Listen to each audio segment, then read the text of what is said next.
love the chase and the hunt, and I set the pace when I'm running. I always take what I want and I always give it 100. Don't need a bank, no I'm funded. Play the game like it's nothing. I'm always thankful for something. Don't take for granted, stay humble. Now wake up, it's time to look at the enemy. Look in the mirror if he is no friend to me. It's not working out, maybe it's the chemistry. It's time to break up so I can make a better me. Better believe in your mind, cause it's everything. You can mold, shape, find almost anything. All it takes is some time and some clarity to find your identity. It's mind over everything.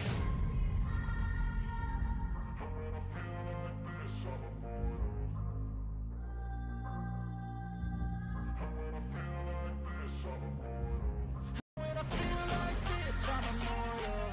When I feel like this, I'm immortal. When I feel like this, I'm immortal. When I feel like this, I'm immortal. Don't stop, just give it up, don't stop.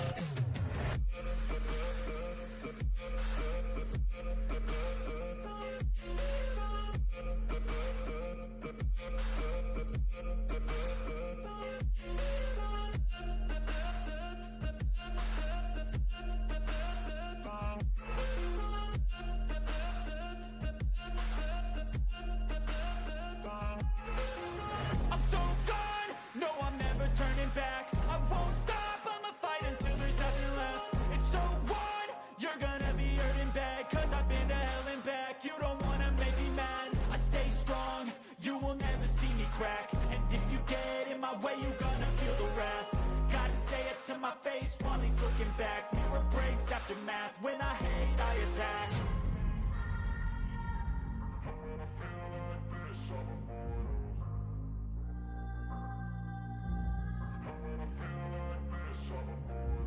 And when I feel like this, I'm immortal. When I feel like this, I'm immortal. When I feel like this, I'm immortal. When I feel like this, I'm immortal. Don't stop, just give it up, don't stop.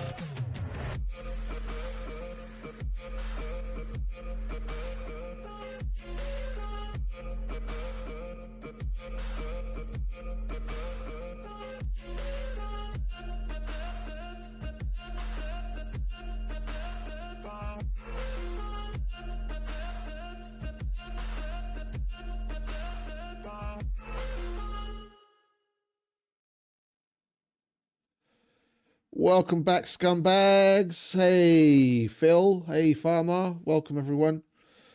So, changing it up a bit. After yesterday's debacle, I started. Was it yesterday? What is it today? It's Tuesday today. It was yesterday, wasn't it? Yeah. The first half of the day. After yesterday's debacle, I needed to just disconnect, and I'd been meaning to play on Ray's new PVE PvP server because I wouldn't mind getting into PvP situations a little more often and doing that on the meat grinder with the way that the vast majority of the people play. Yeah, where it's friendly and what have you. I mean, it's friendly here, don't get me wrong. It's friendly here because it's a PvE server with PvP zones.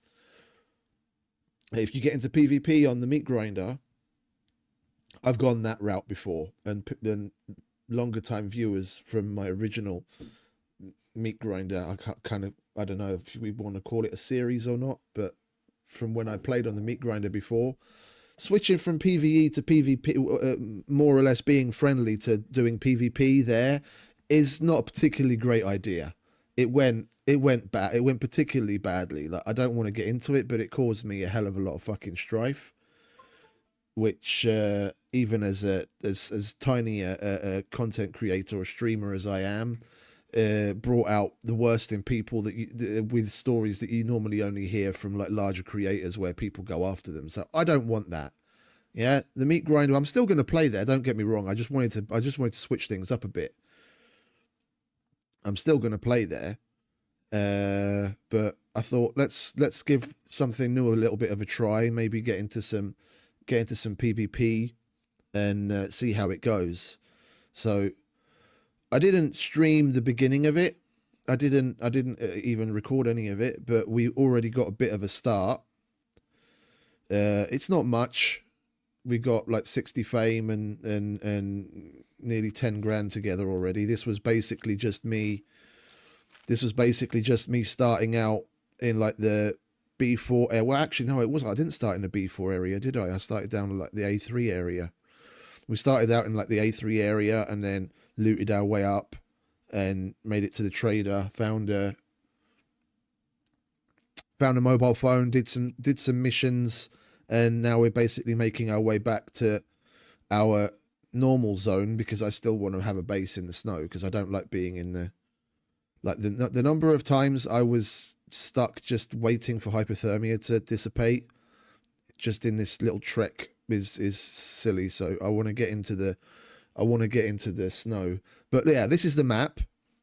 There's a lot going on, as you can see. All of the red areas are PvP zones. Yeah, it's fair play. This is what it's there for. Yeah, so if we go looting, we go to a bunker. Excellent. And we see someone, then it's fair game and no one's going to complain about it. Yeah, whereas if I was out and about on the meat grinder and I come across someone, then I don't know if it's Yossi or if it's Jeremy or if it's a newbie or who it is. Yeah, and everyone's friendly. If I start just, shooting, then it gets a bit weird and people get strange about it. But here, this is what this place is all about. Yeah. The global part of the map is PVE, so we can still make a base and there's no raiding. But if we go to a POI, then it's fair game. So we can get our PvP rocks off and still have fun and enjoy with everyone. So I've already got the gamma filter on, if you can believe that. So because this server is max darkness, similar to the meat grinder. The puppets are like dialed. Well, the puppets are dialed up to like 13 here. It's even more puppets than the meat grinder, and they still hit hard, and the mechs still hit hard. Not as hard as on the meat grinder, but still hard. You still got to be careful. Like even with my helmet and my stab proof vest, I was getting close to being down to like 50-40% health after like 1 or 2 hits. So it's still difficult. It's just not as difficult. Well, I say it's a different type of difficulty. The puppets don't hit as hard, but because there seem to be more of them, yeah, they pose a different threat because you can easily get overwhelmed and still die. So it's still a challenge. No, this is a Raykit server. That's the RKG, Raykit Gaming. This is Ray's server. Well, one of them. He has 3 at the moment. He's got a normal vanilla type server, and then he's got the solo duo hardcore server, which I played on a little in the past. But if it's hardcore, then I'd rather be solo. So even with it being solo duo is already like I'm resigned to not playing there because of that. I want to know what I'm up against. And here there's squad, so it's even more different, but the vast majority of the map is PvE. It does, doesn't it, mate? It does. It's a little bloody from use. It most certainly does. We'll see about tending to its needs, but we'll move out. Like what you guys are seeing now is already slightly brighter than what I'm seeing because the server's got max darkness. So that like that I've already got the filter on and it's that dark. So I'm seeing even less, which makes the night times even more interesting. And it's refreshing to have a higher loot.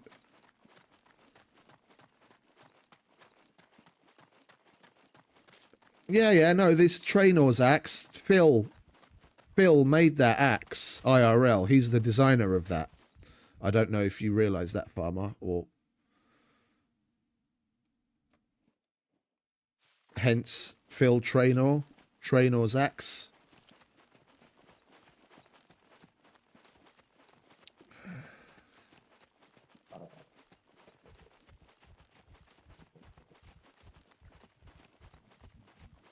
Oh, does it even have your maker's mark on it? Where's that? Oh, we're probably not going to be able to see it from here, are we? Oh, is it this thing up on the head, where the whatchamacallit is? I've fucking forgotten what you call it. The hole.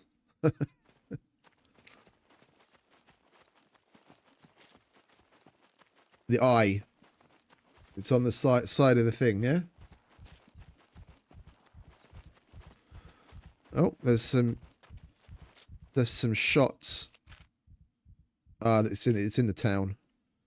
Town is town's safe. That's PVE area. That's someone shooting down there.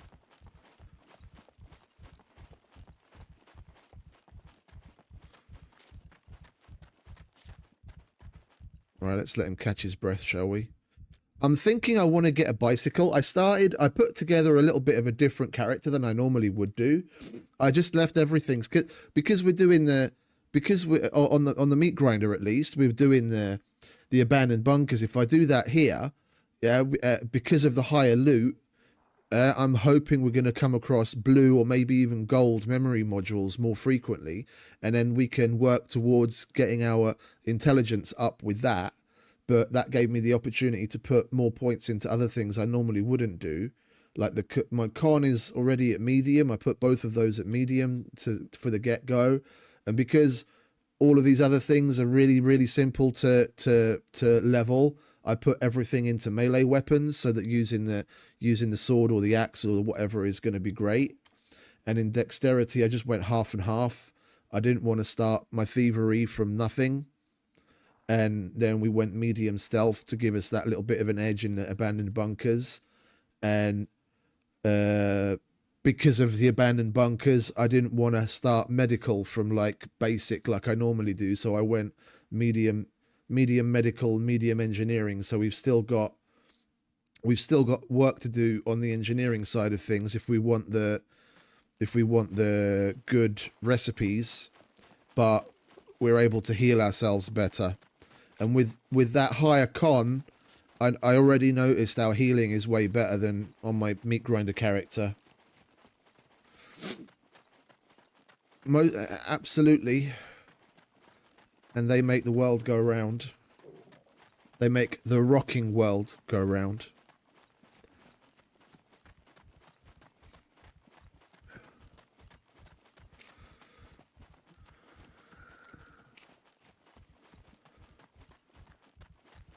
It's not like we've got all that much space.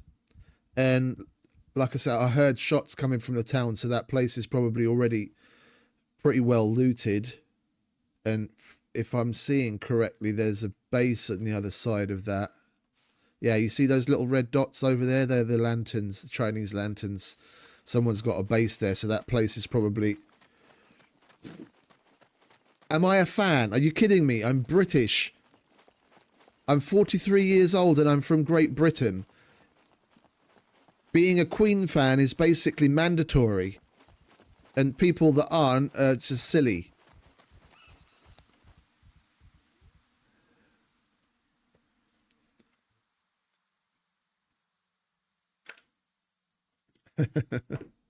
I never had the privilege of going to see them, but I did see Brian May.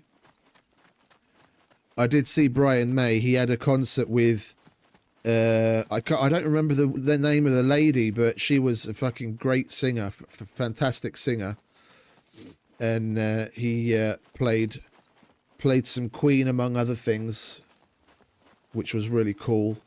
Like it sat in there. It was more of like a little concert hall thing, not like a standing room only kind of deal. everyone was seated and we were in the front row, so I was about, I don't know, 10 feet away from Brian May, and while he was shredding on his axe, which was really fun.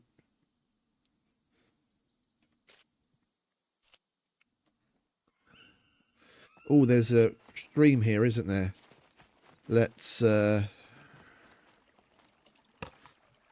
get some water, shall we?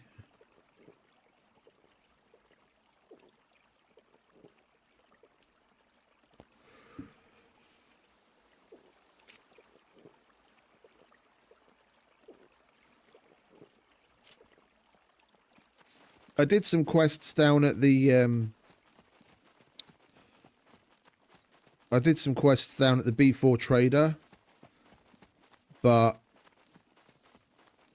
not too much, because that they left vanilla. So we're not gonna we're either gonna need to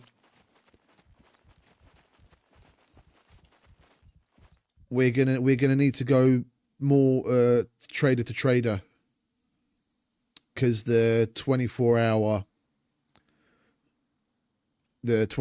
global trader cycle is on here. That's vanilla. So we can only do 3 quests from each of the 4 traders at each outpost in any cycle. And I made note of the time, like when it resets, but it's like 3 a.m. in the morning my time, so it's not all that much help to us while we're streaming.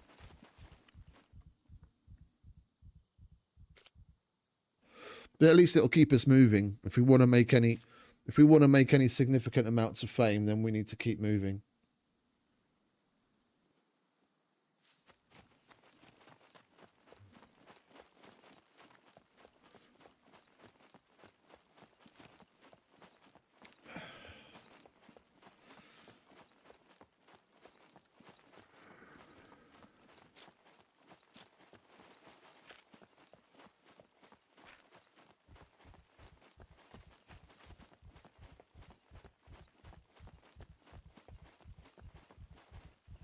Having to run everywhere because we've got no vehicle is rather novel. You get used to having a vehicle real quick.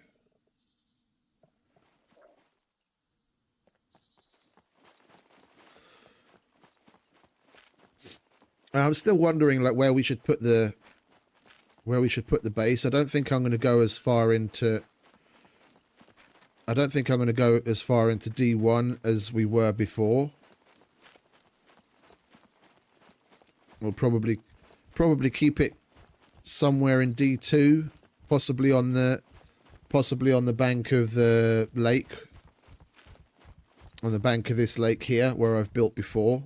There's a decent enough open area we can put a nice little base and still not have to navigate too many rocks and things on the ground.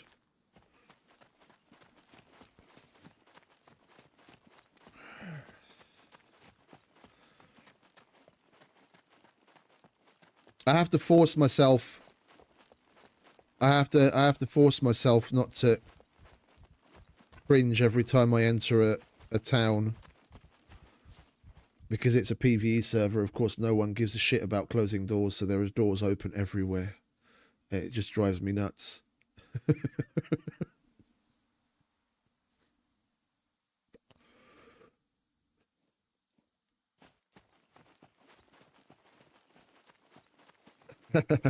Lol. Is Newbie on the meat grinder today? Because I noticed he also started playing some other place.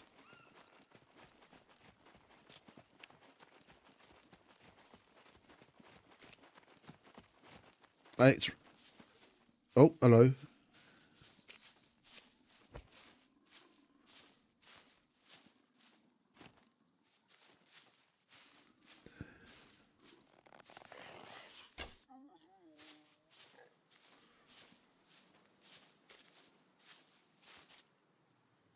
Yeah, there's a lot more puppets. There's a lot more puppets in a wider range around POIs, so YOLOing places can be rather dangerous. You come across little packs of like 6 or 7 puppets in little clusters around towns quite frequently.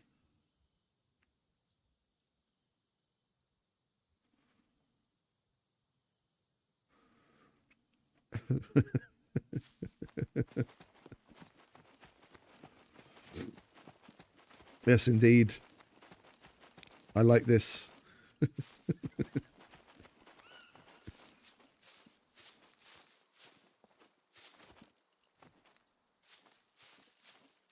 Oh, he's not on the meat grinder. Okay, so he's also playing somewhere else. Yeah, I noticed Newbie and Yossi also getting their scum on at other places. You need variety. Like if you want to make any significant progress in any given place, you need to dedicate more time to one particular place, of course. But past a certain point, you know, once you're set up and what have you,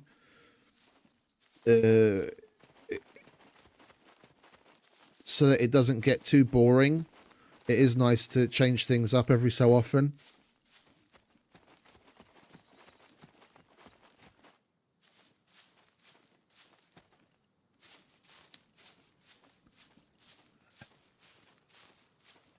Why? What's wrong with that? Oh, that's that simply PvP or simply PVE or whatever it is. Yeah, okay, I remember now. I don't think I've ever played there before. We don't have any outstanding quests.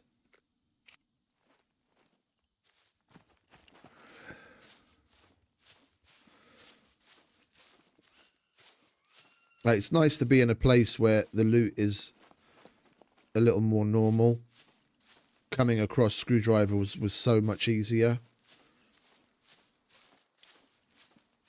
I found a 40 of 40 within like the first hour of playing, and a whole shitload of reds from puppets. Like, I've already used a bunch. I've done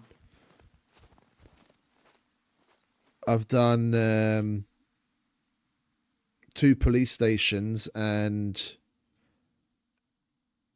in the town I started, I basically spawned just outside of this town in A2, in the little dock area where there are mechs. There's a building that's got a couple of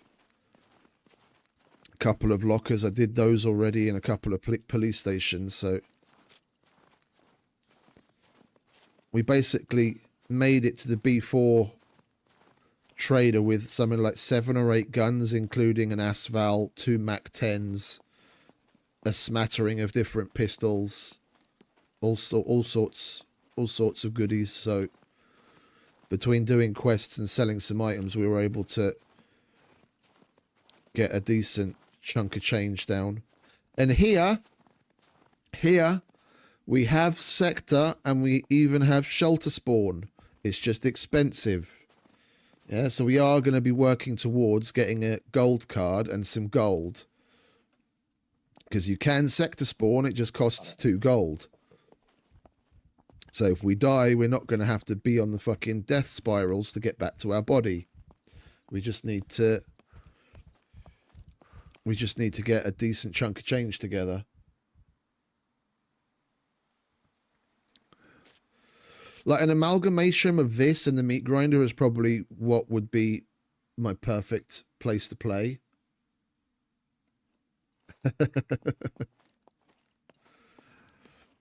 Well, at the moment, it is kind of arse. It is kind of arse, because as far as I know, both the Asvals and the silenced MP5 aren't actually silenced. So, like, if you use any one of those 3 in a bunker or something, you're more or less guaranteed to get a horde, because the suppression on it doesn't actually work right now.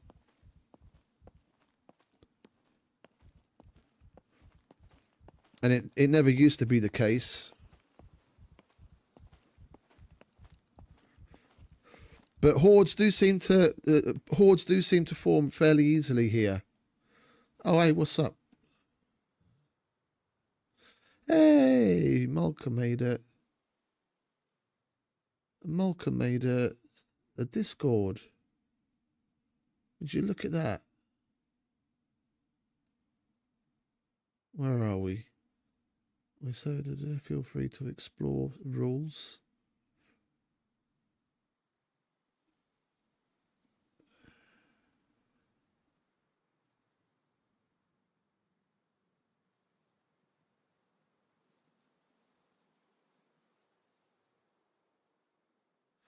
Let's accept the rules.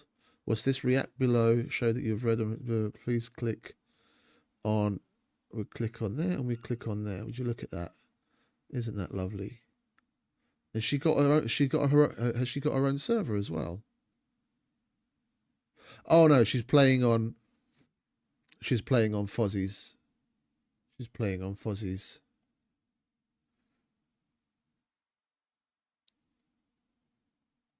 Would you look at that?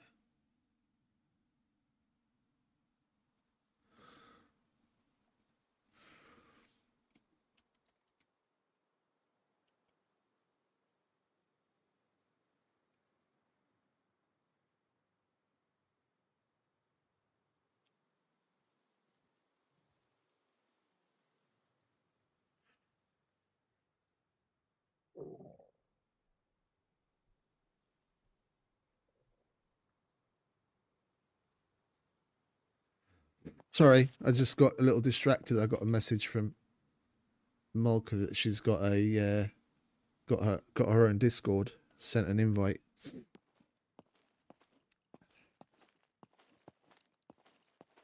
I'm happy that she's starting out making her own content. Like, got her own squad and standing on her own,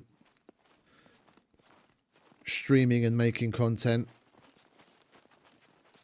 She's definitely cool. She deserves all the love for sure.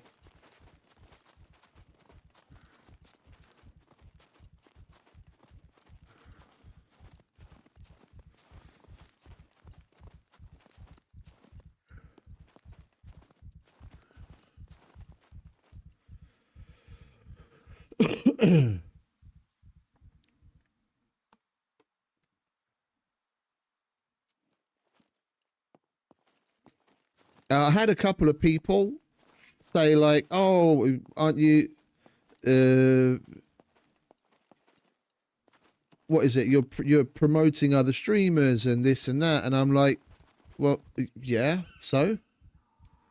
And they were like, "Yeah, but well, doesn't it take away from your content? And you want to be streaming to get people watching your stuff and blah blah blah." And I'm like, "Look, I'm not the only scum streamer out there, and I'm far from I'm just a little tiny speck. I'm doing what I do. I enjoy it, and I'm happy when people stop by and we have some fun and we have some laughs and what have you.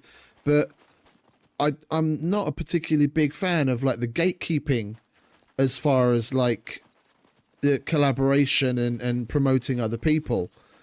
Yeah.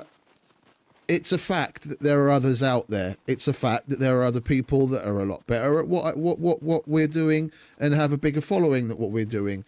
But sticking to your own little clique and what is it? What's the saying? A rising tide lifts all boats. Yeah, so everything, all the attention that you can bring to the game, well, gaming in general, to begin with, but the game in particular that we're all playing and that we all love and we all share something around, yeah, is great for everyone.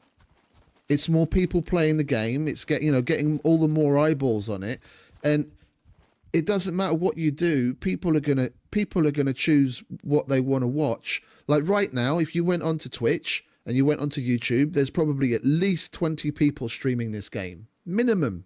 If you tally it all up. There's probably at least 20 people. You go and choose who you want to watch based on whatever preferences you have. There's damn near nothing I can do about it. I'm going to be me. I'm going to do me. And we're going to play and we're going to have some fun. And there's no point in really being negative in the whole thing and being against one another and being gatekeeping. It's just a little silly. Okie dokie, Phil.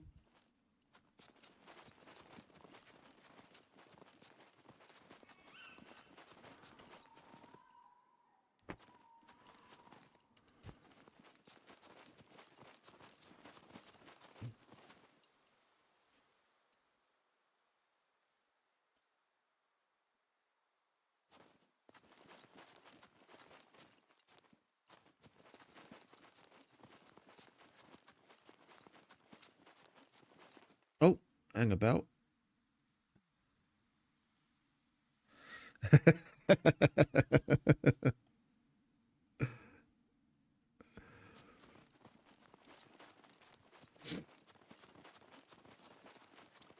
Sorry, I was laughing at a message on Discord.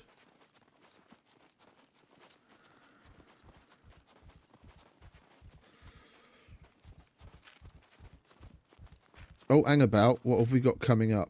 That's the prison. We don't want to go in there. That's a PvP zone. I mean, I'm geared, but I don't want to potentially lose everything before I even begin.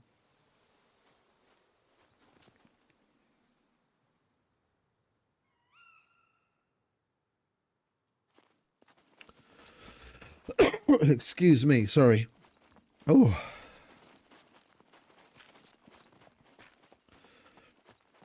Having normal levels of loot and a map is amazing. After playing so long without them.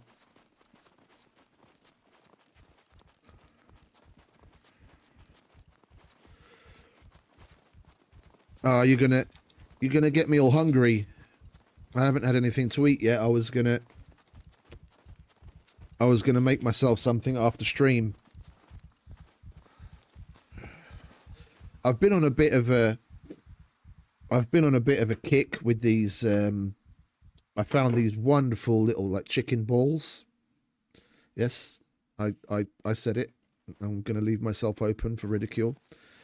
There's like little balls of chicken, like chicken nuggets almost, but they've got their balls and they've got cheese in the middle. So it's like a little chicken Kiev just in a ball, like a little nugget. And I've been having those, and I do like a little mix of like half and half, the chicken balls and the IKEA meatballs, and fries in the air fryer. It's fucking glorious. Like the cheese that they've got in it is absolutely amazing.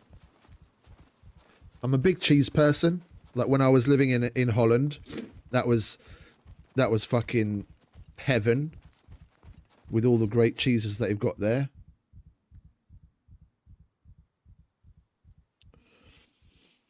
Yeah, that's what that's the kind of stuff that I do just when I'm in need of something simple. I get those frozen Kievs and chevap and meatballs, and there's like breaded chicken. It's like getting a chicken breast from KFC with the cornflakes like breading on the outside. Basically, anything that I can make very simply in my air fryer is a win. That's what I want to do.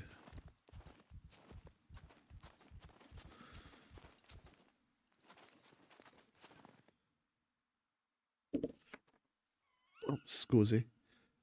I forgot to change my notification settings on the server.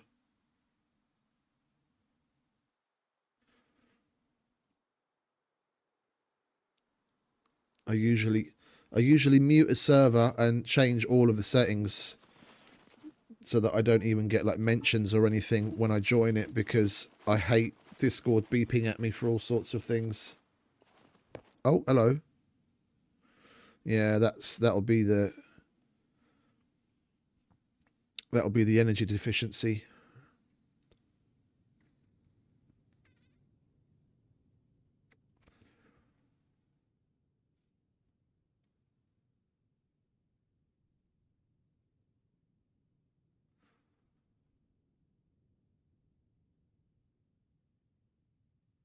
Oh, now that you mention it, where was it we had?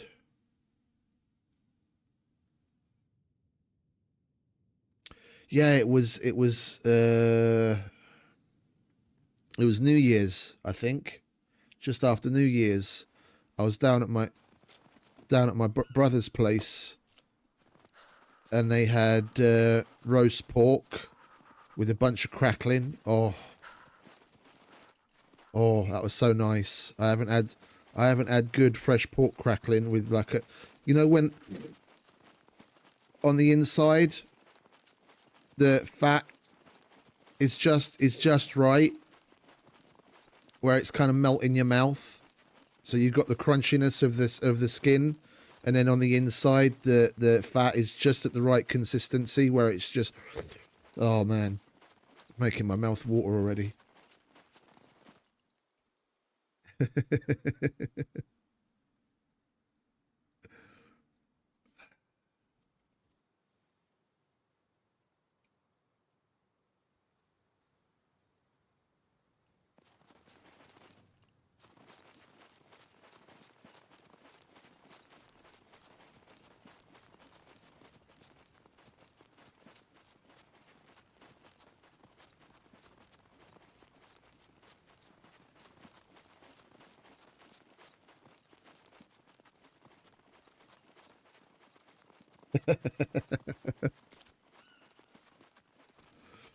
You're making me hungry with all the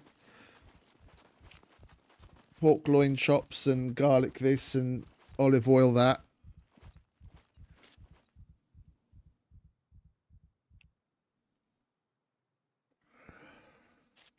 I haven't made a roast in years. Like, it's probably been like 10 years since I... It's probably been like 10 years since I made a decent roast. If I'm going to make a roast, I'm more of like a roast beef guy, I must say. Like, probably the last roast I made was when I was with my partner at the time, like a Christmas dinner thing. Like a nice bit of beef on a bed of onions and garlic, and then season the whole thing, rub some oil on it, and cover the whole bit of beef in onions, and then cover with foil to roast, and then just at the end take the foil off, let it crisp up, give it a bit of a bark, as they say, and then toss the already half cooked potatoes, like the boiled potatoes, in the juices that are in the pan, and then toss those a couple of times, get them a nice crispy exterior, and soak up all the juices from the beef. Oh, and serve that with like steamed veggies like peas, carrots, maybe a bit of red cabbage and red cabbage and gravy, and Brussels sprouts, of course. You can't have a good bit of beef without Brussels sprouts, especially at Christmas.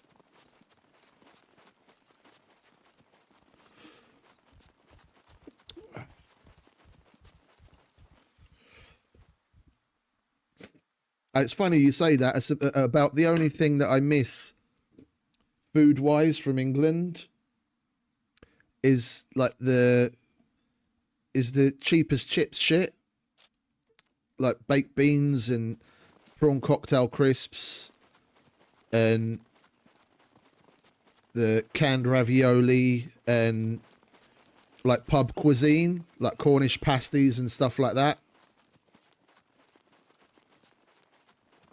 Oh, I wouldn't mind me a good Cornish pasty right now.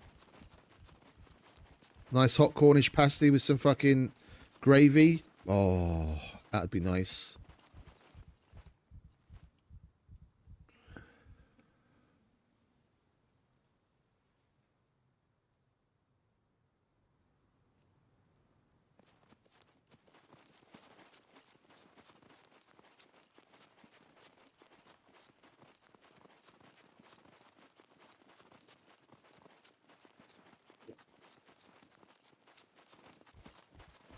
You can't get shit like that over here. They've got similar things, but it's just not the same. Like you've got these pastries that are filled with, well, I say filled with. It's got a little bit of meat in it, but it's not filled in the same way as as a pasty. Because a pasty is basically just a big dollop of like your meat and veg that's just happens to be wrapped in the pastry, but it's more about the filling. Here, they just add the filling as something, you know, just for the taste of it. It's just like a little sprinkling of ham or bacon or something on the inside, just so that it's got something in it. It's not a plain croissant or something. Oh, sausage rolls.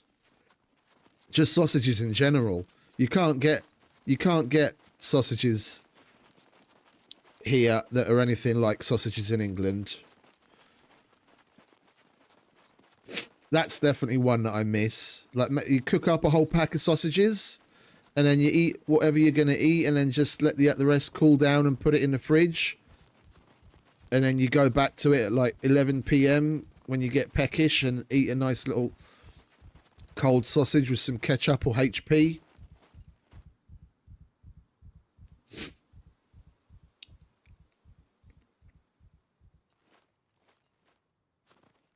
Cook kits. That sounds interesting. I'll have a look at that.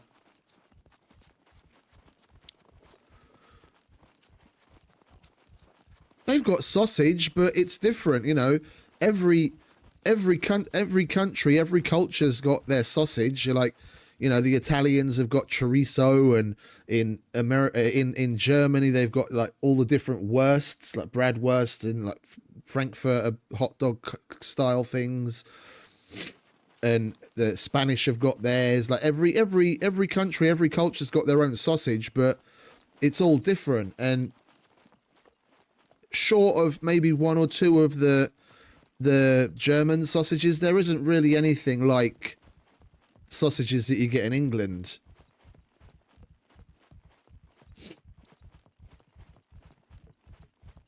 They're just such a unique taste in comparison to other types of sausage.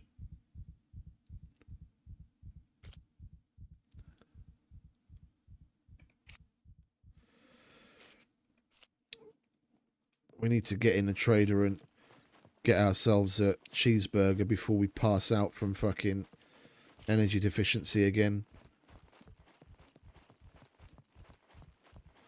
There was a guy, there's an expat, a British expat. Well, he still has the shop, but he imports all sorts from England for, well, and he gets stuff from America as well for like expats in the country. So there's, but he went to a local butcher. He went to a Hungarian butcher with like the recipe and what have you, and how to make things, and they make fresh sausages the same way that they would in England, but it's still not the same. Like, I don't know, I can't really put my finger on it. It's the same thing with a lot of things. Like, if you want real Italian pizza, yeah, having a recipe for it is one thing, but you're never going to get it to taste the same as like when you go to a pizza place in Italy. You're never going to get it to taste the same. It's never going to be as good. It's never going to be the same textures. It's never going to be the same consistency. It's just not going to be the same unless you use the raw materials that they use. Yeah, but heritage wheat is ubiquitous. Their vegetables are raised a completely different way. That you know, everything's much more organic and etc. It's just not going to be the same. The recipe here or there, you're just never going to get it. You're never going to get it to line up.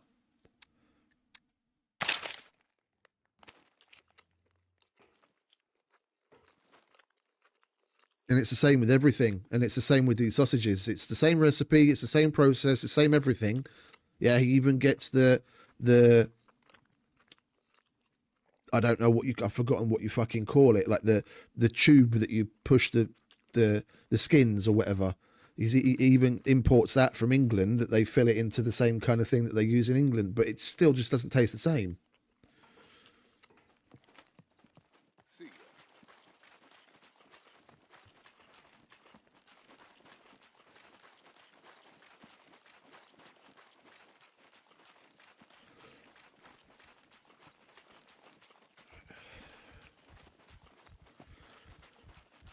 Yeah, but it's not that anymore, is it? That's traditionally what they used to be in, but it's not that anymore.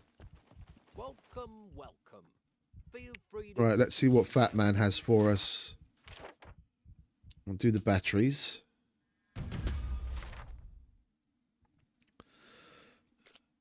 What have we got? We've got needle.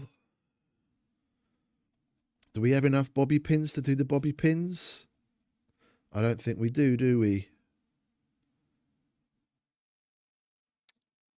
4. Is that it? I've got 4 bobby pins.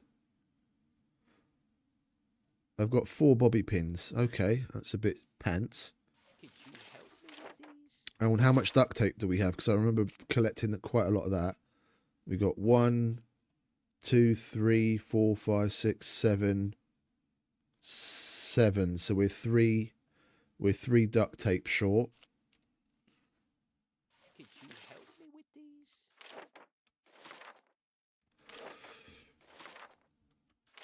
Yeah, we need to go on a...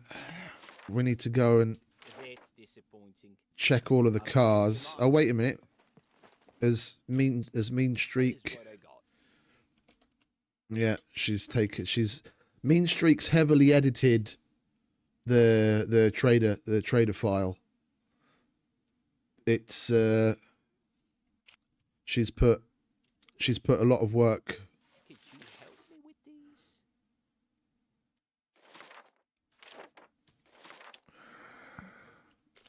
What about bobby pins? That is a raiding item and a quest item. Yeah, also not in stock. It's heavily edited trader file, so you can't cheese things in a similar way here.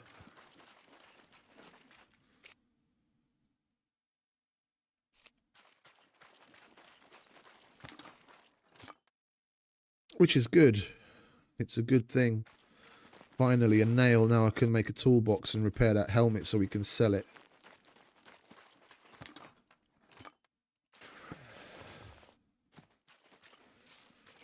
You can still use your axe to do like normal axe related things like chop wood, right?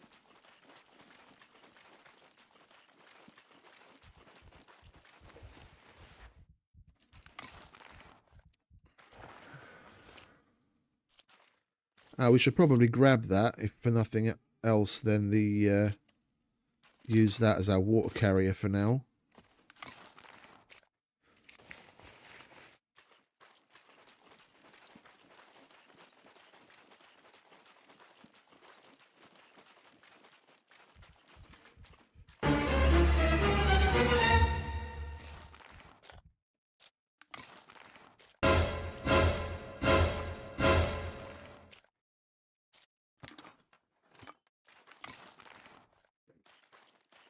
And they've also done work to edit what you can sell.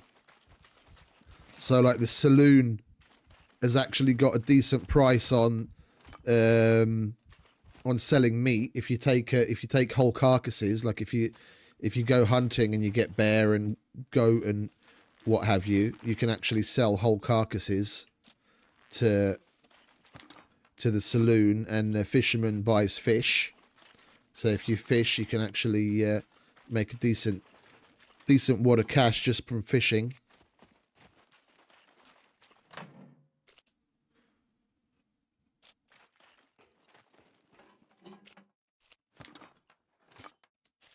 We've got plenty of metal at least. We'll be able to throw the toolboxes together, no problem. But oh, there we go. Bobby pins. That's exactly what I wanted. Right, let's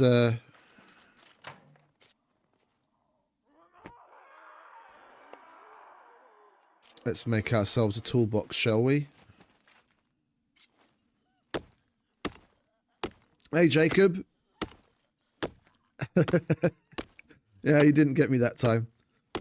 Evening, mate. Welcome back.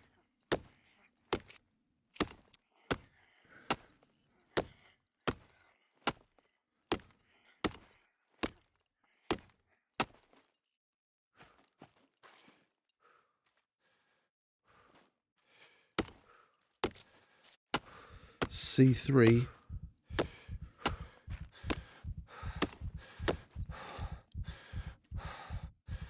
Right. What are we missing? Oh, we need 2 bits of metal. And they weren't in range. There we go.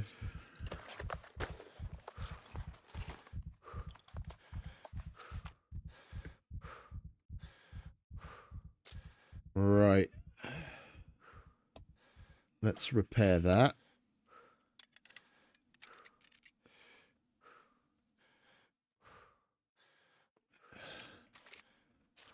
We'll go sell it.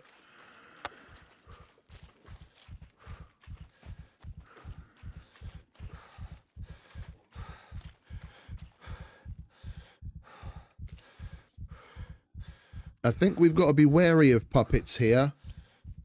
If I remember correctly from reading on the Discord, the puppet damage is still enabled in the... Like, PvP damage is disabled in a safe zone, but puppet damage is enabled, so... We've got to be careful coming across puppets in the trader. What's up? If you're trying to rob the place, that thing registered? Right, let's get rid of that. Nobody cares. We actually get some cashish out of it now. Make some room. I still need to do more at the general trader. Now we found some bobby pins. We can get the bobby pins quest out of the way.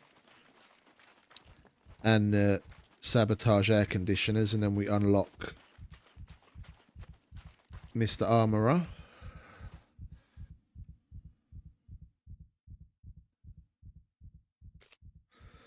Let's let him catch his breath for once, shall we?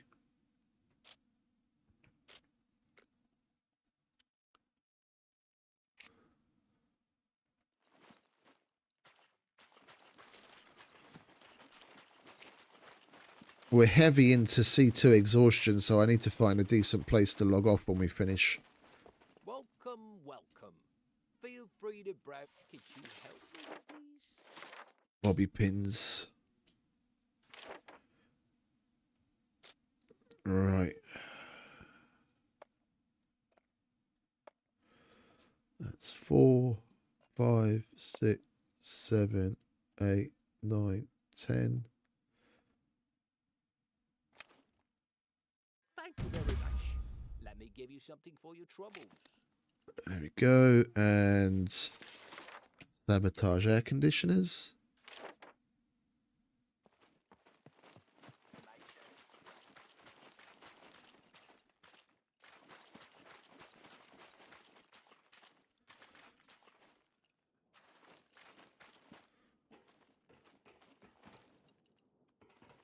That's 1.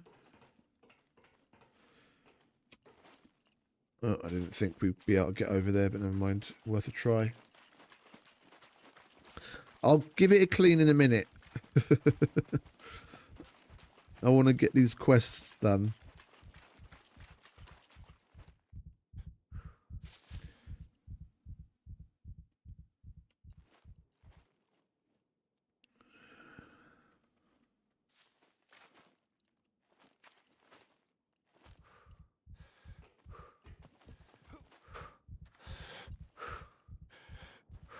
We should be able to jump up to that.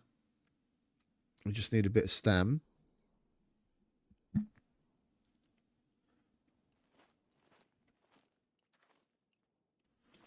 Oops.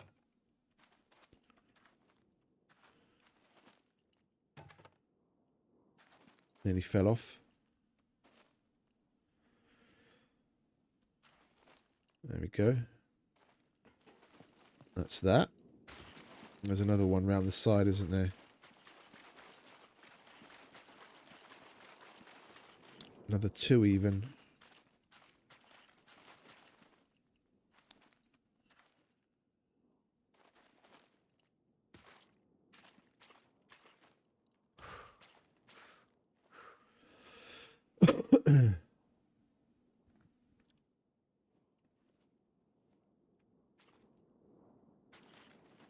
Oh, nearly had that.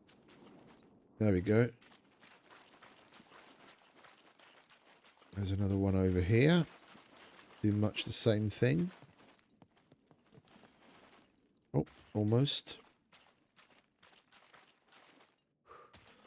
Lovely. And then we go to the airfield.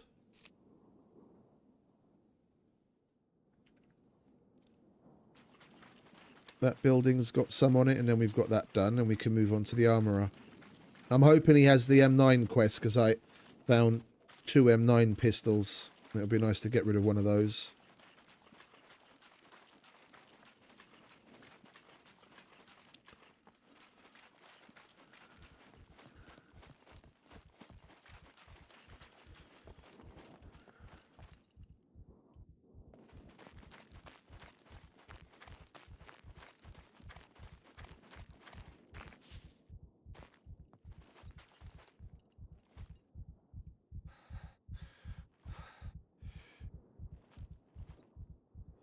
It's the mega planker.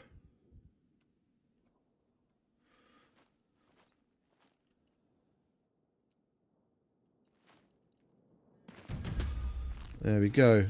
That's that done. Now we can move on to the armourer. I think that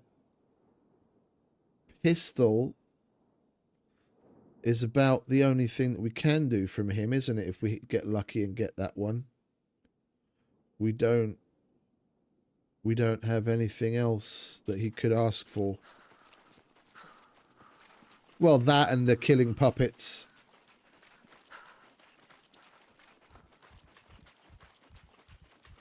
Yeah, indeed. I need to get the little Mario jump sound on the soundboard. It's like boy, boy, boy, boy, boy.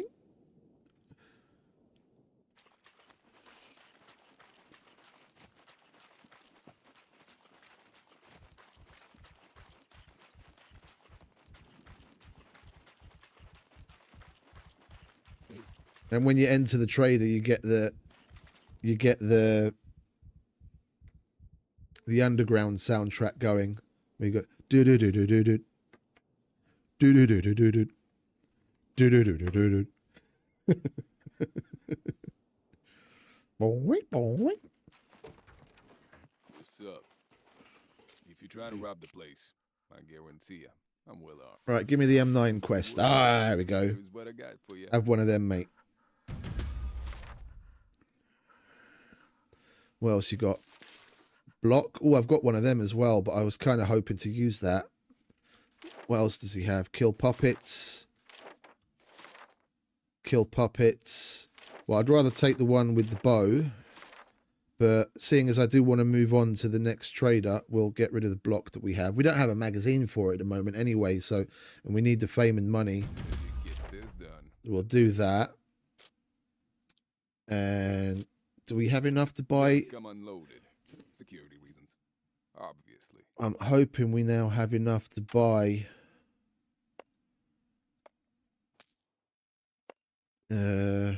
arrows. Oh, we even have enough. Oh, we don't. Oh, would you look at that? So, other than... did she leave the 9mm? She left the 9mm, but the armor piercing. But all the other things that you can buy to do the quests are out of stock. That's cool. Keep you from cheesing shit.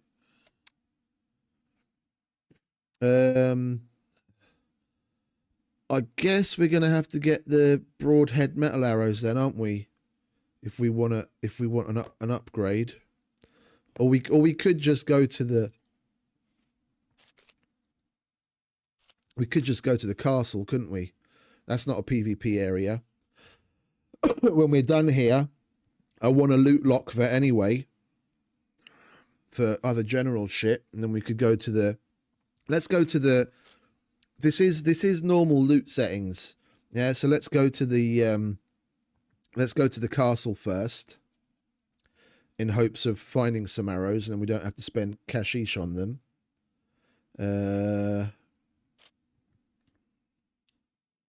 So we've already done 2. Here is what I got. We need 1 more. I guess we're going to do the kill puppets with bows.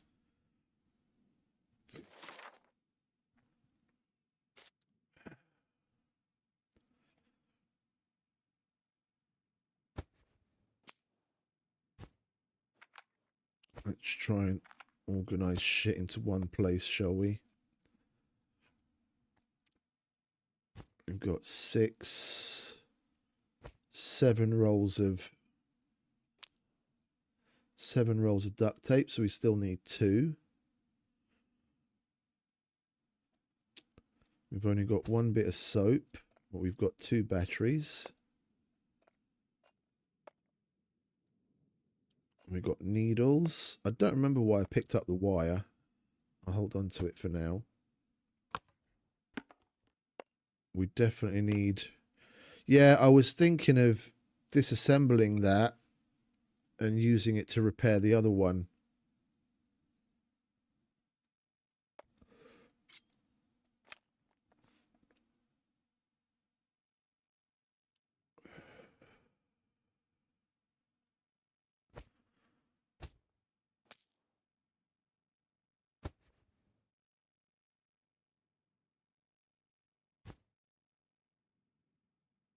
We've got 5 masks.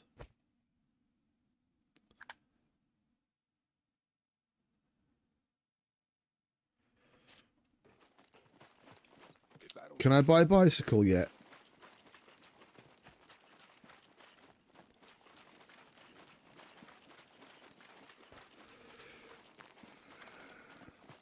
No loitering. You either buy or get lost. I can. But it's 7 grand. It would help us with getting around. And it's not like I've got all that much to put the money into anyway. We're gonna make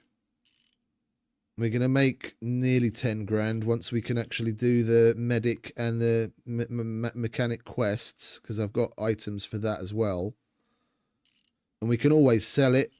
We can always sell the mountain bike to make some money back. So I think I'll get a mountain bike.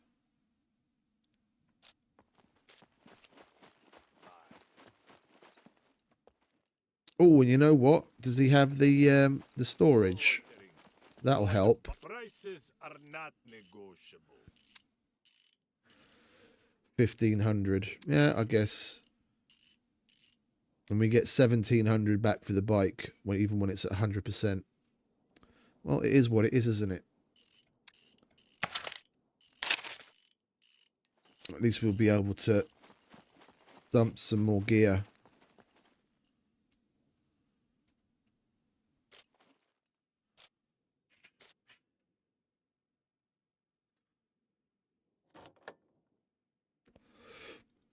Right. Will that fit? No, of course it won't. I'll chuck that in there.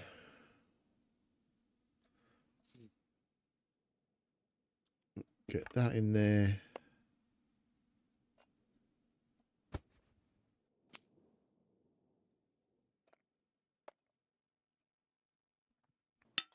I need a bag to go in there, really, so we can make better use of the space, but we don't have one right now.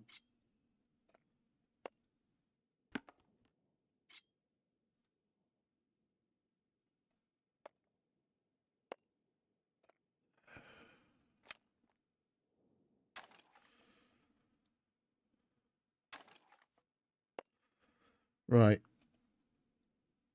We've got a little bit of room. Let's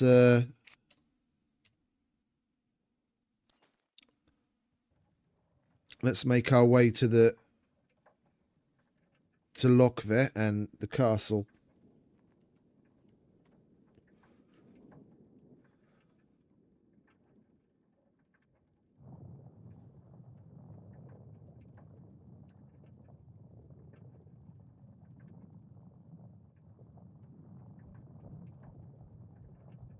It's going to be good for our con, at least.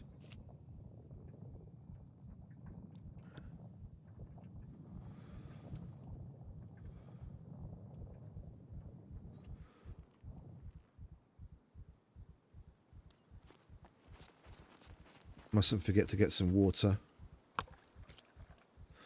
And let's spill that and fill that with water as well.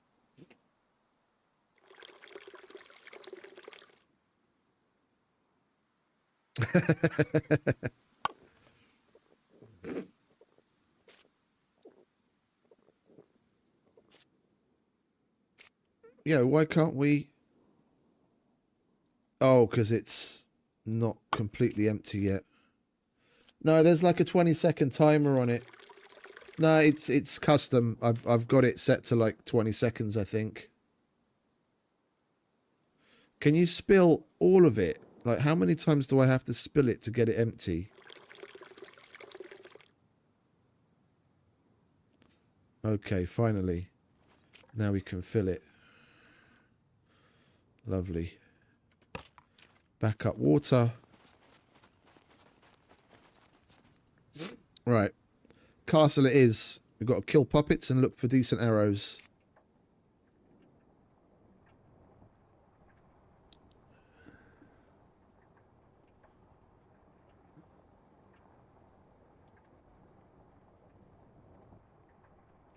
I think I changed the cooldown for it. I know I changed some of the cooldowns. Like the redeem, for sure I changed the cooldowns, because that was rather long. The other ones I can't remember exactly.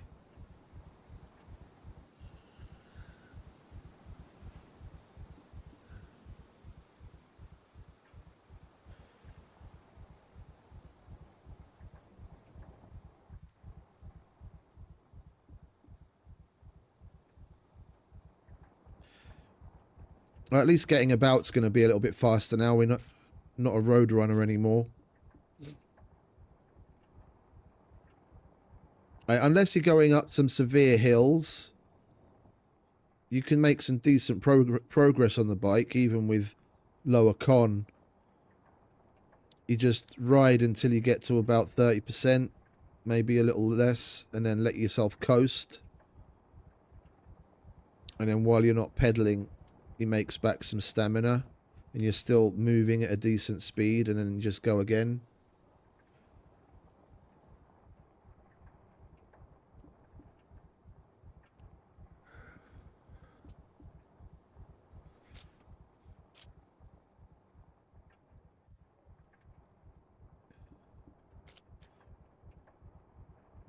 And our con will be looking pretty good.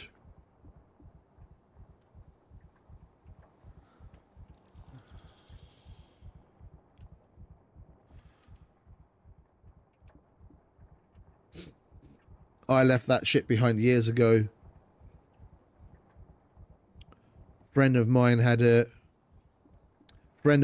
poker club, and a whole bunch of us from the friend group, we used to go there quite a lot. But I had to stop.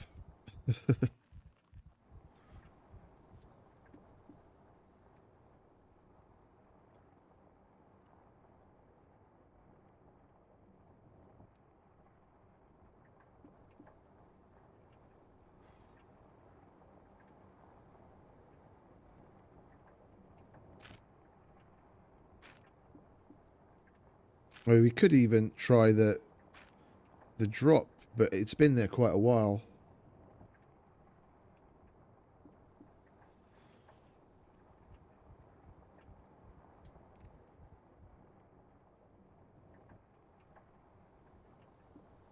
Someone's probably got it already. But plus we used almost all of our bobby pins at the quest, didn't we? Do we have any left at all? We've got 2. Alright, so we need bobby pins as well.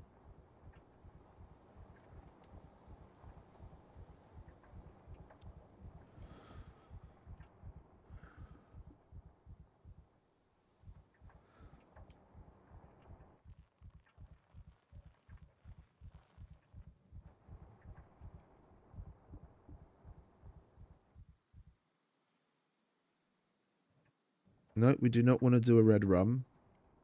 We're not going off the dam on a bicycle today.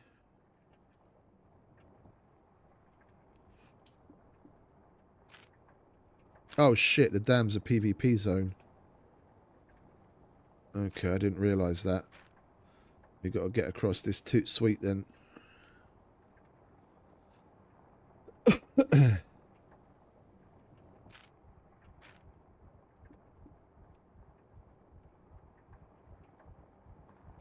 I guess we're going round the long way on the way back, because I don't need some overzealous Chad shooting at random people just trying to get about on the dam for the lols. That's exactly what's going down in the chat right now. Some dudes were in oranges trying to cross a bridge and some dudes shooting at them.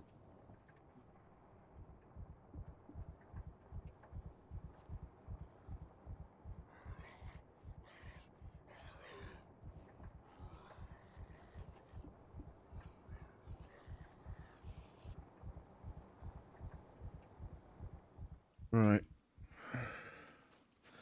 What was that, mate? I didn't quite hear you. That's right, fuck off.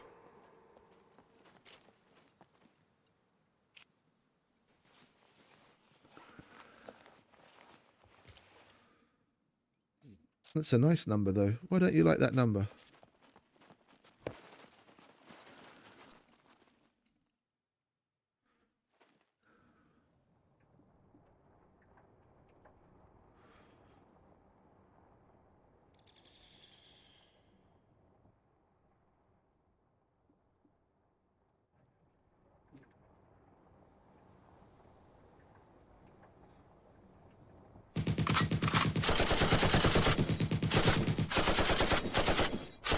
Yeah, no, for sure. For sure it is.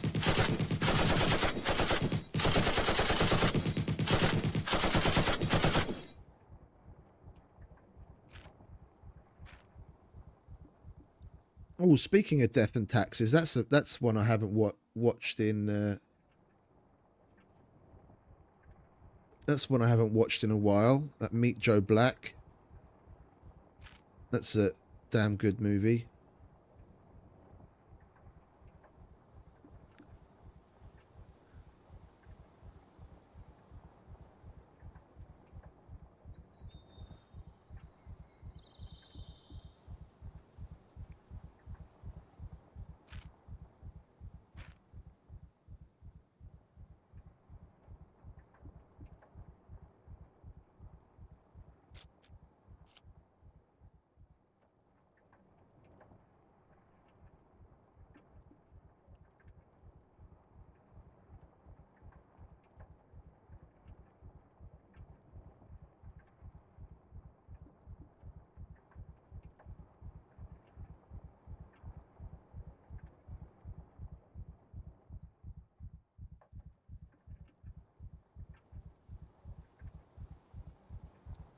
Well, we'll definitely get the puppet kills that we need up here, given that the puppet spawns are higher.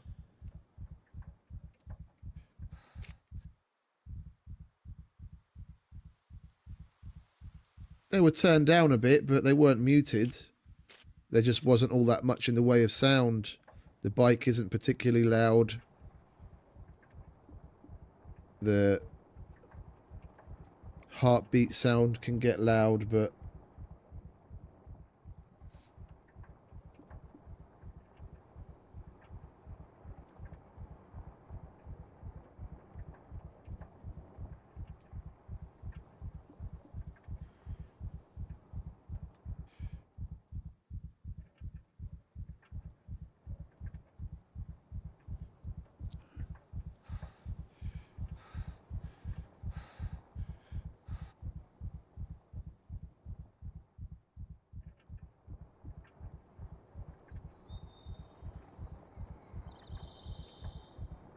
I turned it up a bit.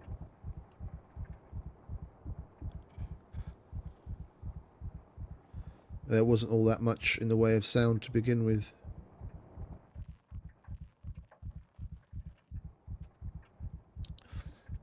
At least it'll be fun on the way down.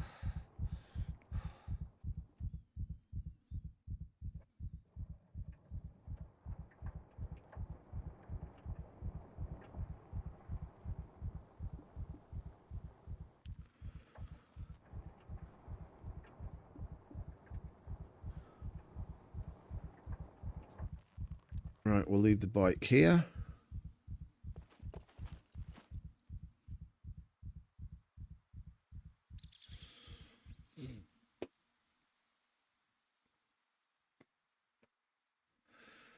Yeah, no shit will be taken by Mean Streak, that's for sure. He's definitely a straight shooter when it comes to that kind of stuff. She is a very efficient German.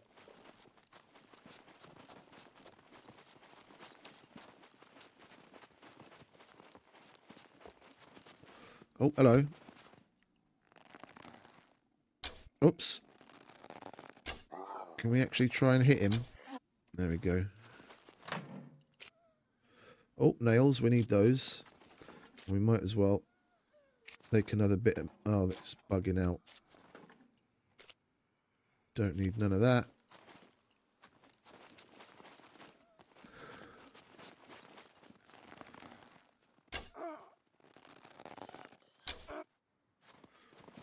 Do we have enough thread to make silencers for this thing?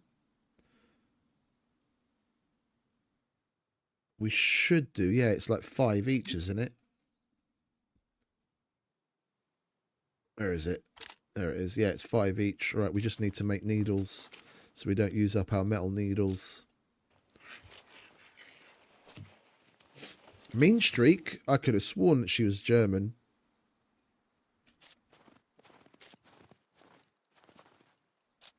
From the accent, at least, I thought totally that she's German.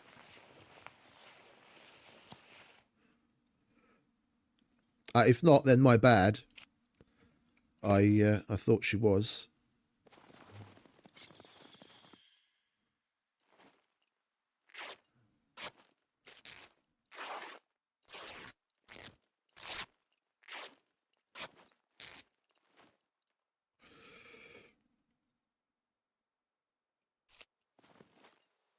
Let's get us some needles.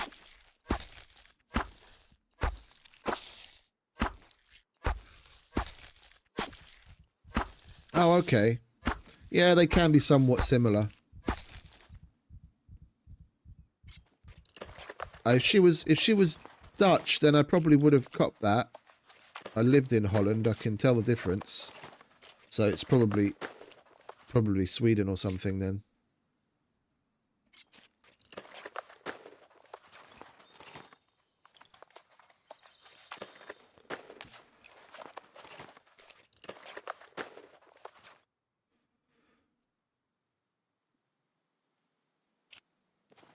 Did you drop anything? Yes, you did. Right. Let's chop that up.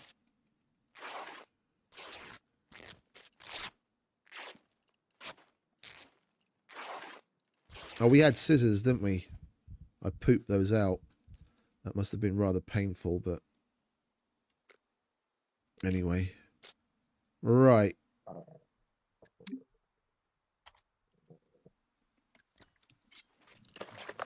One, two, three, four, five.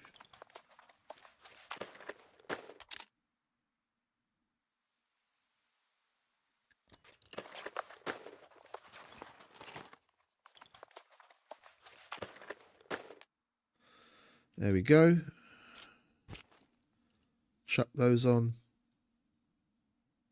Come on. There we go. All right. Give me all the loot. I want some good arrows, please. Maybe even a ballista.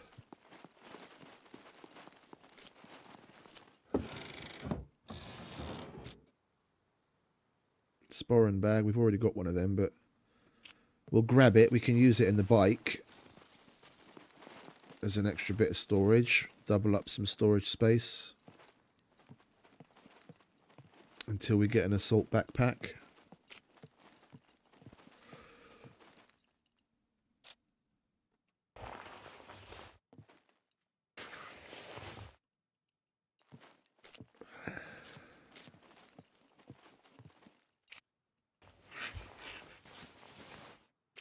I think we'll put those on. It's good for the cold, and we can cut it into rags later. Should we take the feudal helmet? We might as well while we've still got the space. We can repair that if we find some more nails and make some more toolboxes. Get some cashish out of that.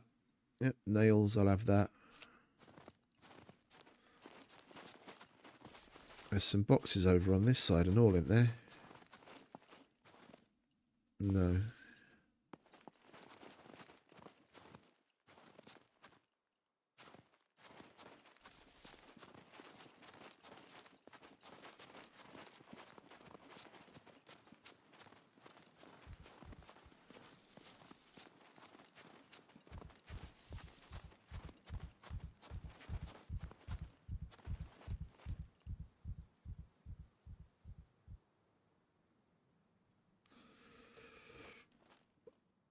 Oh, I'm not sure if it's correct or not. I know some German words, but I have no idea how to spell them.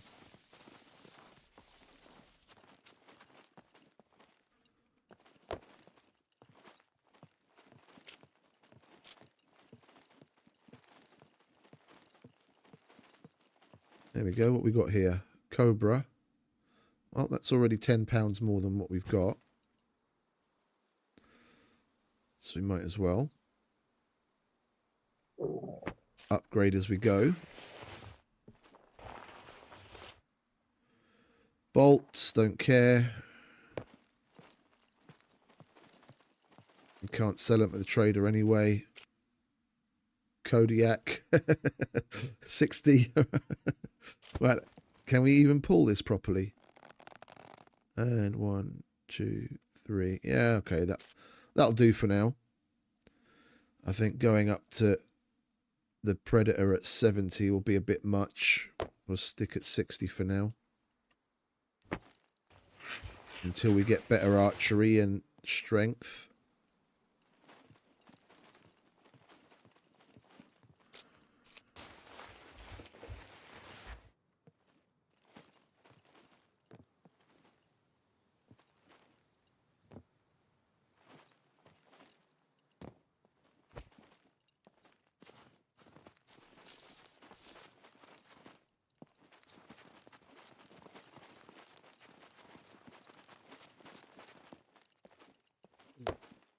Give me some good arrows at last.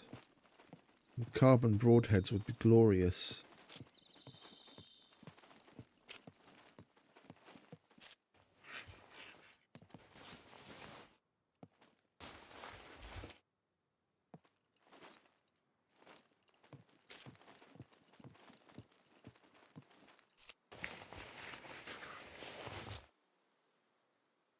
No, we're not going back.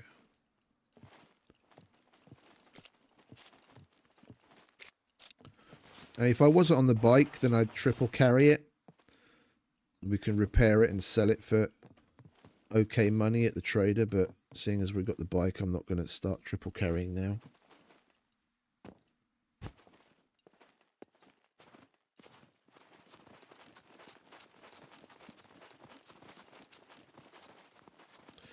Yeah, that was an interesting thing about Holland. Depending on where you lived, or depending on what area of the country you were in,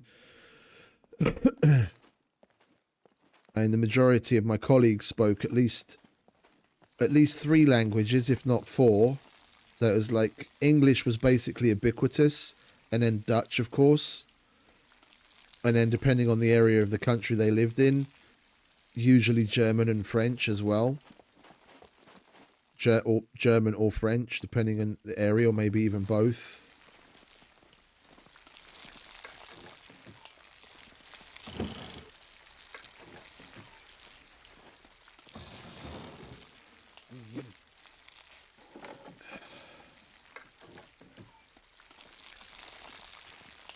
And the vast majority of people, especially in like under the rivers, in the southern area, were familiar enough with the Belgian version of Flemish. There's like very little difference.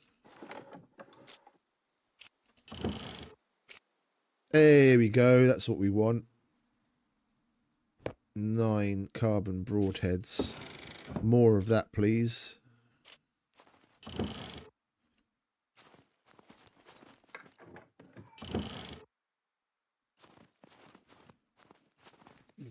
Well, like the majority of people in the country speak English as well. No, I never had any significant issue speaking to people in English wherever I went.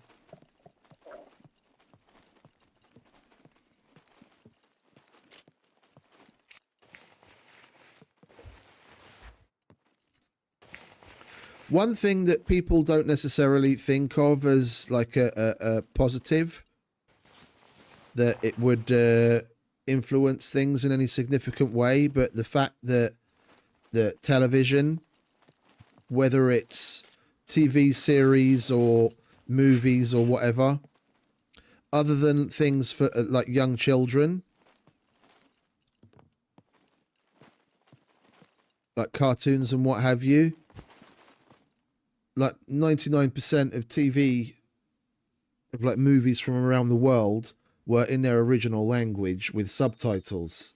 So not like here in Hungary, and I think for the most part in places like Germany and Austria where they dub things, yeah, where it's dubbed into the local language. In Holland, it's just it's with subtitles. Ooh, I wouldn't mind that metal sword. We'll try and figure it out. It does make a big difference.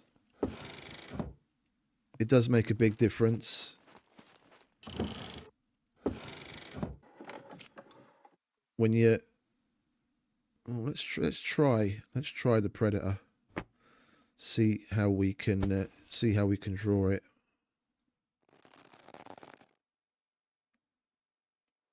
Yeah, it doesn't give me all that much time at the draw. We'll stick with the Kodiak for now.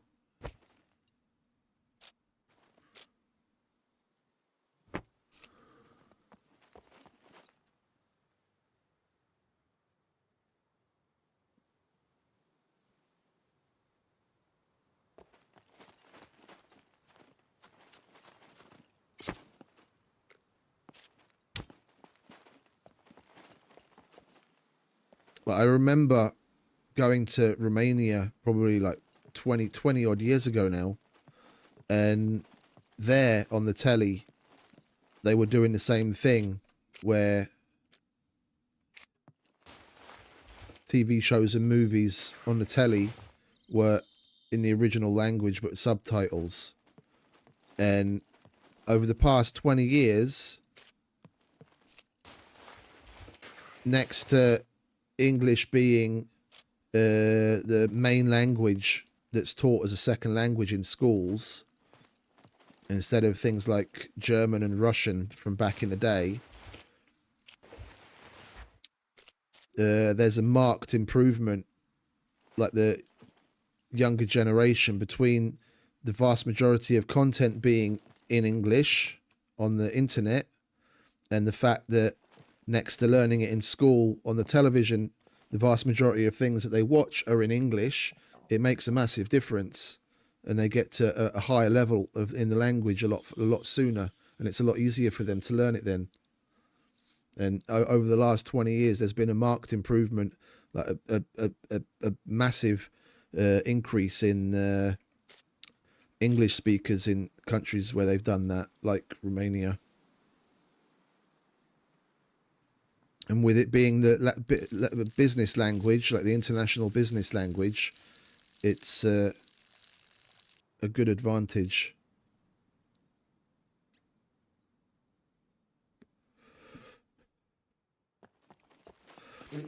It's nice to have dubbed versions because, of course, we're still in the times where older generations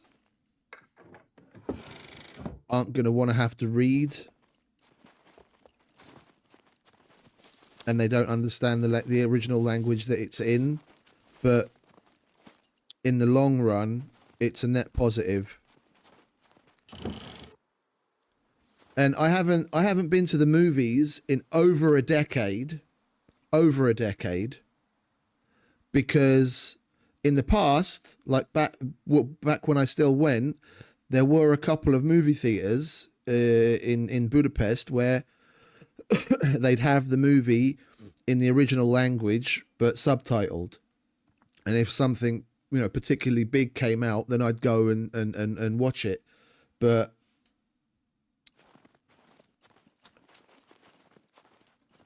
between, I don't know, lack of interest, so like not very many people going to see the movies, among other things, they've vastly reduced the number of films and the number of showings that they have in the original language, and they're always at times that aren't good for they always tend to be at times that aren't good for me, so I can't go and see it. So I've basically stopped going. But we did have the option in the past. It's just dwindled, which I think is a shame.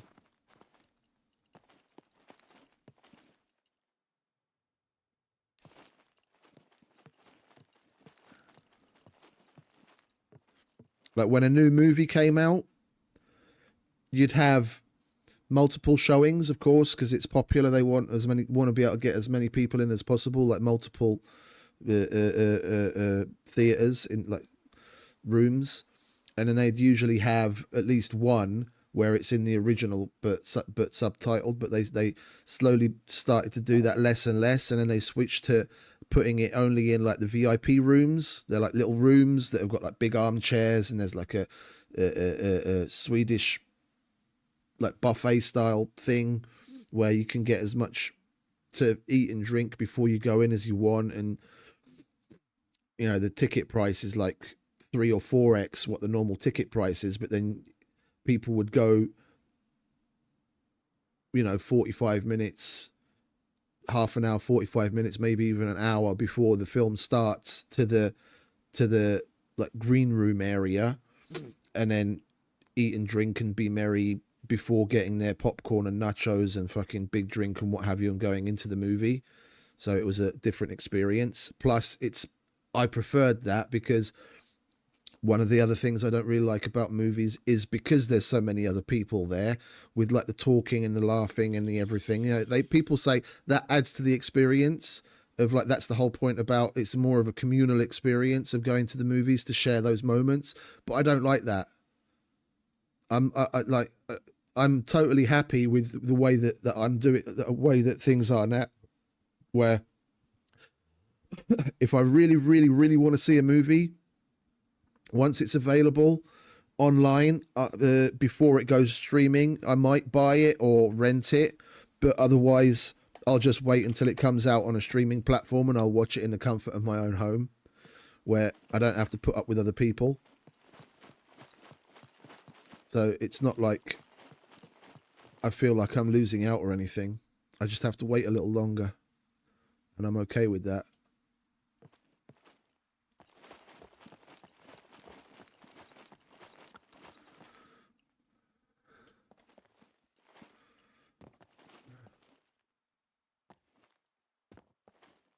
Oh, almost. Well, I think we've got everything. I think maybe there's one more tower over here that we haven't. No, we've been to those boxes, so we would have been up that tower. Maybe this one over here. Oh, hello. I didn't notice you there. Semi-teleporting fucking sleeper. Annoying little bastard.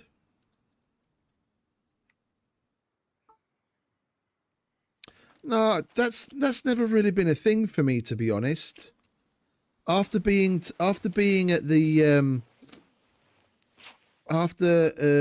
going to the Antwerpen Megaplex, where I think they've got a selection of some of the largest screens in the world. Hello. Like after being there and watching movies on those giga screens, some of which are so big like the first 2 or 3 rows of the movie theater are always empty because it's so close to the screen and the screen is so big. People get like motion sick and actually throw up during the movie because it's just so disturbing. Like the first 2 or 3 or 4 rows of the theater are just empty because it's so nauseating having that like, massive screen like right up in your face. After being to places like that, it's nice and all, but I don't particularly care. Like, yeah, you've got the sound as well. Like they've got all the surround sound and what have you, but that's also not a thing that I really give 2 shits about. I used to have. I've still got. I've still got a Blu-ray player with like a little home cinema thing with like the speakers and what have you, but I haven't turned that thing on in nearly a decade. I don't even remember the last thing that I watched on that. Maybe, yeah, I think after well, no, it probably has been more than a decade then, hasn't it? Because it was just after I moved back home. I probably watched like Avatar or something on that.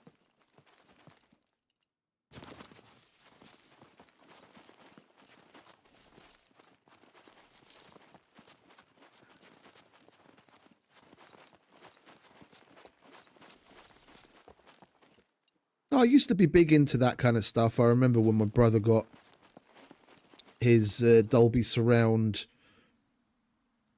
amp at home with like one of those first gen big TVs years and years ago. We were watching things like The Matrix on the Dolby, and it was a bigger deal, but I'm just not that into it anymore.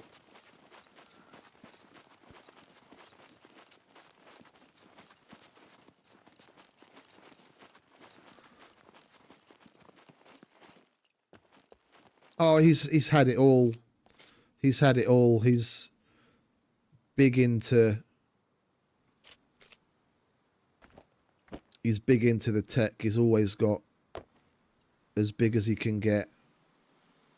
I don't even know the size of the one that he's got at the moment, to be honest. It's just it's massive. Oh, was that the last bit of... That was the last bit of thread that we had. How much room have we got in here? Right, well, we'll put...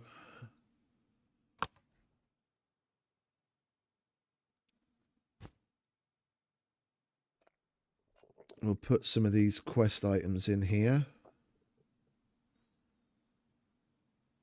Or, yeah, we'll put the masks in here.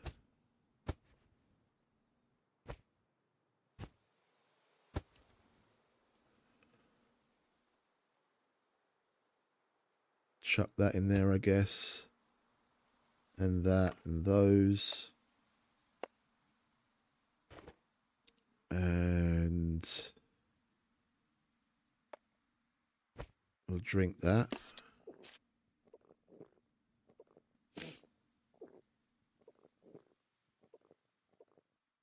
Like, if I had to guesstimate, it's probably a good 3.5 meters wide by about 2 meters tall. It's one of those massive motherfuckers, like the wallpaper TVs that are like huge. The one that he's got at the moment, and he was talking about getting a bigger one just recently. I was like, what do you need something that big for? I mean, each unto their own. If like that's what he wants, that's what he's about, then yeah, whatever floats your boat. But I just don't get it. The biggest I've ever had was, I think it was a 64 incher, maybe. What's that? 64 inches, 64 by 2.54. No, it wasn't. No, it was a 54 by 2.54. Yeah, 54. The biggest I've ever had is a 54 incher. And that's already more than big enough for me.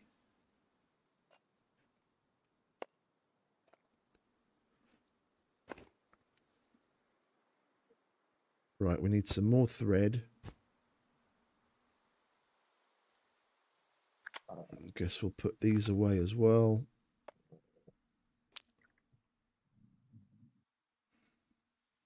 Do we not have any painkillers? We don't have any painkillers. I don't really need those pants either, do I? I don't know why don't know why I'm holding on to those. Are they dirty? Yeah, they're fucking dirty. I can't even use it for rags. All right, we'll put that in there.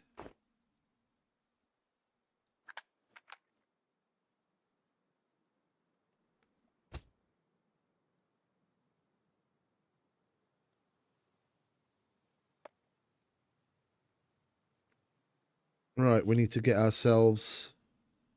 Oh, hang about. I need to... There we go.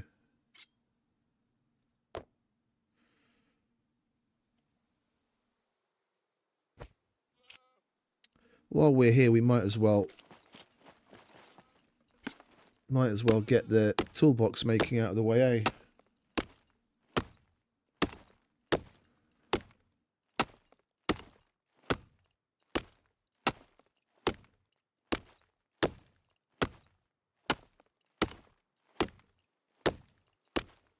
Yeah, people are going nuts with TVs lately. Well, lately. The last decade at least. It's almost like this weird social thing where if you don't have a huge TV, then you're missing out and you're poor. I'm like,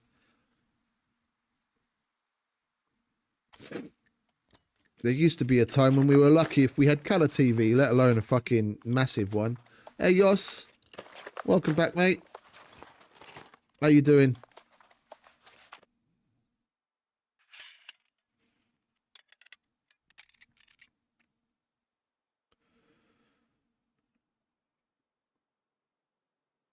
I think I'm going to disassemble this so we can repair the other Mac 10.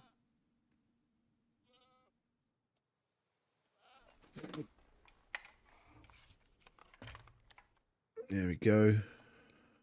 Shut the remainder on that.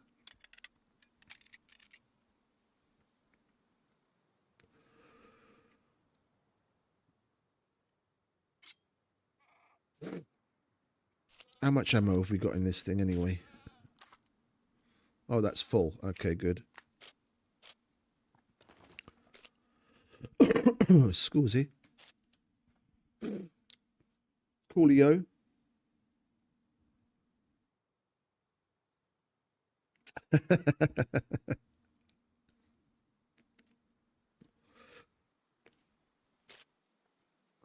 Yeah, I think the first time I was on the first time I went on TI, was it TI? I can't remember. Well, it's irrelevant, I guess, which server it was. But the first time I joined a particular server, I wasn't aware that they made the change where I wasn't aware that they made the change to the parachute where you could set it to automatically open.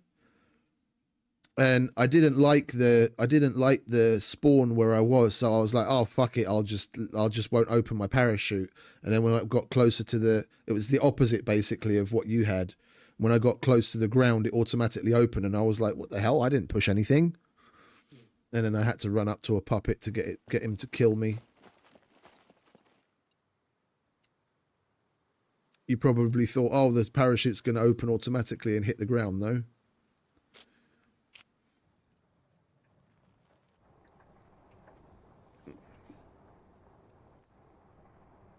Yeah.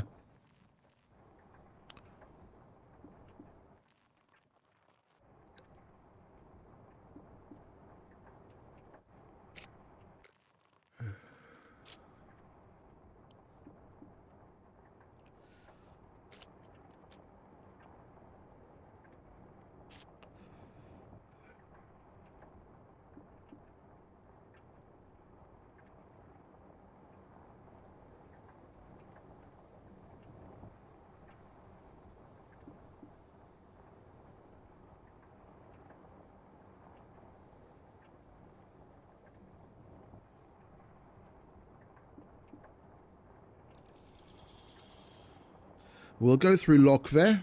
We've still got a little bit of room in our bag. And we've still got to kill a couple of puppets. And we can get that out of the way. Hopefully no one's been through the police station here and we can pick up some more weapons and ammo.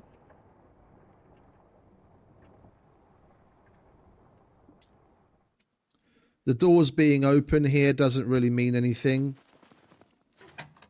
It doesn't necessarily leave you any sign as to whether someone's been here recently or not. People just leave the doors open all the time everywhere.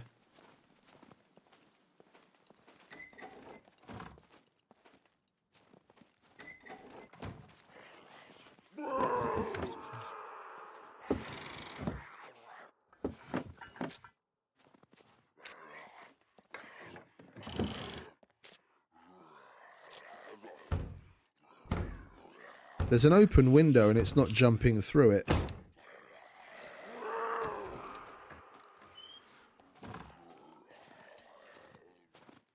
Let's see if he calms the fuck down.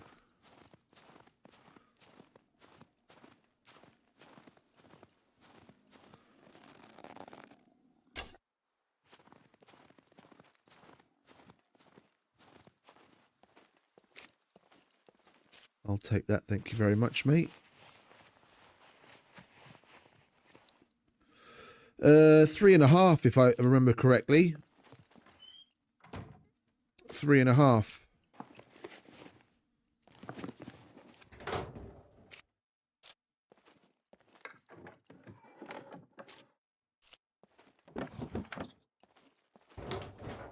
And that's the only reason I thought to try it, because I prefer the challenge of more difficult puppets. Makes things more interesting. If it was just like vanilla settings as far as the puppets go, then I wouldn't have come.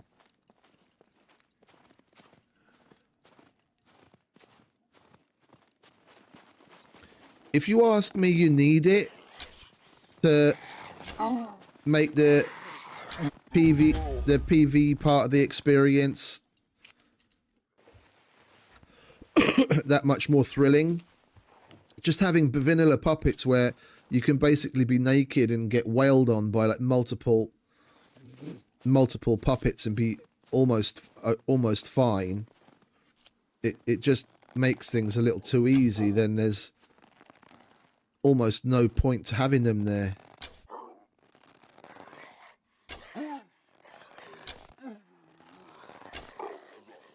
Can you hurry up and die? Thank you.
And not having to scrounge for hours and hours and hours on fucking screwdrivers is nice.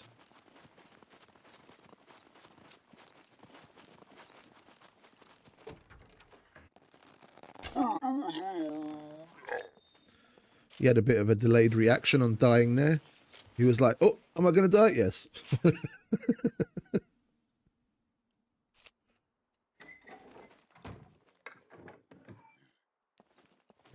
I mean, just look at how many puppets there are. We just came through here and there's 2 more here again.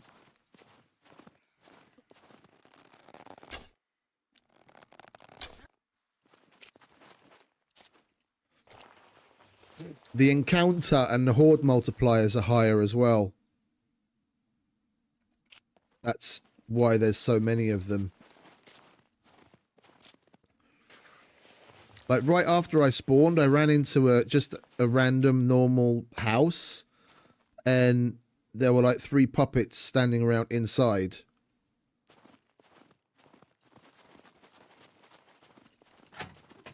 Where you'd normally see none, there were like 3 right there. I was like, what the fuck's going on here? What's this party all about?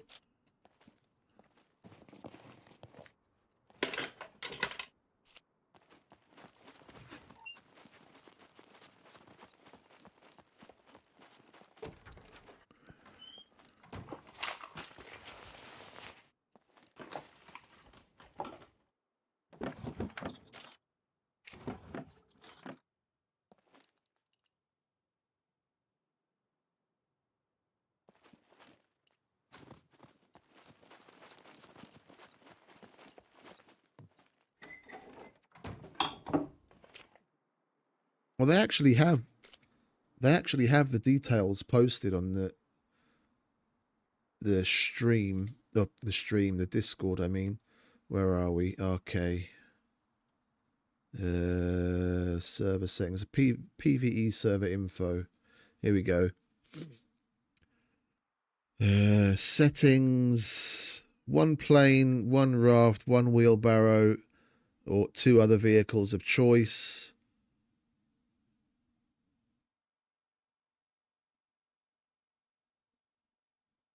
No raiding, server info.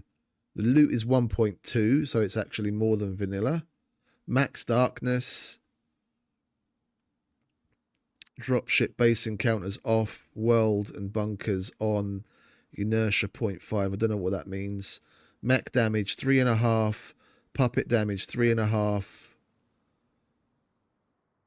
Permadeaths at 2,000. Random spawns 350. Sectors 2 gold. This is the thing that I was happy about, and another one of the reasons why I chose to play here.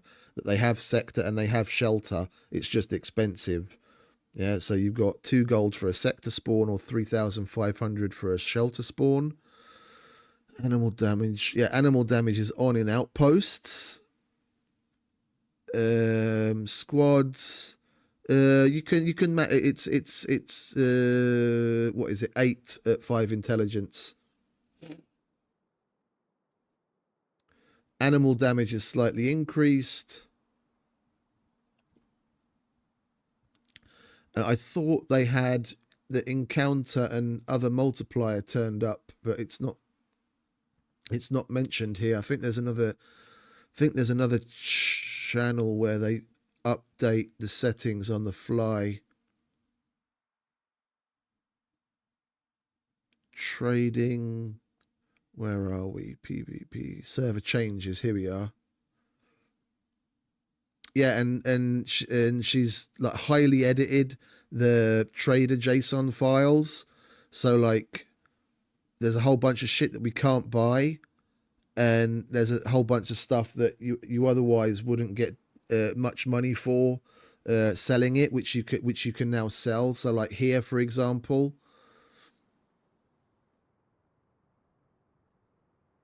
you can sell like fish and animal carcasses. You can sell fish to the fisherman trader, and you can sell animal carcasses to the saloon, which you can normally, but they pay more than normal. So like hunting and fishing is actually a legitimate way to make money. What else? Hardcore server.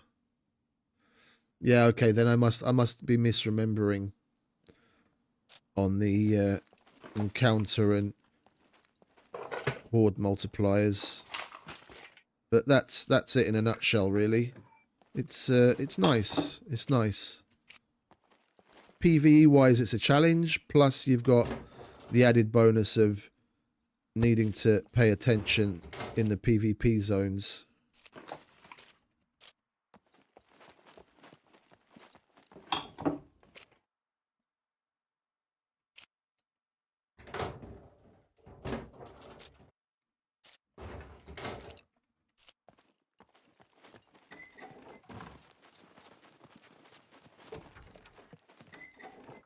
I think we should probably just beeline it to the police station and get that out of the way, because we're going to need room to carry whatever loots we get out of the lockers if it hasn't been done already.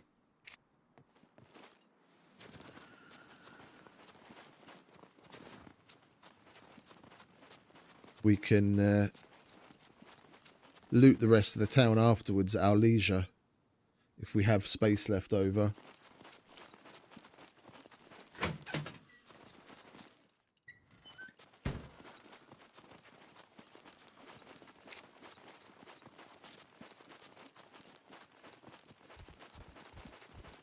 Yeah. That's what I thought.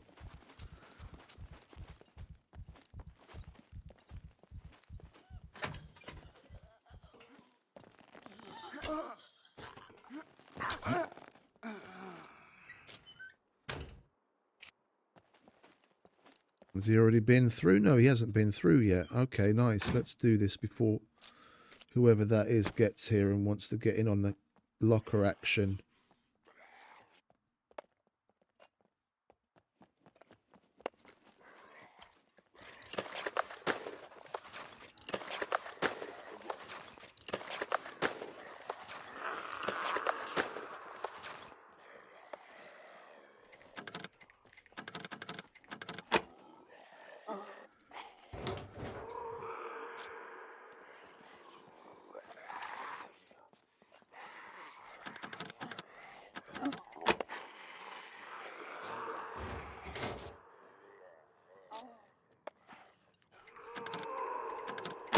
It's headless chickens like that, whoever that is outside, that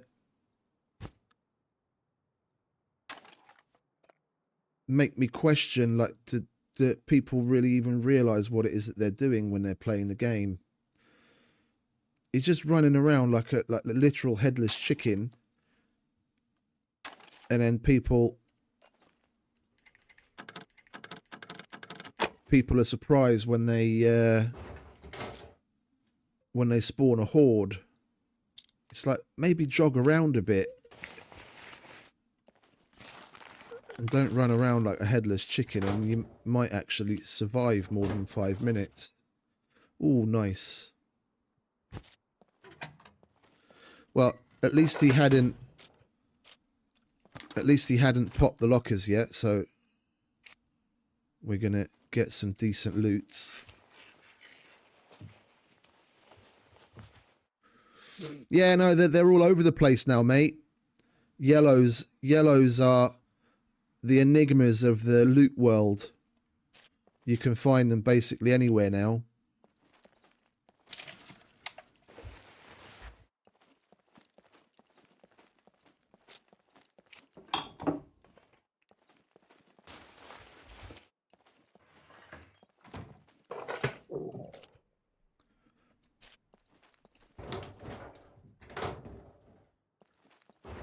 I found mine in the... I was in one of the support buildings, the town down in A2 that's got like the docks with the mechs in it. I was in one of the big office buildings. The office building that's got lockers in the bottom of it. It's got like 5 lockers in like a little armory type place. On one of the upper floors in that building, I found it like in a random desk or a box or something. They're all over the place now.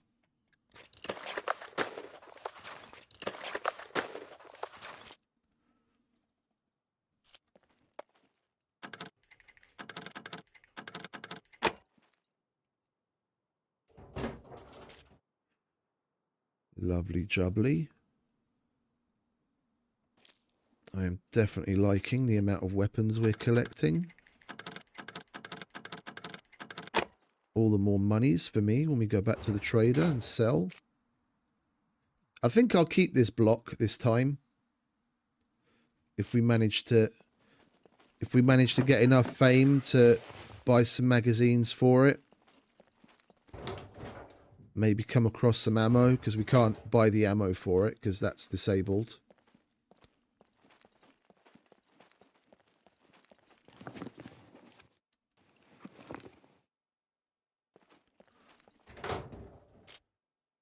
Oh, nice. We'll take that. We can put that in.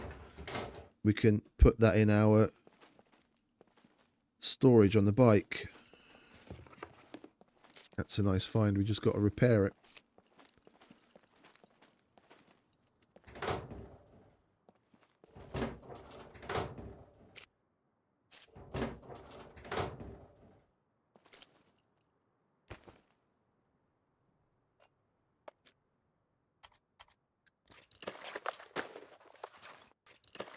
Oh, we had that.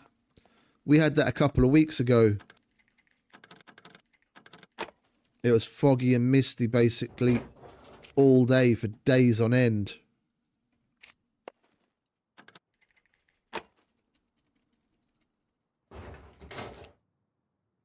What is it with the 1911 mags? Give me some fucking block mags.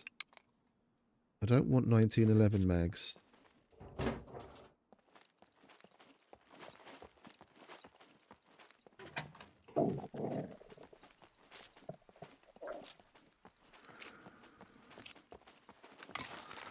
Right, well at least we got some more nails. We can make some more toolboxes to repair some of the things that we've got.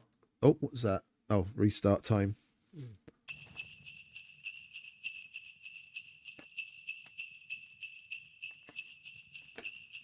Oh, we had that here a couple of weeks ago. It was rather odd. And it was really cold still at the time. So in the morning everything would be like pristine white from like the fog freezing onto the tree. Well, basically everything. So everything was like a crisp frosty white every morning.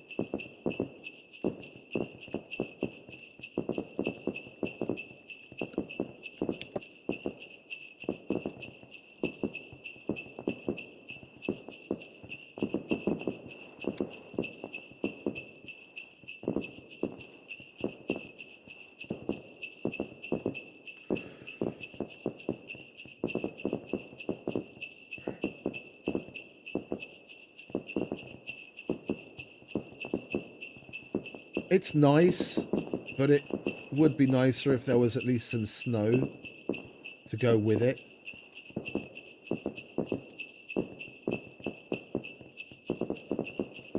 Someone's been slacking.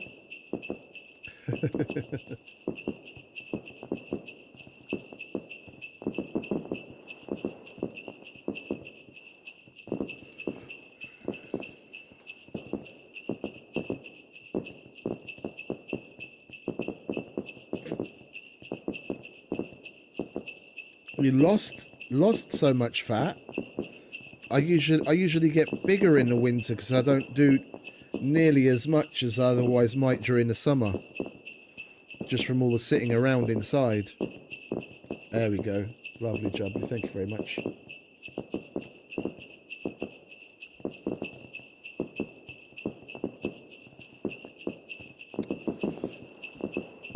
I'll make sure to wash my axe for that now.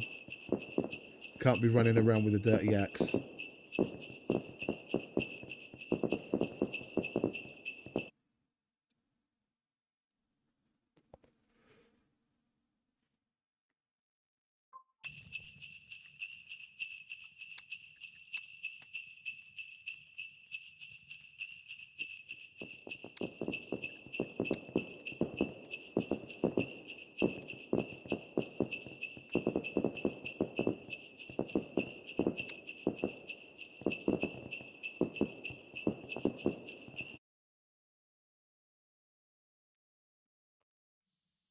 And that's the other nice thing, that it's password protected. So, and from what I've seen, not everyone's getting the password. It's not like any old random person can be like, oh, like watching the stream, for example. You might not get access, as I saw probably like 4 or 5 people asking for access on the Discord, and the admin only responded to me. But you could see that the other people had like the new sign next to their name. So I think they're kind of curating it to a certain point. So it's not just willy-nilly all sorts of... So you can better screen for potential hackers and what have you, and idiots.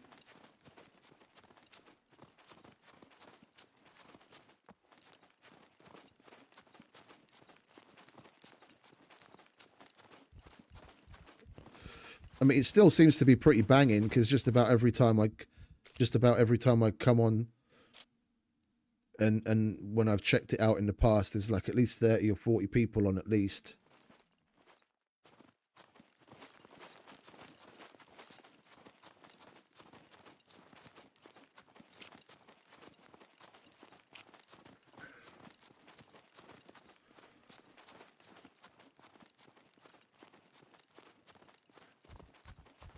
Right, let's see what we can chuck in here, shall we? We're going to have to empty those.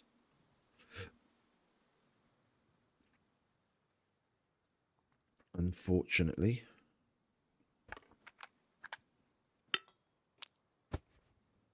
Yeah, we're not going to get as much in here as I hoped, because we've already filled those up.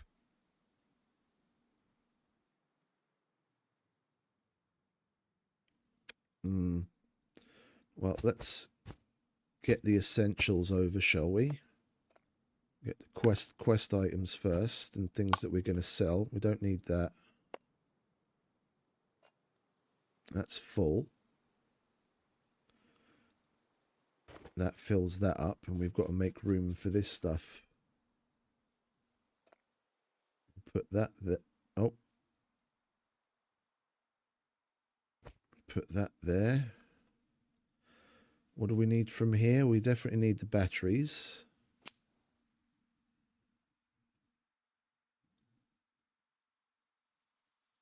And we want that. How much room we got left? 2. I don't really need that. And the only reason I'm holding on to that is to make rags. So I guess we could chuck that down there and then put that away. And we might as well make a toolbox while we're at it.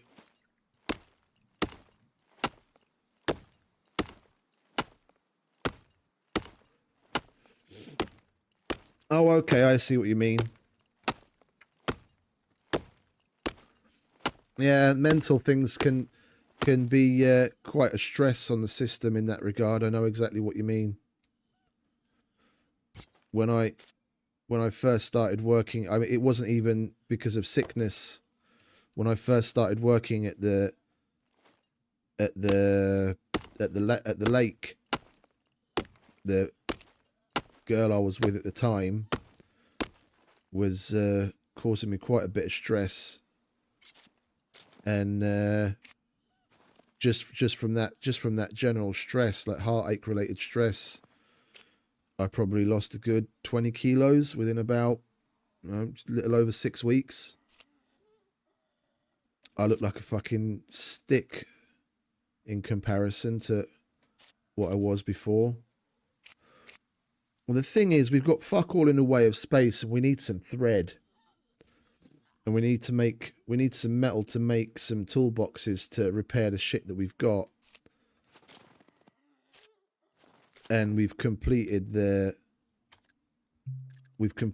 armor request, so we can move on to the mechanic.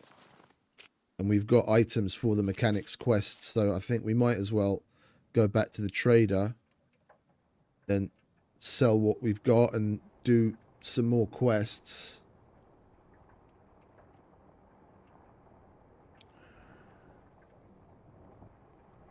Like, the lightest I remember being in, like, recent memory was about 85 kilos. And that doesn't sound light, but I'm also 6'2", and I'm built like a brick shit house in general. So 85 kilos for me looked skinny. Like, I didn't look well. Like, ideal weight, if I'm working out, is like about 95 or 100 kilos.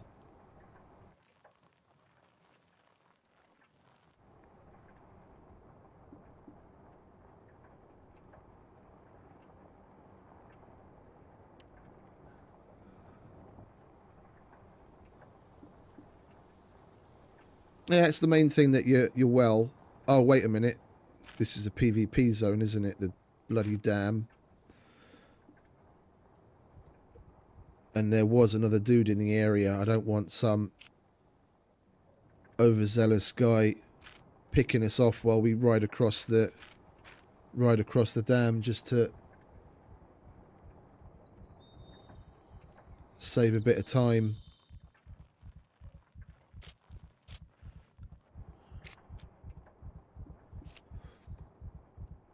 We're on our bike, so it's not like it's going to take that long anyway. If I wanted to, you know what? We'll get it out of the way quickly. We'll ride over to the... Yeah, we'll just walk it. We'll take the reeds in. That'll be quicker. Then we'll be in and out in a flash, and we can get back to looting Lockfair.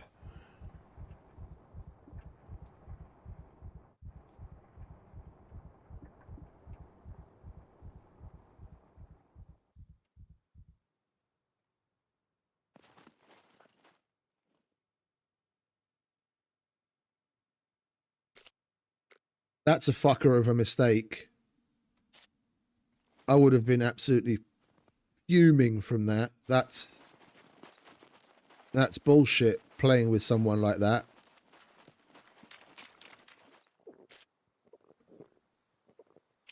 I mean, it's a good thing that you're okay and it wasn't that. But I mean, Jesus Christ, how can they make that kind of fucking mistake?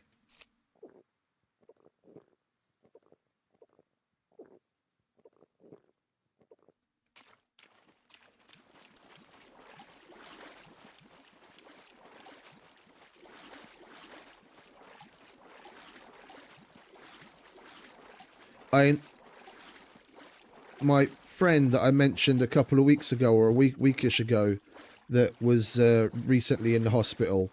They took him into the hospital on December 20th, and he was in a chemically induced coma for 8 days, and that was because of the doctors not doing their job and not realizing what's going on. Like, he went in to get tests on, get like biopsies in multiple places, and then they did some tests and what have you, and when the test results came back, they were like, oh, it's just the little strong pneumonia and this and that, and they gave him medicine and said it was going to clear up, and then he had a turn for the worse and passed out, and it was so bad that they kept him in a chemically induced coma for 8 days.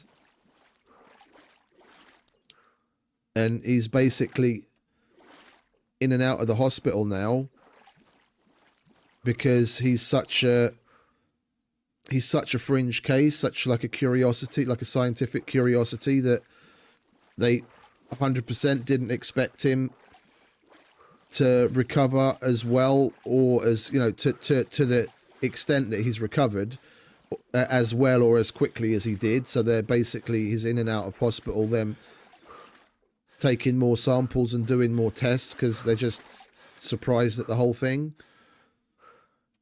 But had he not been so lucky, then that would have been it. And that's because of the fucking quacks not looking at the test results properly and not taking things seriously.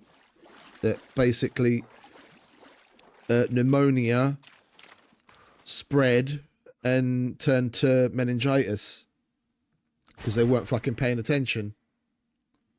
It's just beyond belief.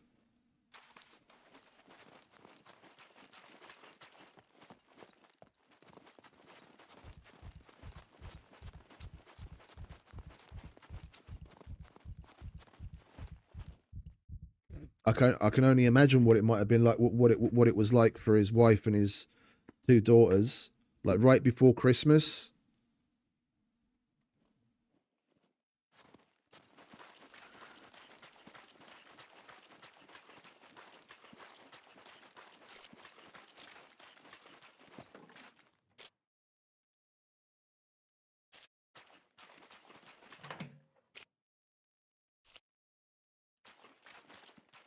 Hey, Pistol. Welcome back, mate. All good here, friend. Welcome, welcome. Feel free to browse around. You're not the one that... Oh, you are the one that buys Feudal's helmet. Let's see Okay, what let's you sell have. that so we can actually make some space.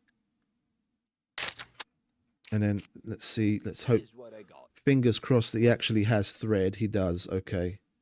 Let's get 2 things of thread. And we can make some sewing kits at last.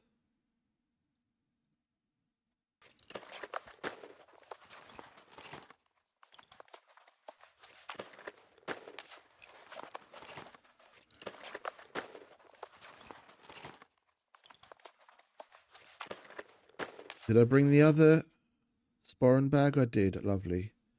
Well, let's repair that. And that. And we can sell those too. Here's what I got. It's only $100, but every little helps. Let's see what you have. Anything else that he'll take? That's decent money. Oh, I want to hold on to the rest because they're quest items. Right, we'll sell that. Now let's go and see. Make sure to stop by again. Let's go and see what the mechanic has for us. Problem is, the most of my items for the mechanic we left in the bike, didn't we? Hello. We can always bring stuff back. Business done. Yeah, battery cables. We've got that in the bike. Brake oil. I think we've got that in the bike as well. Or did we pick that up? No, we've got that in the bike as well. Business done. So that's 2. So was it brake oil and cables? And that's basically it. We might get lucky with a car jack or a gas can if we go back to the Stop town. wasting my time. Let's do something about that, shall we? Sprinkle some points out there.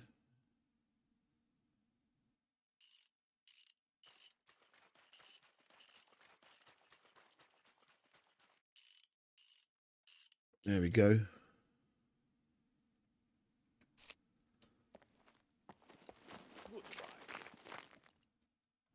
Right, what we can do while we're here is make the toolboxes, repair some items.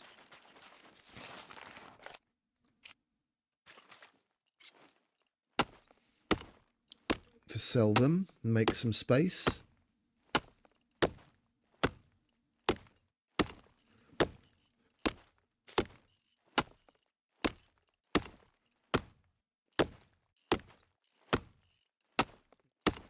I mean, I've been coming across 9mm ammo pretty consistently. I found 2 boxes of it at a police station the last time I went. Not this most recent one, but yesterday. That's what I'm using in the Mac 10. It might be a good idea to stick with the SF-19 instead of the block, and then at least we'll be using the same ammo in both.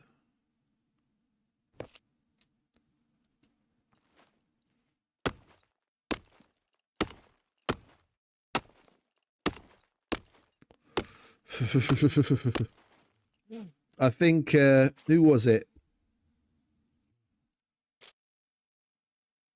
I can't remember who it was now. Someone was gambling all yesterday, and basically every time he did it, he won. I think whoever that was used up all the luck.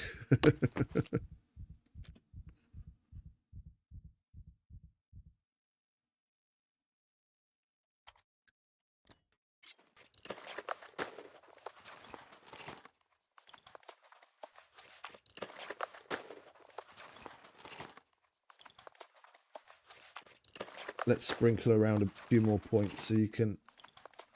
There you go. Can have at it.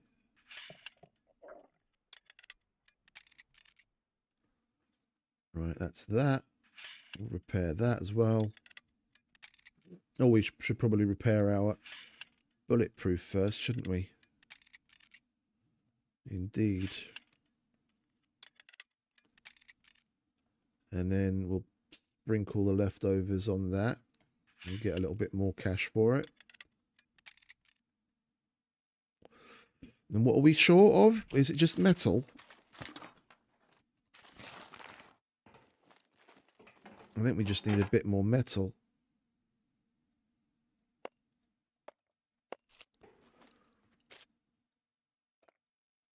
And we can make another one.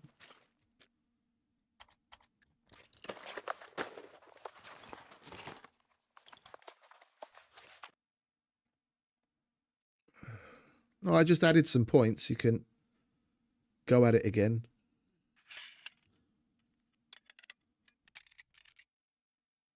Okay.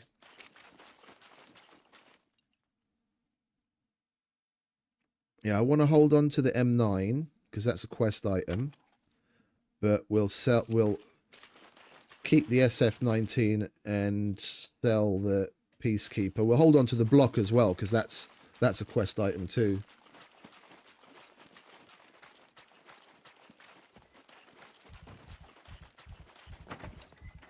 What's up? If you're trying to rob the place, I guarantee you, I'm well armed. Guns come unload. That thing registered?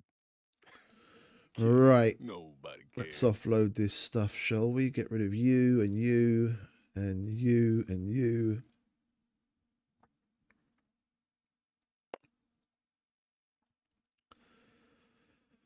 And that.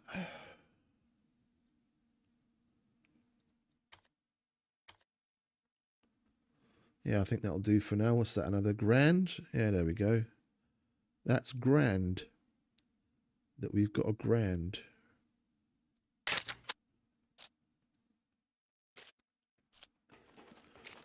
And we need to grab brake oil and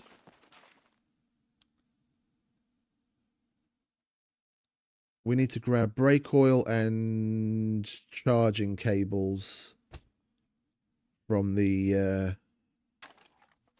bike and come back. Oh, wait a minute. Hang about. Does he sell SF-19 mags? Guns come unloaded. Security reasons. He does. Obviously. 440. And we can buy 9mm, but only armor piercing. Do you sell the suppressor? We probably don't have enough fame to buy one, but does he sell them at all? Oh, we do have enough fame to buy one. Okay. Well, then I think we'll get ourselves a suppressor. Some SF-19 mags. How much money we got? We'll get... Yeah, let's do that. Then at least we'll have a... functional SF-19 suppressed. No. I'm on Raykit server today. We're changing it up a little.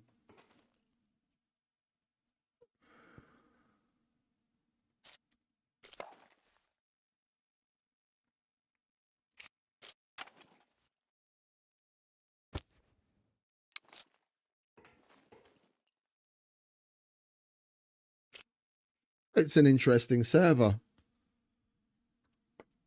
PvE wise, things are a little bit more difficult than vanilla, and there's PvP as well. Like the majority of the map is PvE, but there are PvP zones.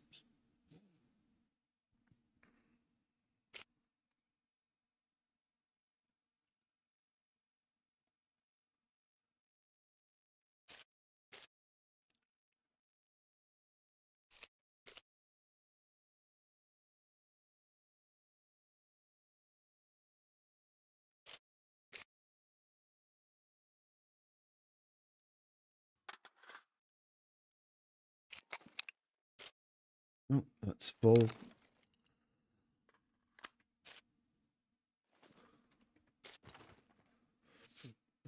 I wanted a little break from the meat grinder, to be honest. I just want to clear my head after the shit that happened yesterday.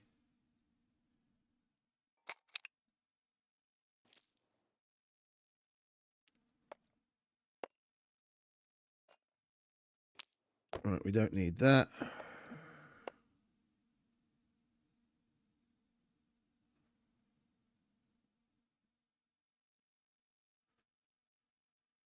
We've still got space. Still got space down there.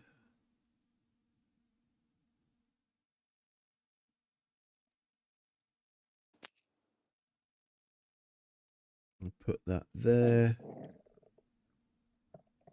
Chuck some of that in the tack vest.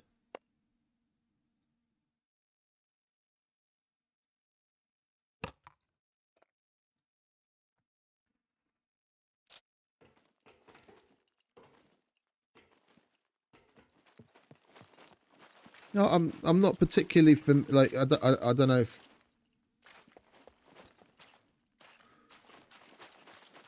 why you're wondering whether you're referencing some of the drama. I'm not particularly familiar with the drama. I know certain things went down, and it's why Fozzie and PK are no more at RKG, and why Malka isn't playing on his server either anymore. But I'm not familiar with what went down, and I'd prefer not to perpetuate drama. Even just bringing it up is enough, but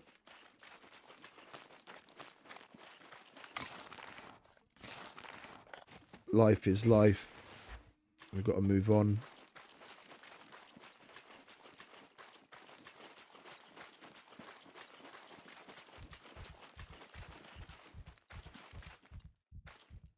No, I know, mate. Thank you very much. Thank you for that, mate.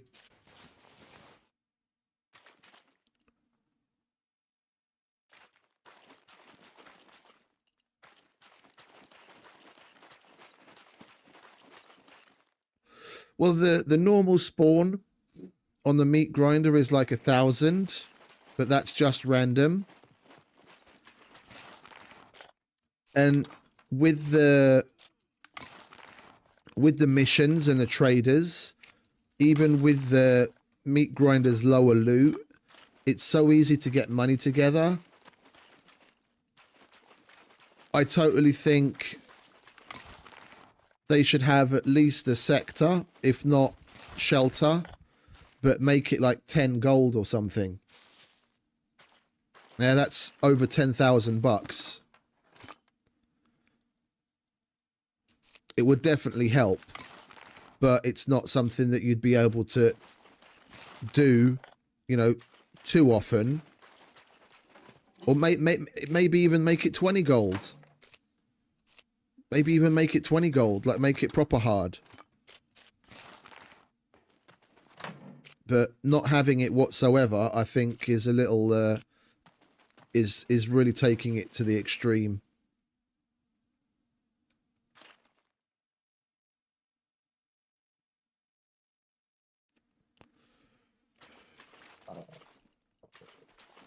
But, I mean, if you start introducing those kinds of things, then people, then the more OG meat grinders will start to complain about it becoming even easier than it used to be. But L really needs to like, if he wants the meat grinder to become more successful than it is, and if you ask me, it's more successful right now than it has been for quite a while. Yeah, I remember back in the day playing it, you know, we'd have 3-4 people on at any given time, maybe, but for like the majority of the day it was like me and maybe one other person. It's nice to see so many so many more people playing it, where there are times when there's like 10 or even 15 people on at a time. It's really nice. I think that is somewhat down to the fact that it is easier than it used to be. So there is a bit of a fine line to walk between appeasing new players to bring them in and holding on to the OG meat grinders that like the difficulty. He needs to put some effort in and figure out what that server wants to be, like what he wants for it, to like finalize rules and settings. But I don't think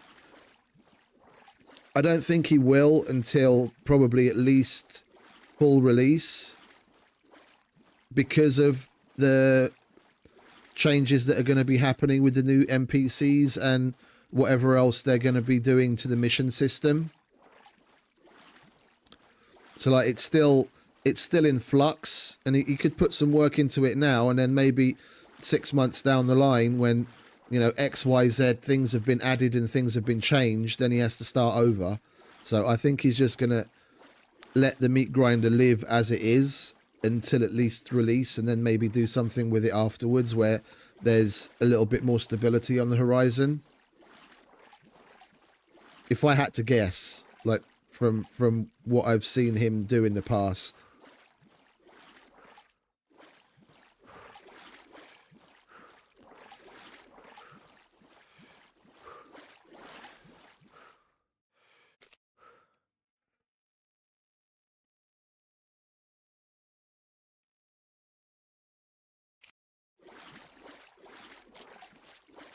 Well, I'm definitely happy that we've got a suppressed pistol at last.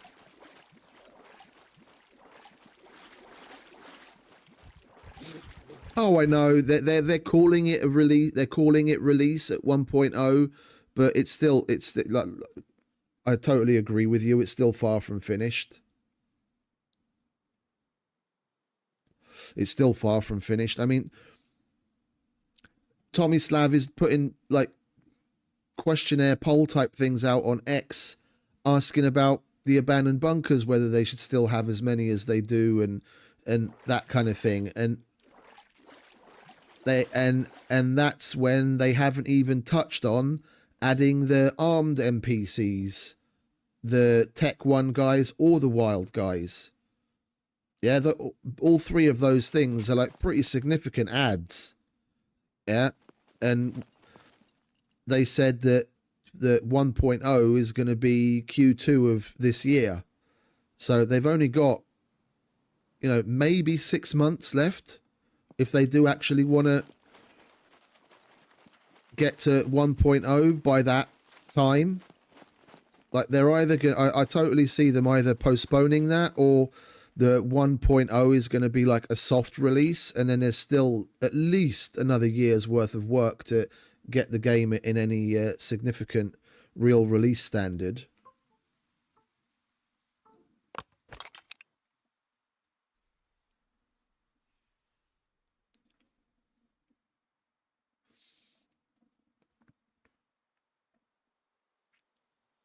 So what was it? Brake oil, battery cables.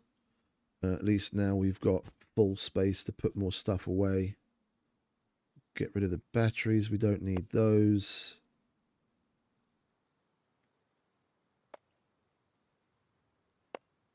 We've got plenty of batteries. We still need, what's that, 8? We still need 2 duct tape. But we're only going to be able to do those missions tomorrow.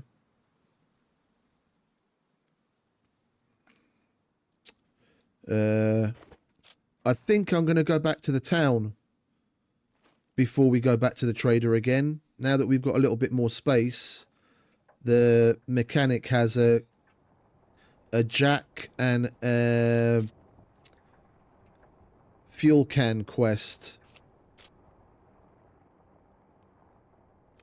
If we could get lucky and come across either one of those, then we can get 3 quests done there, and then we can unlock the medic and we can move on.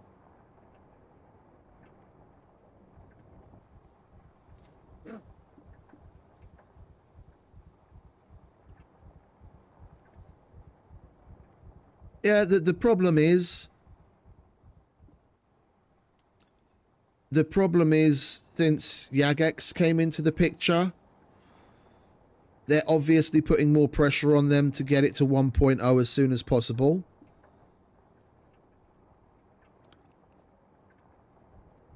And they're probably influencing certain gameplay aspects a little more than what Tomislav and the other guys were hoping or expected.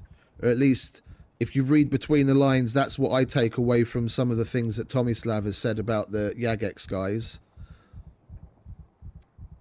And there's a whole bunch of things that Tomislav and the other guys wanted to go in a different direction with, that have been changed over time simply to make the game somewhat easier. Oh shit, we're fucking hungry like a motherfucker. To make the game easier to be able to appeal to a wider range of people. Like I totally agree. I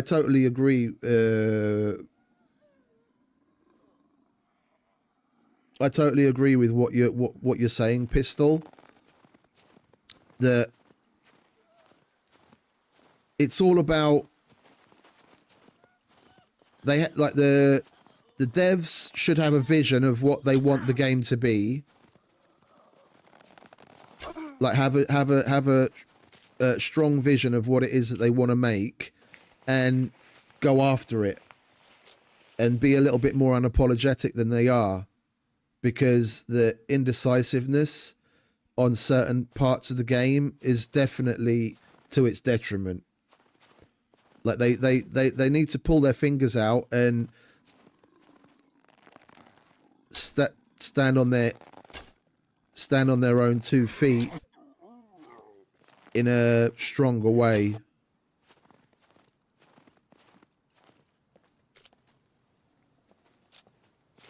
Yeah, but that's a different part of it. That's a different part of it. It can that could, you know, it could be good, it could be bad. Yeah, if you bring more eyeballs to the game, I mean, just look at the way that people act with the game now. Yeah, it's from day one. They've been saying this is early access. It's going to change. It's going to be full of bugs. Yeah, and it's the one thing that people constantly complain about. Yeah, that it's so bad like this and it's so bad like that. It's like, what do you expect? It's early access. Yeah, they've been upfront and said as much from the beginning. It's to be expected.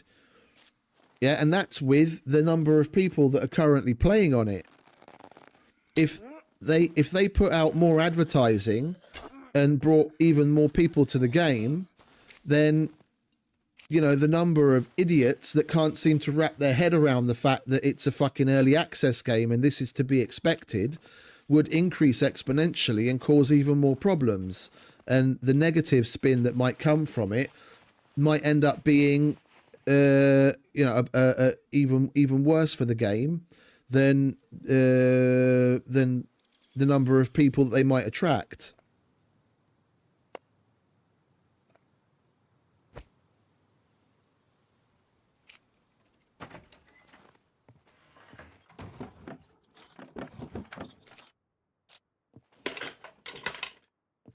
I mean, the saying that there's no such thing as bad press. You can only take so far. There is such thing as bad press past a certain point.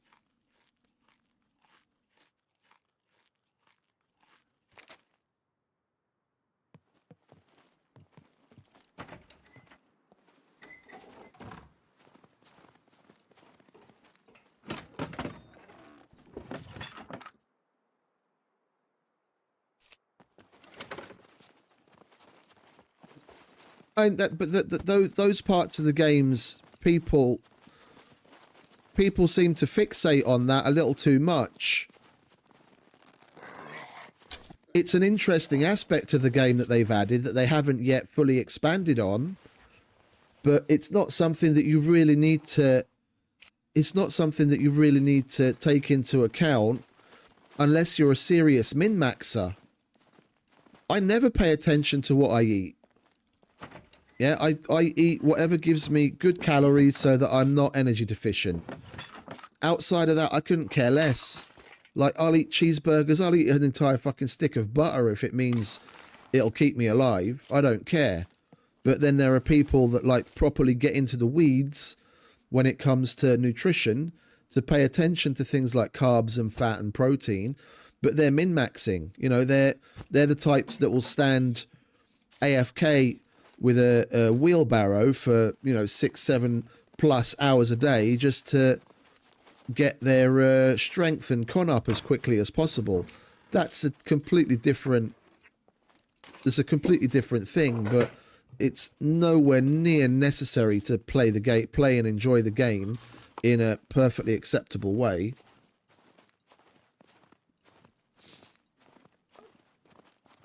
That might be the case for, like, in the past. I've been playing the game for a little over 3 years, and I've never paid attention to what I ate. I never paid attention to what I ate, and I never had any issues whatsoever.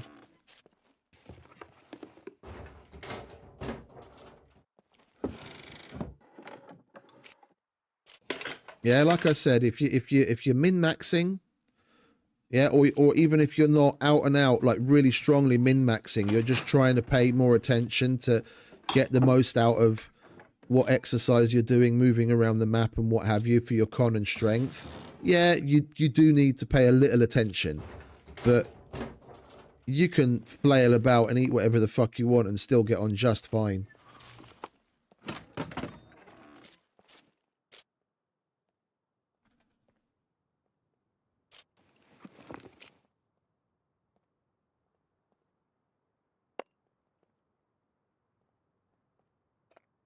It's all those are the kinds of things that I can say are kind of relative.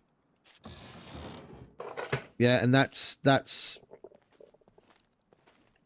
what I was alluding to when I said that the devs really need to take a stand and make a decision of what direction they're going in. Yeah, like from what I've read and heard from Tomislav in interviews and what have you, what's in the game as far as, like, survival aspects and difficulty goes is still only a fraction of what they originally really wanted to get done. It was going to be a lot more in depth, and it was going to be a lot more difficult than it is. So what we have is already a toned down version, and to be quite honest, like, again, that's one of those things that I've never had issue with. Yeah, I've had characters where in the beginning the going was a bit harder, and I had to, I survived on grubs and crickets from trees and ransom and aloe, but bare bone, brass tacks of it, it's a survival game. You need to put some effort in to survive and forage. Yeah, and the fact that it is like that is what sets it apart from the majority of other survival games. Yeah, things like the Forest and Sons of the Forest and DayZ and what have you. They can be equally as difficult, but just in different ways. Like if it's those kinds of things are like deal breakers for people, then yeah, then it's probably not the game for them. It's just down to what direction that devs want to take it in, and I'm here for it. Yeah, I enjoy it, but I've always enjoyed slightly more grindy games to begin with. Like even when I played Minecraft, I played modded Minecraft, and I played Greg Tech. Like, if anyone's familiar with modded Minecraft, then you know Greg Tech is probably one of the grindiest mods for almost any game ever. Yeah, where outside of the base ores and what have you, it adds a whole myriad of things, and you can take yourself all the way from the Stone Age up to fucking fusion technology, where you make fusion reactors, where you have to make helium-3 in heavy water. Yeah, and there's a massive grind in between. So I'm not really the one to talk to about that kind of thing, because I'm here for the grind. I enjoy it.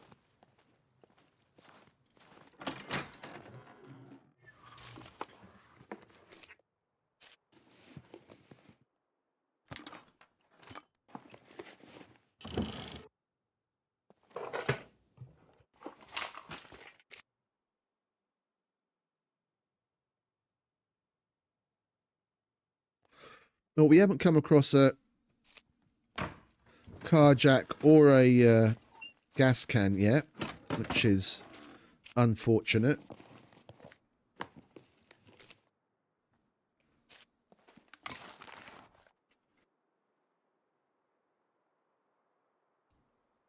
Scusi.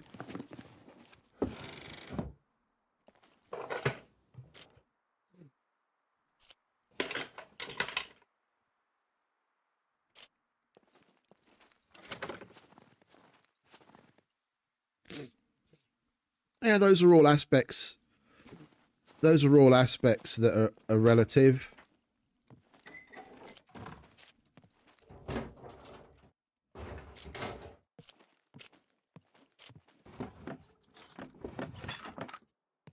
I can't really talk to that kind of thing because it wouldn't interest me anyway.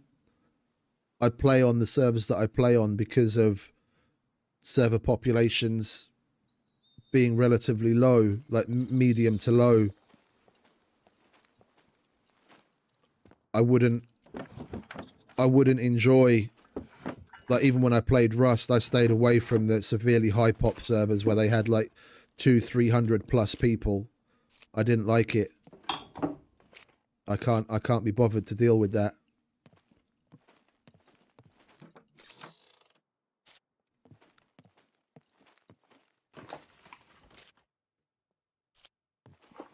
Yeah, well, I mean, granted, yeah, everyone's got their play style and what they prefer. It's gonna, if the game can't handle it, yeah, because of the way that they've done certain things, then it's not going to be able to handle it, and it's something that people need to take on board when they're choosing whether they're going to play it or not. I mean, the condition that it's in, and you know what's possible and what's not possible. If it's oh, is he one of those? Yeah, he's one of those.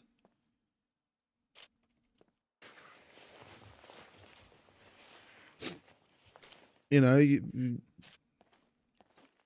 look at what's in the game, what's possible, what's available. If it doesn't all add up to what it is that you want to do, what experience you'd like to take from it, then it's not for you, and you've got to look for something else. I mean, it's the way of the world, as it is with any game, whether it's this or any other one.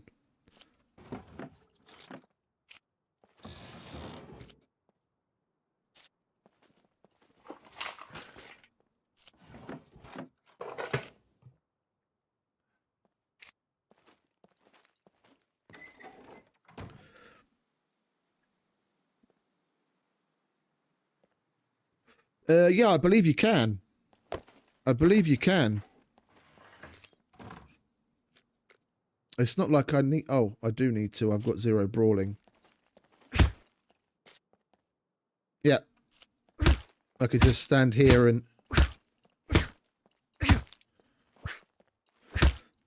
beat the shit out of him. Oh, hang about. No, I'm not. I must have had that 33 experience already. No, I'm not. I'm not leveling, unfortunately.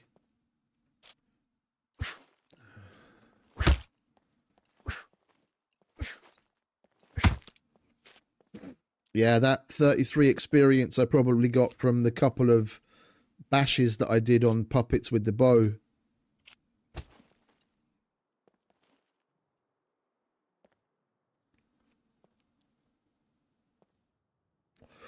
No, I think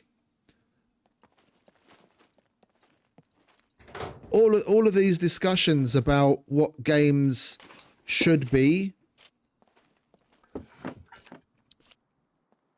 and people getting more involved in development, if developers even pay heed, take heed of what people have to say, is in the grand scheme of things. Oops, no, we don't want a fucking kilt. In the grand scheme of things, pretty new in the world of gaming. Like, back in the day, what was it? A game would come out when it comes out in its finished form, and you might be lucky to see some fixes and updates, but hard copy released, because, you know, back in the day of like Stan's internet, yeah, there was no way of them getting it out, so the release of games took longer because they had to put so much more work into it to make sure it was way more bug free than what they do right now. And between access, quote unquote, access to the developers has changed and been made so much easier through the wonder of the internet. And what people, quote unquote, allow themselves to do, or what has been more and more socially accepted as something that's okay to do. Yeah, the certain level of entitlement of people as to what they should be able to expect from a game has very much morphed over the years. Yeah, it's like the saying, how is it in English? I've fucking forgotten it. I know it in Hungarian. It's like too many chefs in the kitchen. Yeah, you're going to spoil the broth. And unfortunately, the vast majority of developers, especially indies, don't seem to manage to find the balance. Coming back to what I said earlier about having a specific vision and drive to carry out that vision, yeah, a lot of it is left too open source to the community, yeah, and then whatever vision they started off with becomes diluted or twisted, and things just end up going bad, and you don't get anywhere near the right kind of game or the same kind of game you would have had the developers just gone with what they wanted.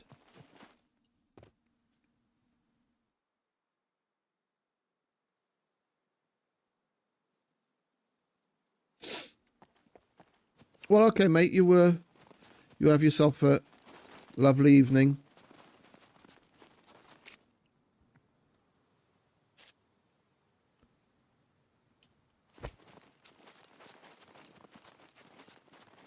Did we just come out of here? My fucking fish brain's already forgotten. No, we haven't searched this yet. Laters, mate.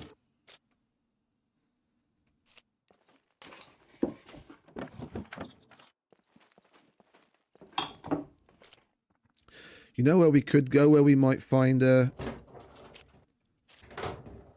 gas can or a jack, which isn't too far, especially seeing as we've got the bike.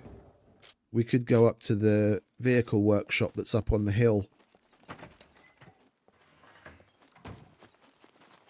It looks like the garages down here have been severely hit already. It's not like we're going to get all that much out of this place.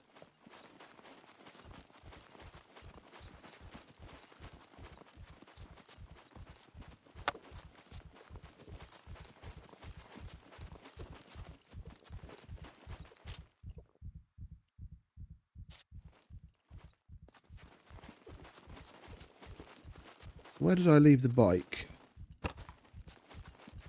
That was over at that end of town, wasn't it?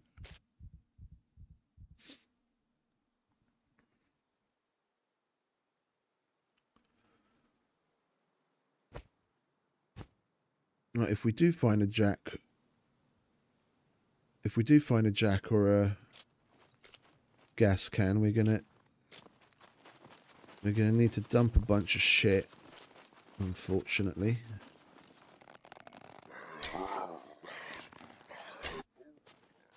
If we found a jack, it would probably be better off.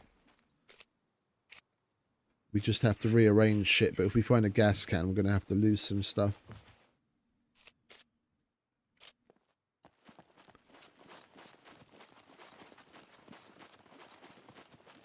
Hey, welcome, Neko.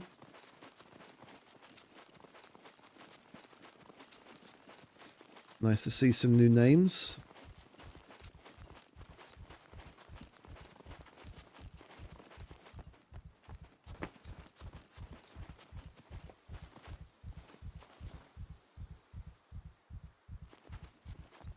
I parked it out. There it is.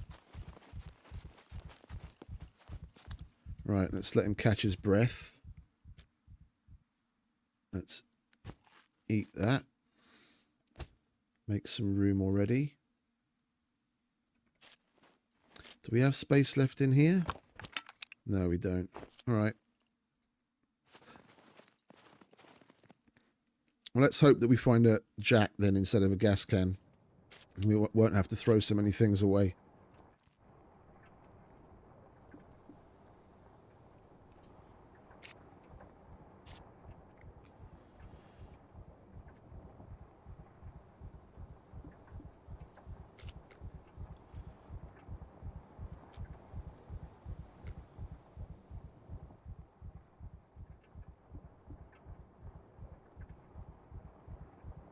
Bloody hell, we're making pretty decent gains there. Got +1.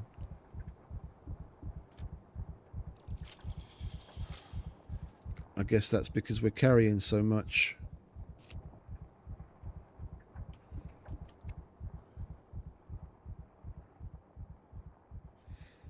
The bike is seriously good for constitution gains. Like when I saw how high Red's constitution was, I was like proper surprised. Because his constitution is almost on par with his strength, and usually constitution lags way behind all of the other stats. But he's got really good con because he's always on the bike so much.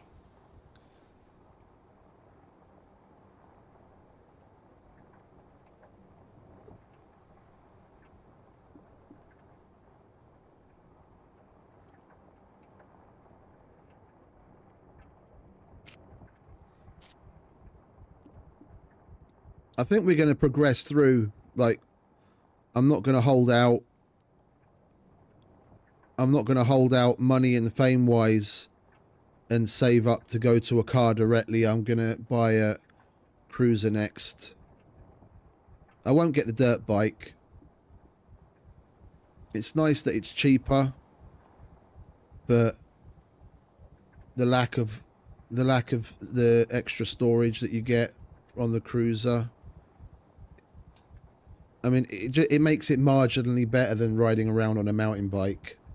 It's just a powered mountain bike, because all we get is the small storage. At least with the cruiser, we can slap a hiking backpack and then some into the storage that's on it already, and it's nice and fast. And the chugga is also a good selling point of it.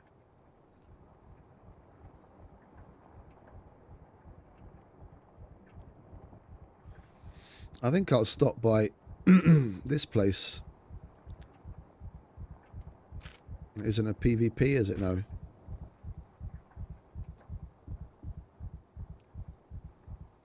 I'm definitely going to go into the PvP zones to loot and maybe actually get to partake in some PvP, but I want to get I want to get a slightly better primary weapon first. And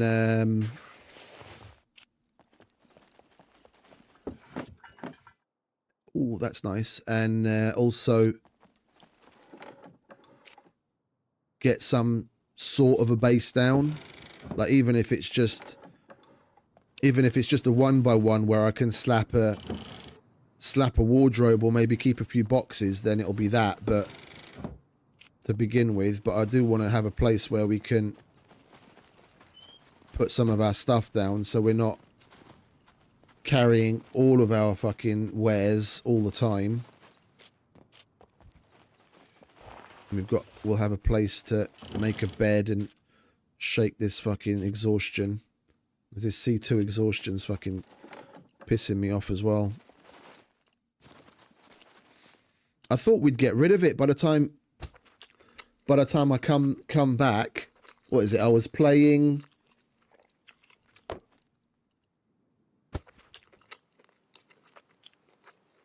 Well, I was playing all the way up until 8 AM. So it was between 8 and... When did I get up? When I only started playing. I only started playing just before the stream started. So what was that? Like 6, 7? So I had nearly 12 hours away from the server. I was surprised that my C2 exhaustion was still as high as it was. I should have lost more. I was even lying down. That's why I was so surprised that it was so high when I came back.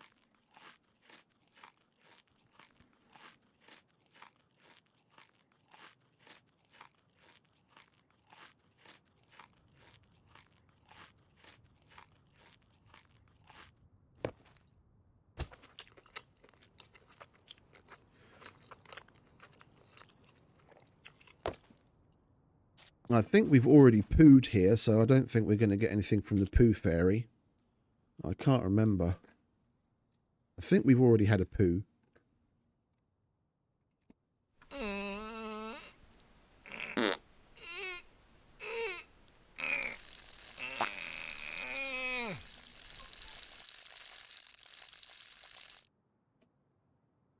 Yeah, no poo fairy surprise. That's not our first poo.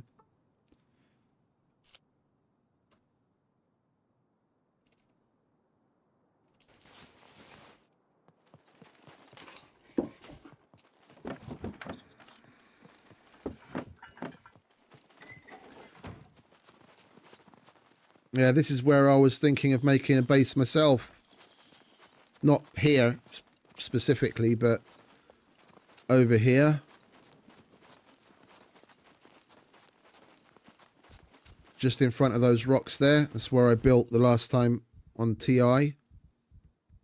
I don't think we'll be able to get one there.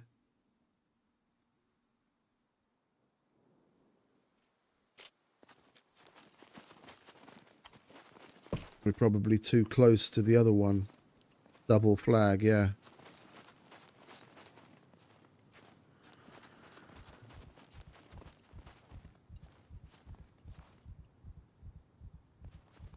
Well, we can get one down.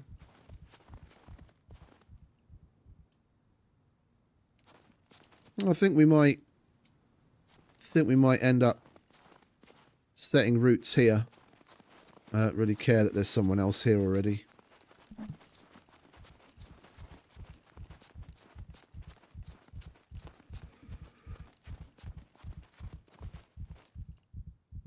And this is a good spot as far as cargo drops go for this sector, because they're not truly random. There are like certain fixed points in the sector, like maybe like a half a dozen of them, and then when it chooses where to drop, it'll just pick one of those. And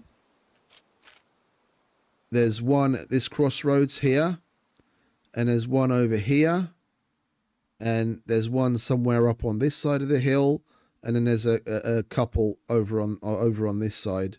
So there's a good chance if it happens to drop in D2, then it's basically right at our doorstep.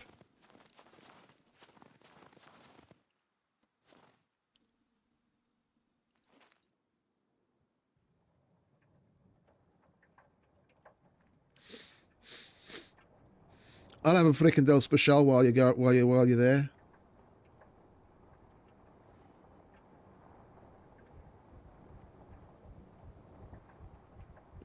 You're gonna get me all hungry now.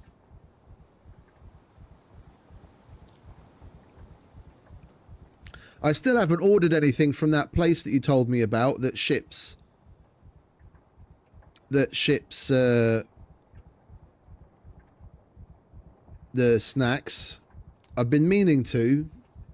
I totally get like a big fucking bumper pack of fricandel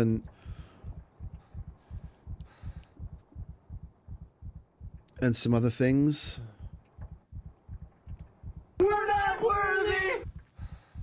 That's a lot of friggin' beard oil, Diamond. Maybe buy some proper olive oil with bits of Jesus Christ, thank you very much, mate. Fuck me.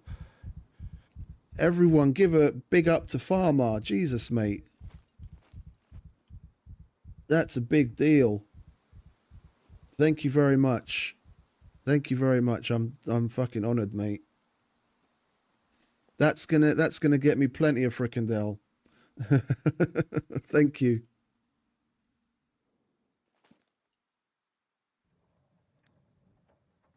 Wow. Dude.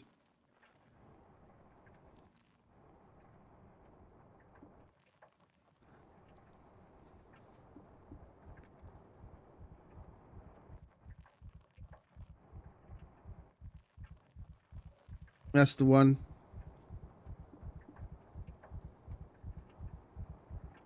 Spam that shit in there for Farmer. Let's get him some big ups. Thank you, mate, seriously. When I added the tips thing, I didn't think in a million years that I'd get very many in the beginning. And it was basically like the first day I added it, Jacob broke the ice. And I've been you guys have been surprising me. I'm very thankful. Thank you, mate. Means a lot.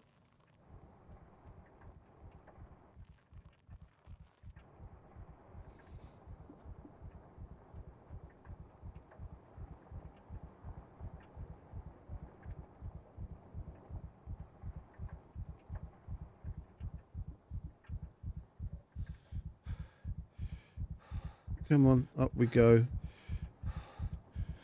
I don't really want to deal with the puppets in town. I just want to go to the workshop.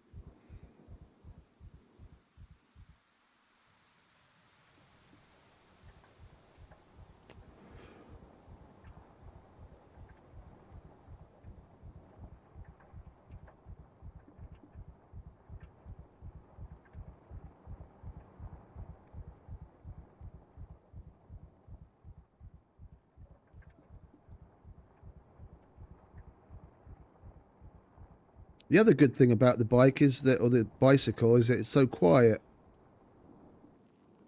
If we were on a dirt bike or a cruiser or something, then we would have alerted puppets in half of the sector that we're here. Now we can get by nice and quick and sneaky and not have to worry about them.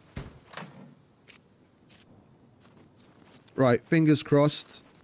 We need a jack or a small gas can. What the hell? I think someone else has been recently. I have a sneaking suspicion someone has been here recently.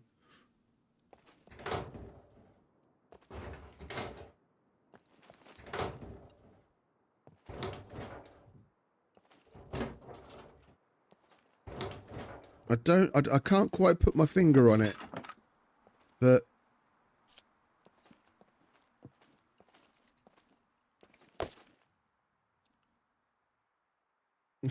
yeah, they swept it very well. We might as well put some of this to use, eh? Do we have anything that needs repairing? I wouldn't mind grabbing the car repair kit, because that's also a quest item and a small, at least taking one of the small toolkits with us, because that's a quest item from Fat Man. I guess we can, well, let's use some up first, shall we? It's not really worth repairing that. That doesn't need repair. That doesn't need repair. I mean, it's not like the bow really needs it either, but I mean, if they're there, we might as well use it. Excuse me.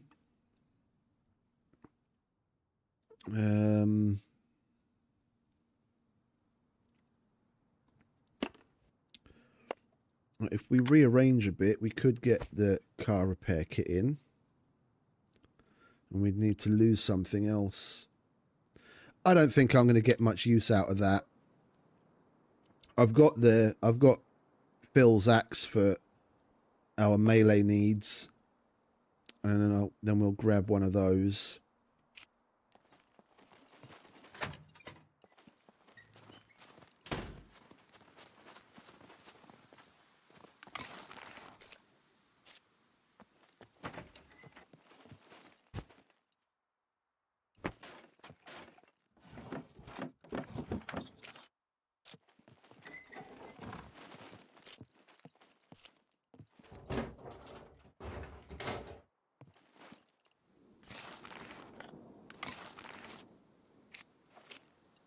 Well, we didn't get what we came for. Oh, look, a screwdriver. A random red screwdriver. Don't mind if I do. The thing is, we don't have metal and we don't have things to cut up for rags. I kind of need to make a little bit of space.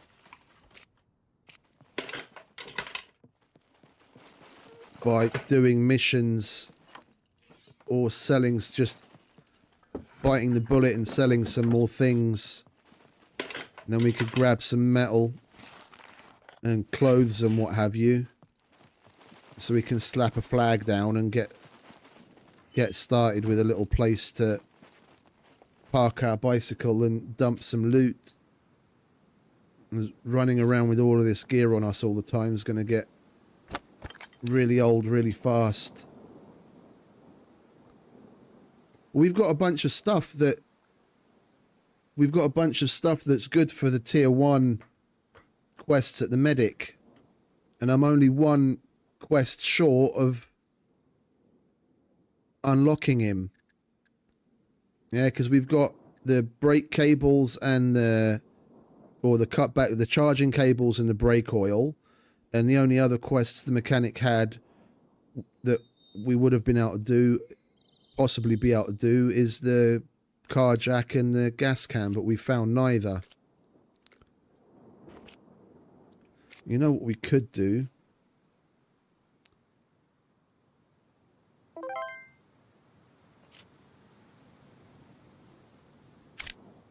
Yeah, you see, he's just got the same quest that we can take there. Small gas can.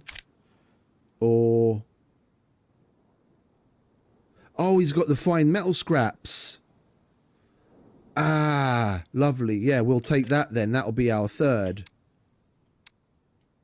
Okay, so for once the phone actually paid off. Okay, we've got to make enough room to carry 20 metal, which is a lot.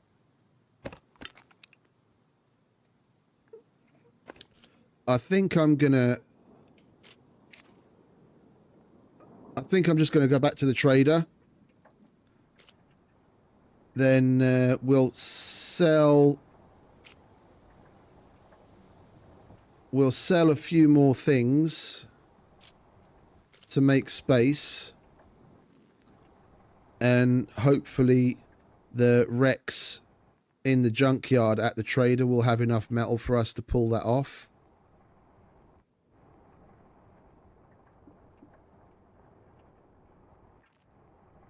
Well, that's a win. Now we can progress on to the medic. If we can get the 20 metal done.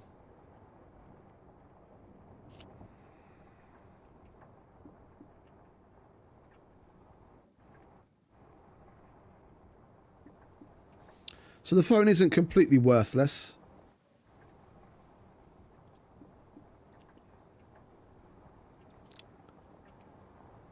But that's the first time it has ever been useful to me.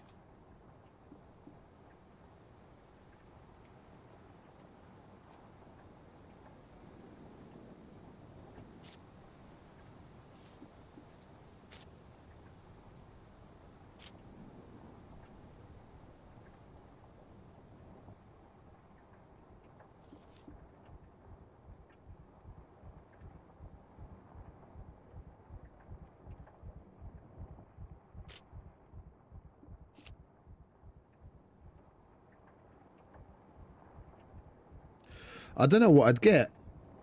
I'd definitely 1,000,000% get some frikandel, because you just can't get anything that tastes the same here.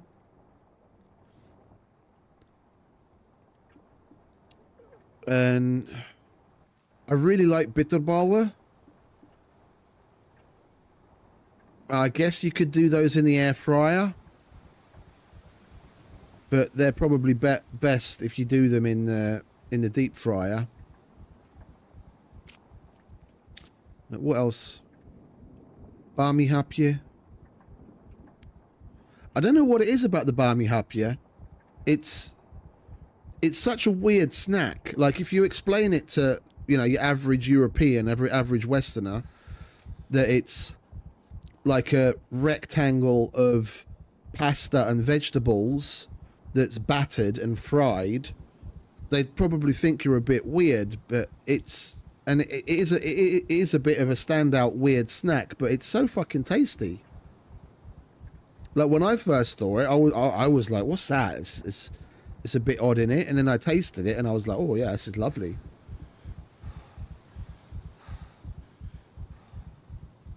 Because I really like my pasta. I really like pasta.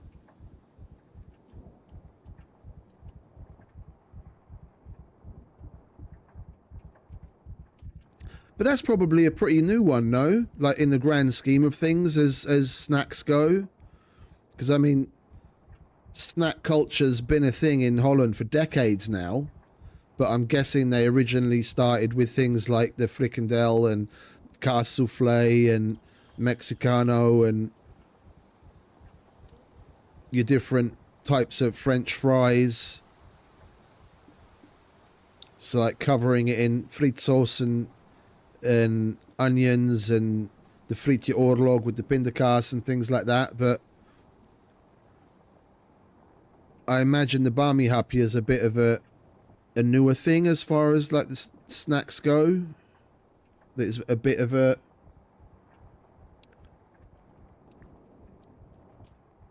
more modern amalgamation of other foreign cuisines. Yeah, cevap's like Croat. Well, it's Eastern Bloc. Let's put it that way. Croatians are most well known for it, but you can get it in Serbia as well.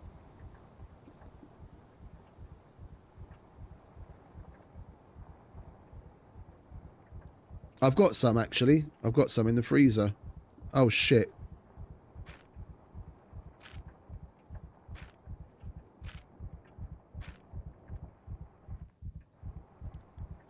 I didn't realise this was also a PvP zone.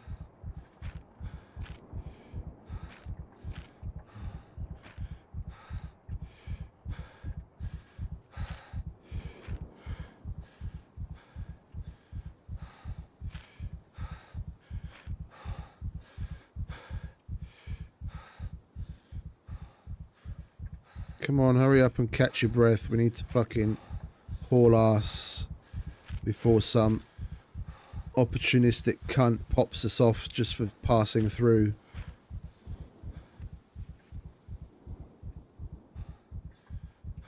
There we go, lovely.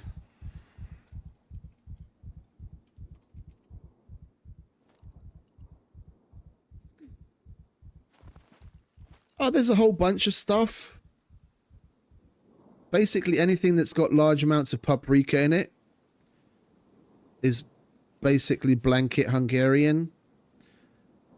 But I mean, there's a couple of different kinds of sausage. There's like salami. There's like a winter salami and a paprika salami. As far as like other dishes go,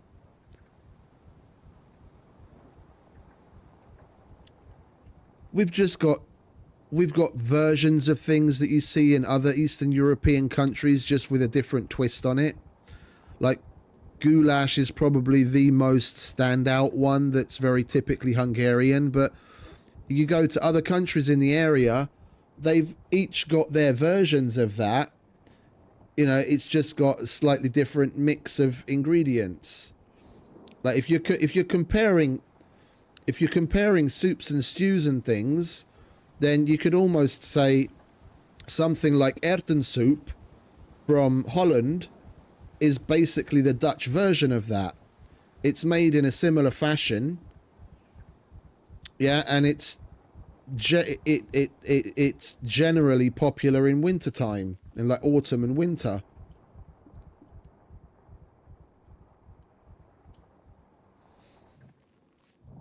Oh, they've got shit aim, have they? Yeah, Langosh, I guess.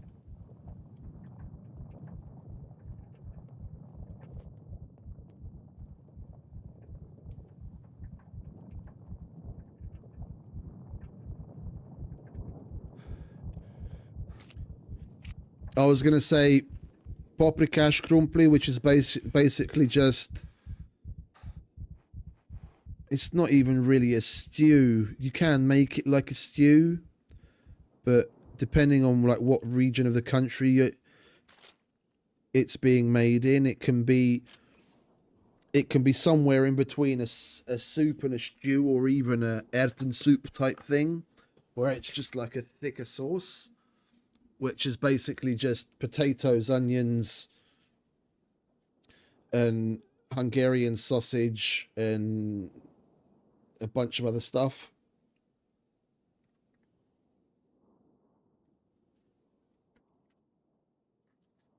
But yeah, langosh is like I haven't had a langosh in a very long time, actually, to tell the truth. That was basically a staple. When you went to like the beach or something, went swimming, then there'd always be like a langosh vendor. It's paprikash. Oh, that's different. There's a whole bunch of different types of paprikash. When people say paprikash, that it generally tends to lean towards the fish paprikash. But there's all different, like paprikash itself is just a certain method of going about making something, and there's a whole within certain constraints, and there's just a whole bunch of different types of it. There's beef paprikash, there's fish paprikash, there's rabbit paprikash, there's all sorts of different paprikash. When you just say paprikash, then people tend to think of the one with fish.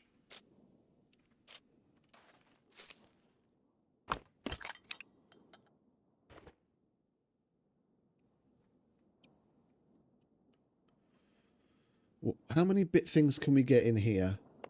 1, 2, 3, 4. So 4, 8, 12, 16. So we'd only be four items short. We can do that. Yeah. Because none of these are things that we're going to sell. And then we could go and sell a few items to make more room, and then we'd have space to pick up the 20 metal that we need.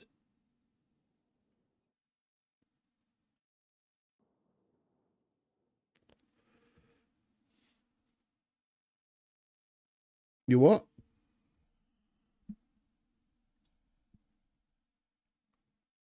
My sound is gone. Can you hear me?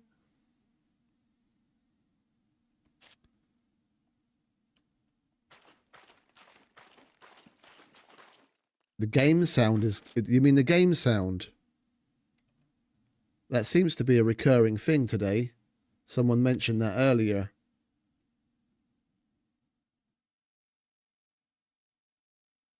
I didn't do anything. I didn't change anything. I think it might be on your end, mate. Right, let's sell that light. That's already Prices are not. If you want me to buy one that, space. you better give me a good price.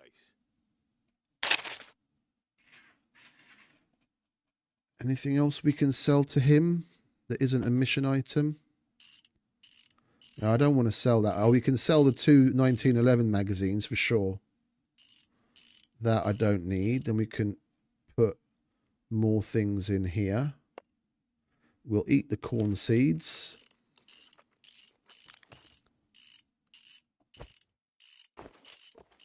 Yeah, then we're almost at the amount of space that we need.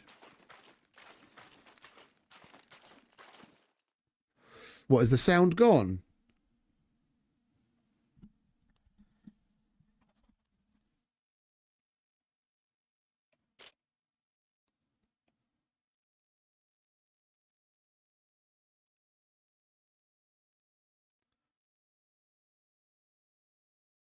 Hello?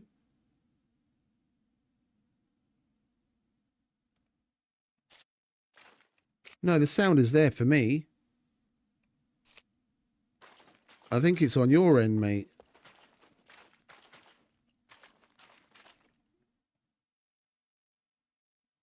No, like for real. Can you? You can hear me now. Okay, that's weird.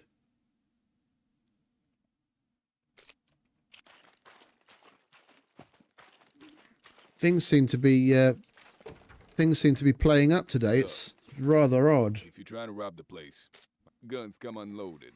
Security reasons. Obviously. That thing registered?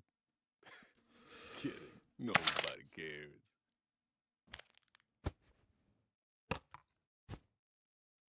Five, 10, 15. Okay, we've got enough space for the 20 metal now. It might have frozen. It might have frozen. I have been having issues with that. I've been trying to fine tune the settings in OBS, sometimes to no avail.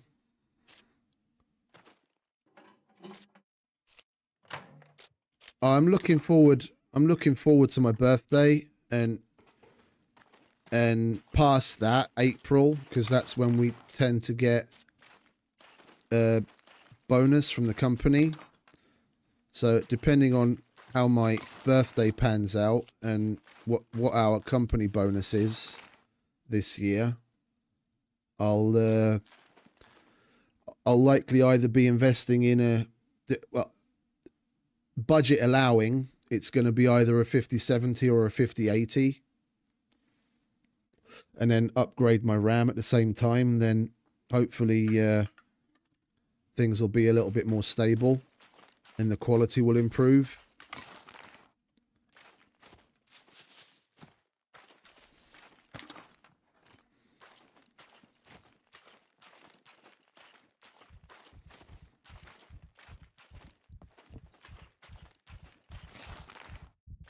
No, thankfully no IBS.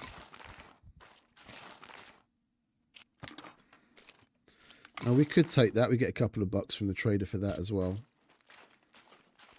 Thankfully no IBS. We're a couple of bits of metal short.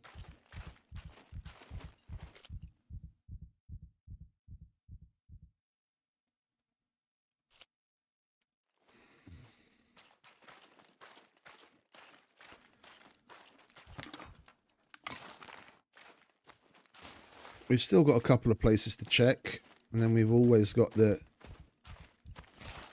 sneaky spot on top of the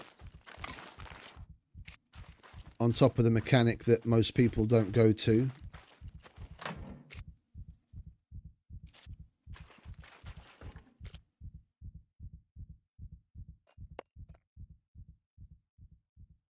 We only need 3 more.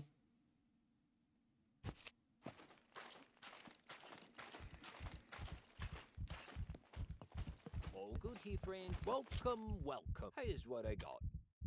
Let's see what you have.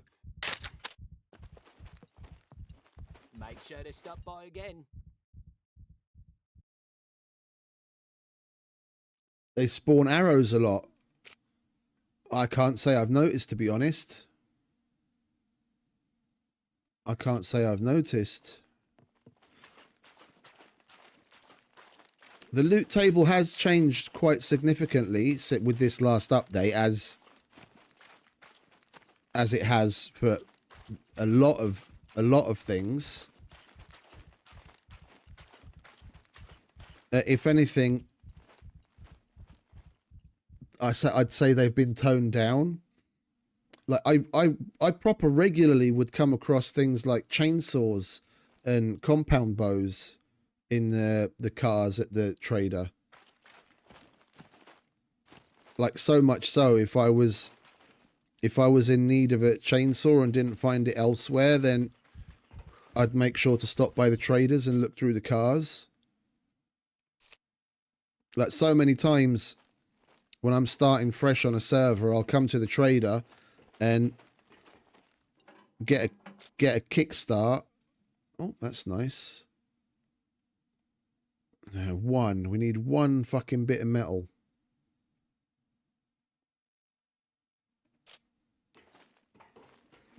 Hello there.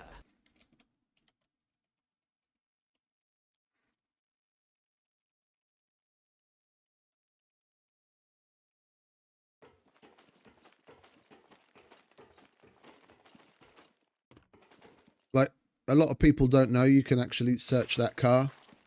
If you're short a couple of bits of metal, you can usually find it there.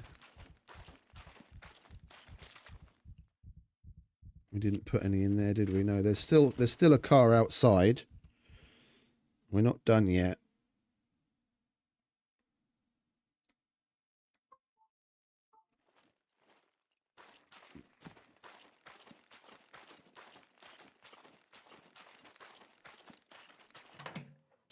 There we go. Lovely jubbly.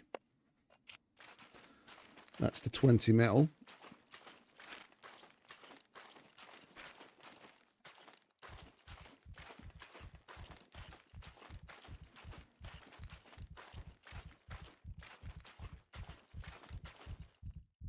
Well, okay, mate. You have a good one. Thanks for stopping by and hanging out. Great. Take your reward. And You have a good night.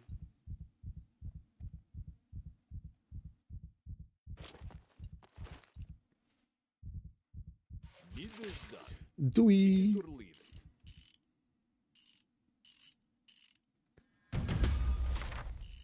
Battery cables Business done. Take it or leave it. and brake oil. There we go. Now we can move on to the medic at last.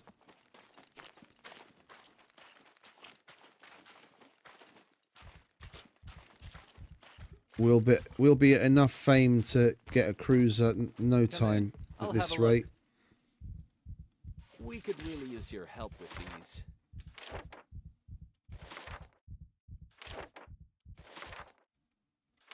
That's great. All I can do is vitamins and activated charcoal, I think. We've got vitamins there. Charcoal. Was the other one antibiotics or We could really use painkillers? your help with these. Potassium and painkillers. Okay, we can do vitamins at least. We could really use your help with these. And we can do charcoal.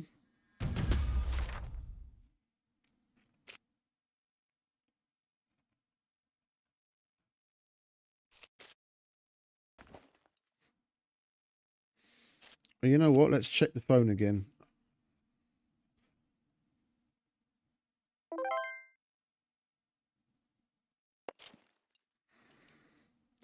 Nasty germs. Oh, they're medical gloves, not the masks. That's unfortunate. I don't have the gloves. I've only got the mask.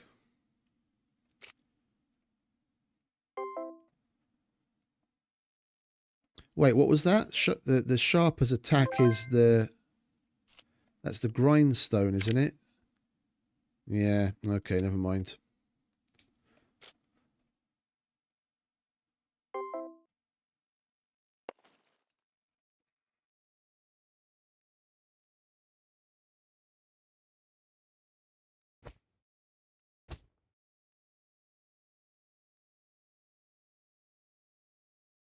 We've got plenty of other things for the quests, so that's nice. We've got a decent supply of bobby pins. We're getting there with the glue. 7, 8. We only need 2 rolls of duct tape. Oh, we've got another glue there.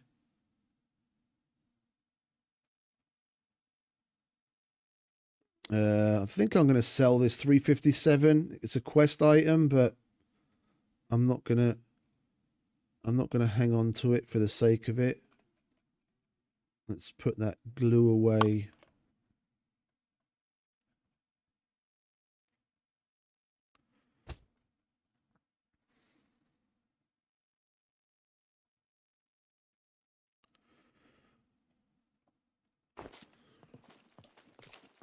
I'm sure I'll see you again.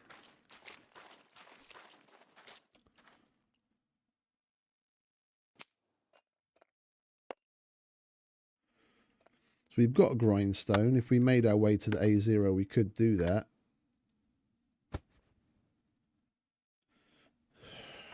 Right.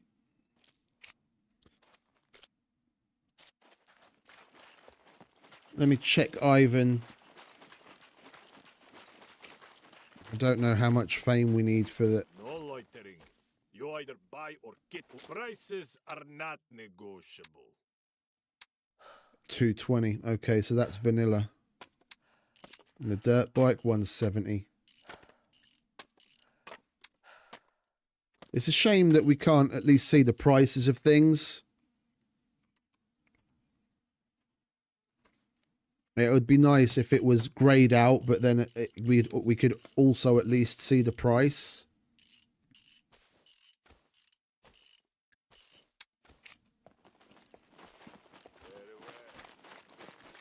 So then you'd at least know what you have to work towards. Greetings, valued customer. Wait, do we need to buy anything? I think we're able to buy carbon arrows now.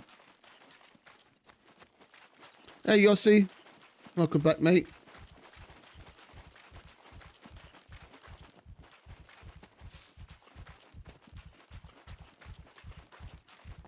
Welcome, stranger.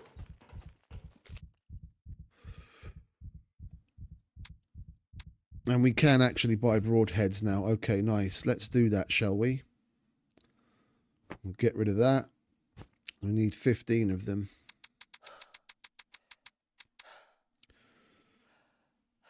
I just want to use up this cash without losing any of it.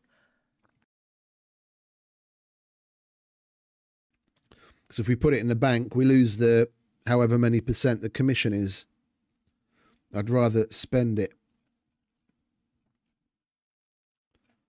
Is there anything else? We're holding on to those for quests. Oh, and that. We want to sell that. Let's do that, shall we? Well, let's sell it for cash. And then we'll Guns come unloaded. Security buy reasons. for cash. And we've got that Obvious. much less coming out of our bank. There isn't anything else, is there? I want everything else. Yeah. Okie dokie.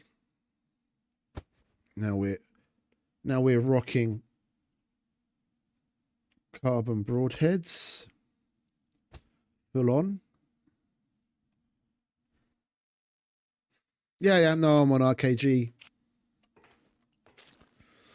thought we'd switch things up a bit because there's more active PvP here. I haven't been to one of the PvP zones yet, but that's just because I don't have a base set up.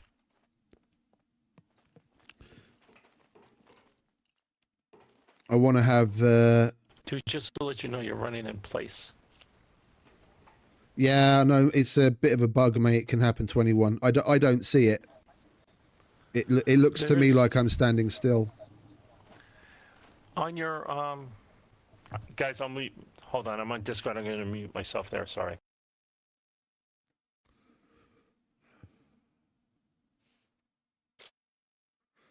I'm not really interested. What I was going to say, are you connected wireless or hardline? Oh, hardline. Okay, sometimes this happens. This happened to me. I have a cable modem, and they tell you like once a month to restart it. There's another way. If you don't want to restart it, there's another way to take care of it. If you're using Windows 10, I think it even works with Windows 11. Go into Google, look up, I believe it's ipconfig /DNS, DNS flush. It clears out all the garbage that's on the line without you disconnecting from games or anything. Okay, fair enough. No, I relatively regularly restart it simply because I have other connectivity issues that need me to restart it, so I doubt it's that. But thanks a lot. Oh, you're welcome. Pleasure to meet you, and you have a good time. Yeah, you too, mate. Thanks a lot. Thank you. Also, just so you know, you guys, you're from UK. I just wanted to apologize from us idiots in the America giving you guys a hard time. Because we got a moron who's president. Okay, mate. God bless you. Stay well. Stay safe. Laters, mate. Thank you. I don't think I should tell him that I'm a Trump supporter.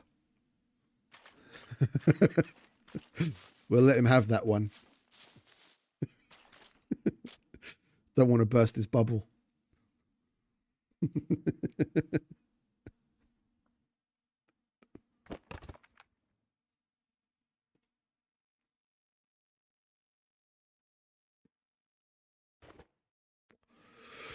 That's the first openly liberal person I've come across in this game.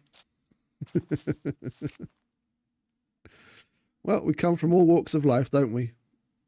That's what's great about the world.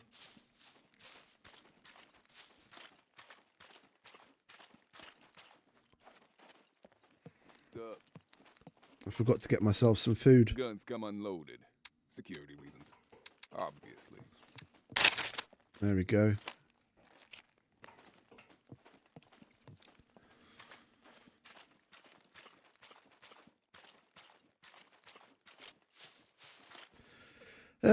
We've still got a whole bunch of items that are good for quests, but short of that one quest at the medic, we've basically maxed ourselves out here. I'll have a look. We might as well move on to another place. I'm just trying to think. Fountains.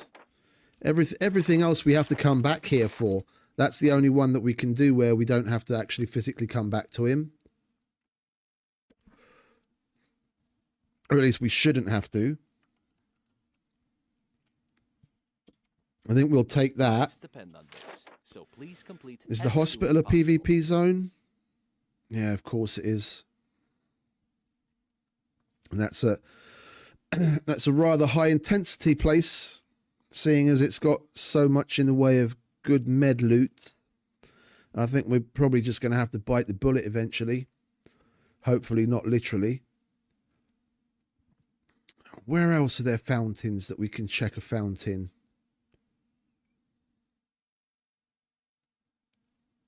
There's a whole bunch in Samobor, but that would be quite the detour just to check a fountain. At least that place isn't PvP.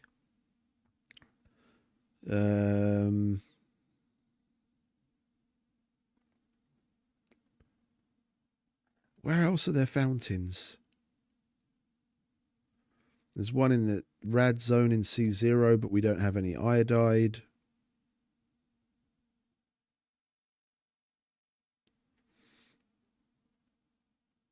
I mean, I think there's one, at least one, in the Z2 and Z3 towns, but I don't really relish going all the way down there. If we're going to go anywhere from here, it'd probably be B4. Because we've already got a start on doing some quests there, so...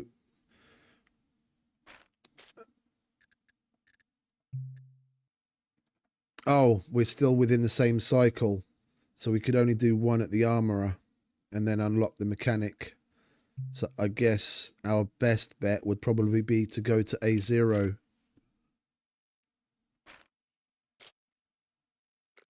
Because we haven't unlocked anything there, then we can do the general, the armorer, etc., etc. But we are slowly but surely closing in on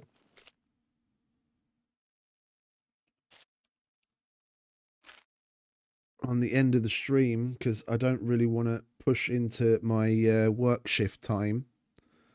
The last few times that we didn't go particularly well because a bunch of work came in that I had to get on top of. We'll start making our way there, but we'll basically be looking for a place to hang up the bicycle for the night.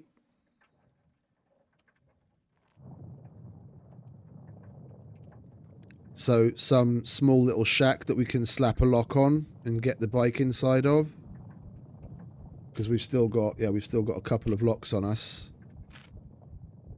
We'll see how far we get.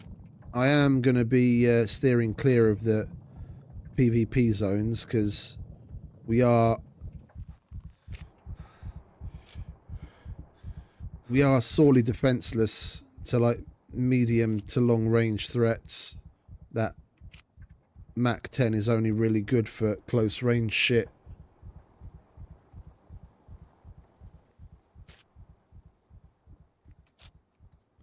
Because I do want to go to the bunkers and basically do the same kind of thing as what we've done on the meat grinder, is go to the abandoned bunkers to get their timings.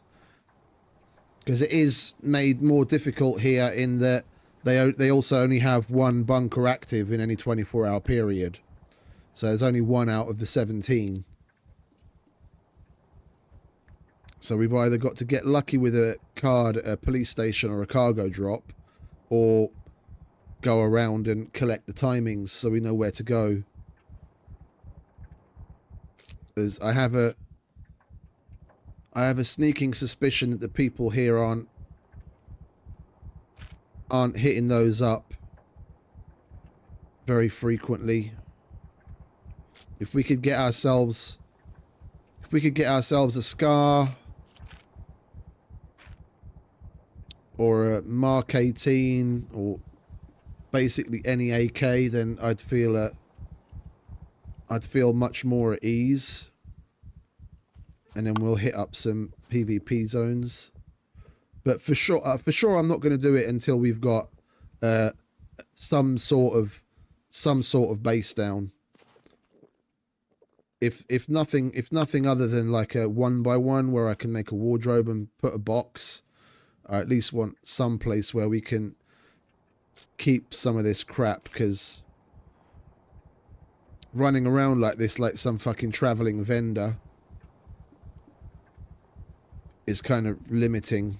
Because we're slow, we run out of stamina quickly, and we've got fuck all in the way of space to pick up new loot.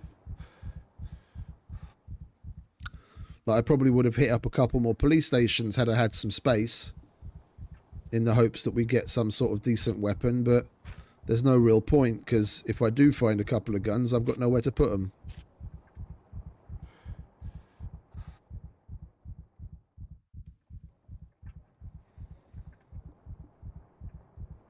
Oh, we found the compass, didn't we? Okay, lovely.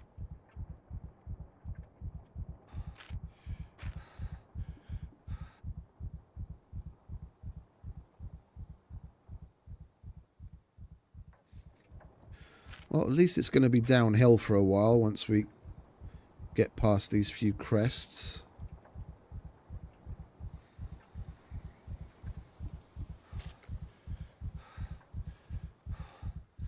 Yeah, look, our constitution is actually ahead of our strength.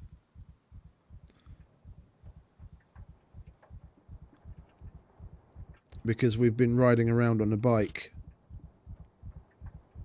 That's 3.057 and 3.051.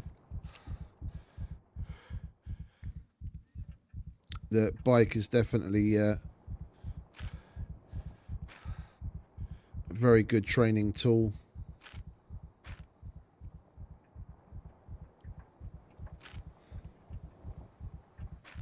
Oops.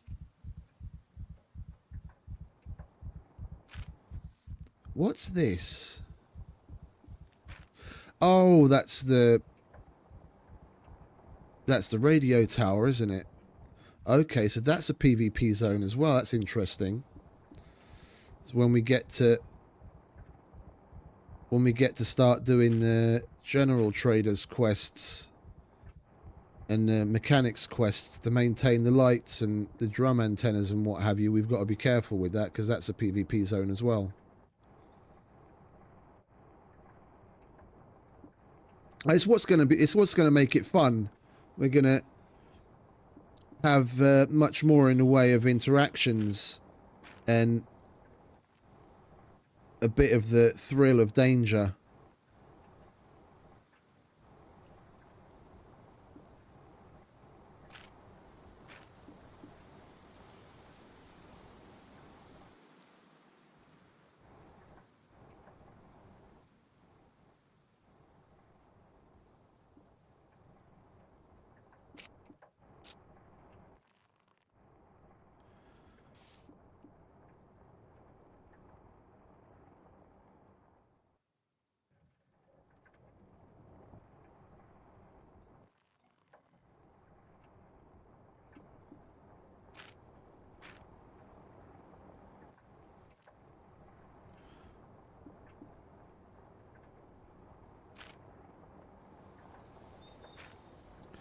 I'm still contemplating whether to go to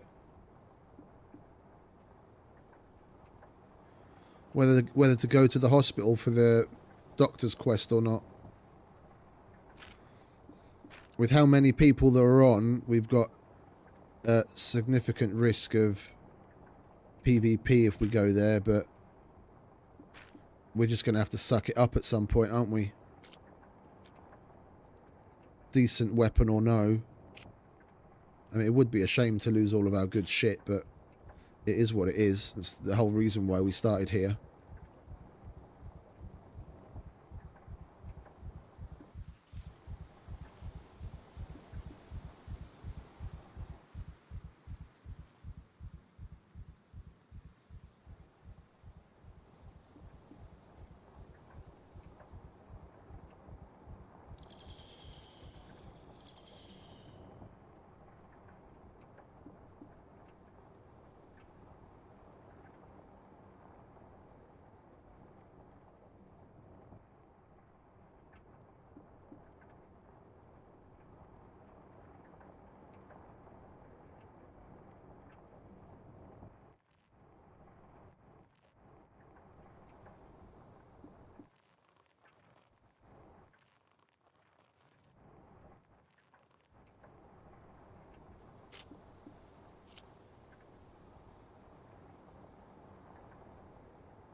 riding a bike around is interesting and relaxing.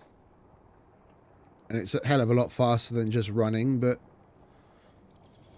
I'm still a little impatient because I want to be there already.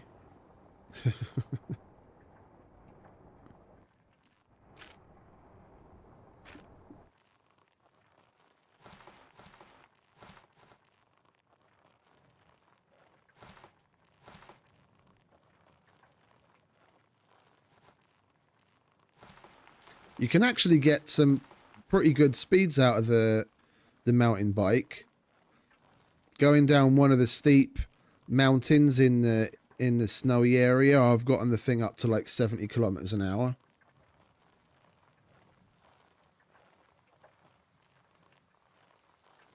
I think that's probably about the max. I haven't been any faster than that.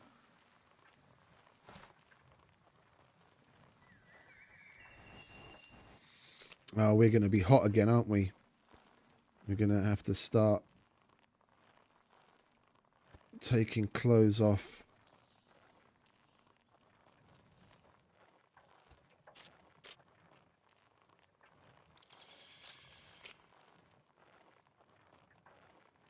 Do we have space for the hot pants? We do.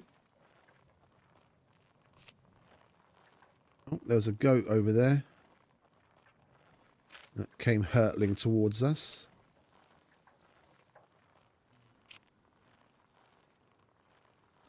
Oh, one thing I wanted to check that I didn't when we were at the trader is the armor. It would have been nice to sell this bulletproof vest and buy a tack vest if we had the fame, but I'd forgot to check.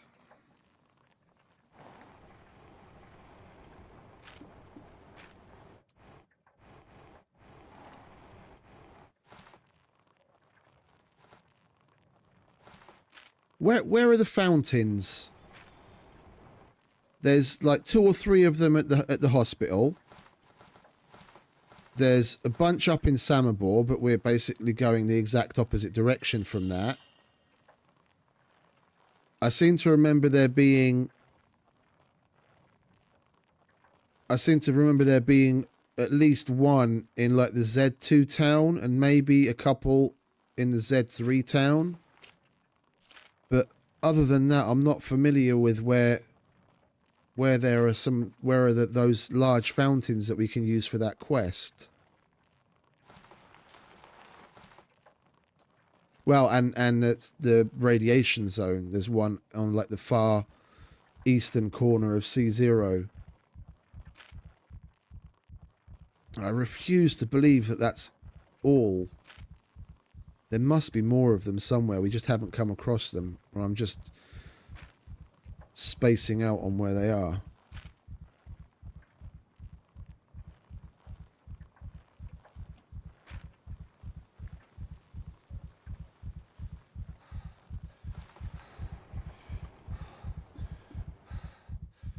Alright, while he catches his breath, I'll make a drink for myself.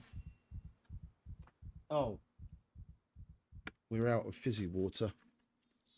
I guess I won't be making a drink for myself then. I mean, it's not a very big one.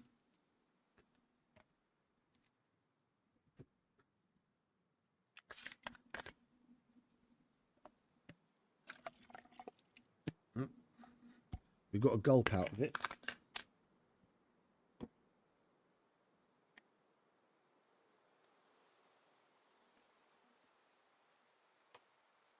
Do I still have coffee? No. I'm out of coffee as well.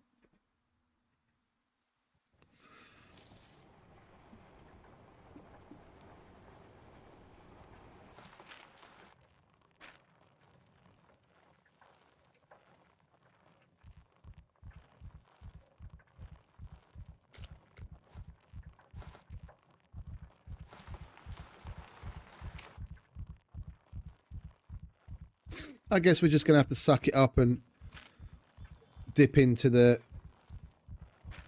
hospital to check the fountain for that quest, and then we can move on.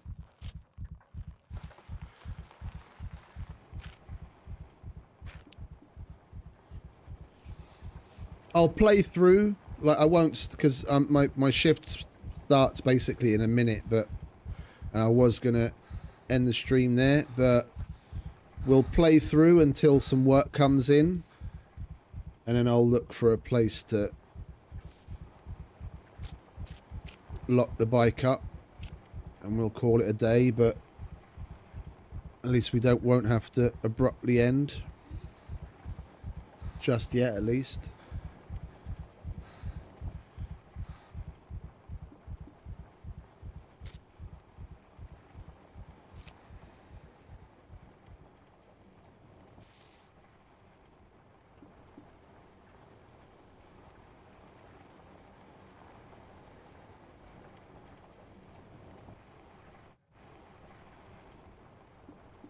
I'm looking forward to the weekends recently more often than I used to be.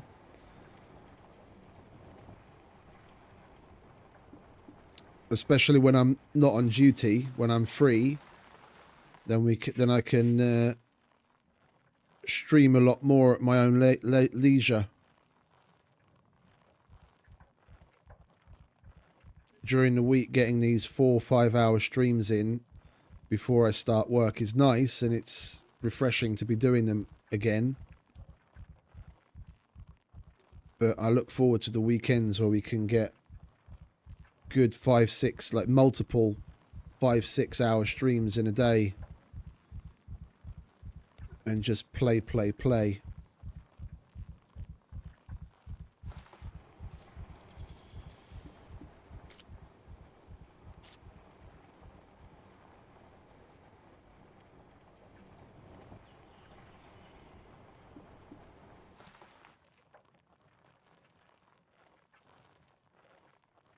I think I am going to pick a day, well, 2, like one where I play something completely different, and then one where I just take the day off.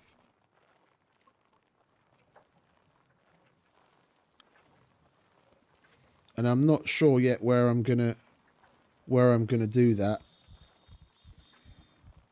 Maybe a Sunday for like the day when I play something completely different.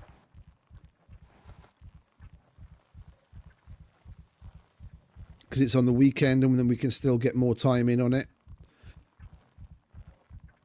Or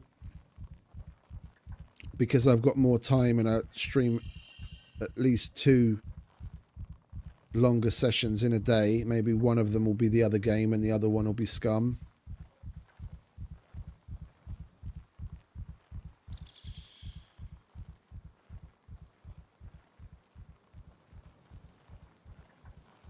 And then a day off will probably either be Friday or some like random day during the week, like a Tuesday or Wednesday or something.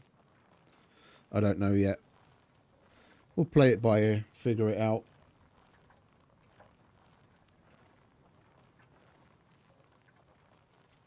Last was it last week? Yeah, I think it was last week. I didn't stream on like a Wednesday, and it was rather nice to just chill and watch a movie and not do anything.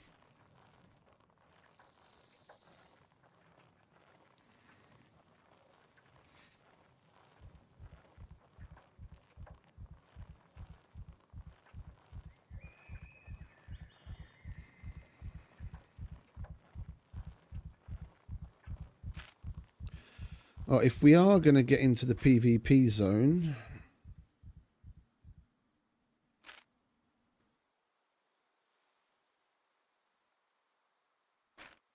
I'm gonna double back. We're gonna take that bridge up there. Probably should have been paying attention and gone that way sooner. Because the fountains are at this end of the hospital. If we come across that bridge and we can park the bike just outside of the PvP zone and then run in, get the fountains and run out, and hopefully we won't encounter anyone. And if we do, we're going through the woods, then at least we'll have cover.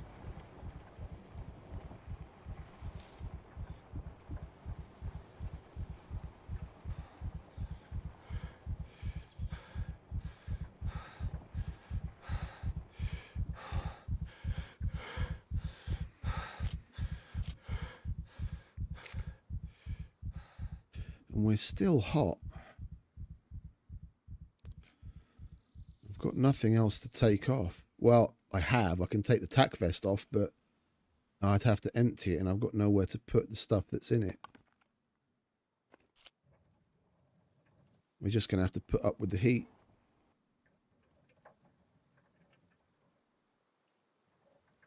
Come on, upsy daisy. Excuse me.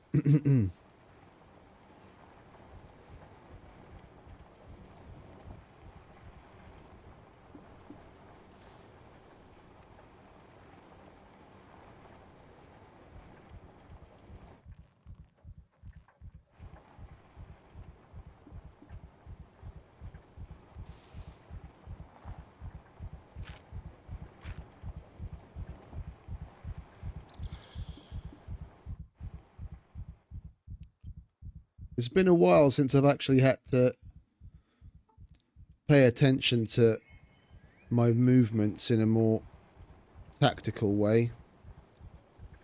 Playing on a New Dawn with it being PVE and the meat grinder basically being a friendly place. You don't really have to pay attention to that as much.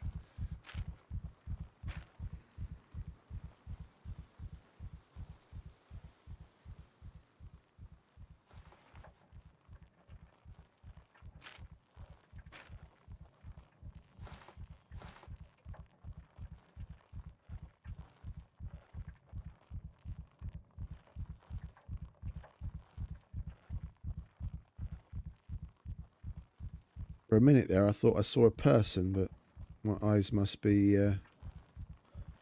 messing with me. I thought I saw oranges here on the corner.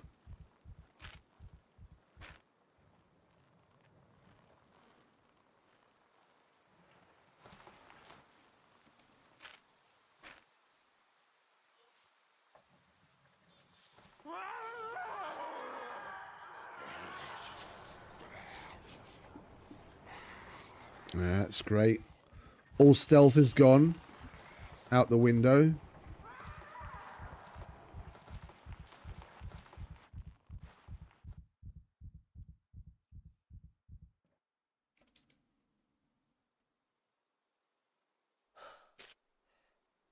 And we're hypothermic.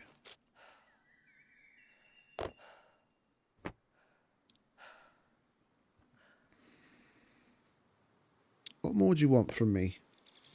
There we go.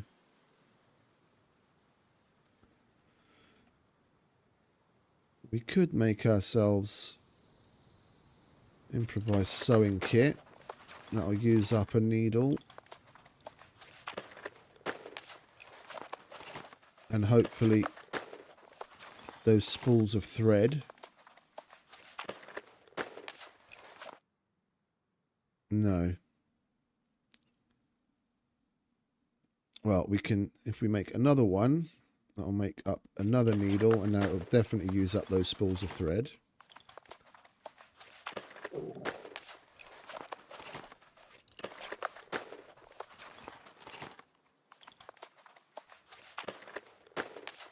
We're just replacing item for item, but at least that's useful. And we got rid of some needles.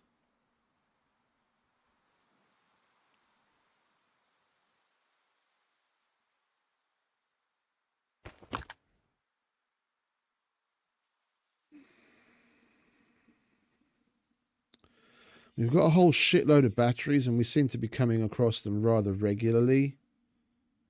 So I think we'll lose some batteries. And then, well, actually, no, we'll put that and that in there. We'll be able to put the gloves back on.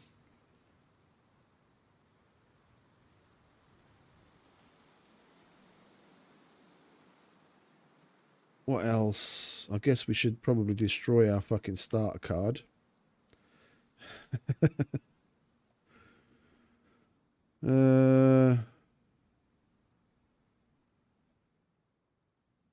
We need to eat. We are hungry, aren't we? Yeah, we need to eat, so we'll eat a cheeseburger. That'll get us some extra space. Oh, I didn't know that. That's interesting. That must have been like a long, long time ago. I don't remember ever being able to do that.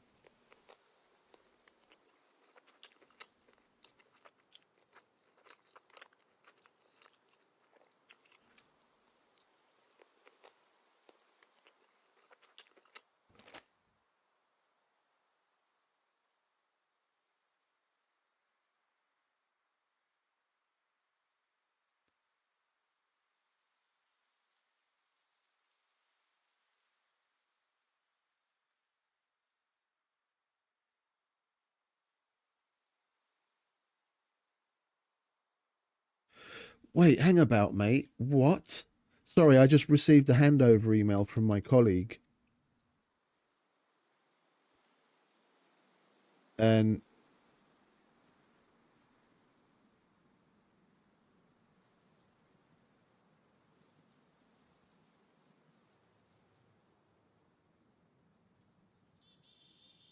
he's asking me to make the airway bill, but what the fuck have you been doing in your shift, mate?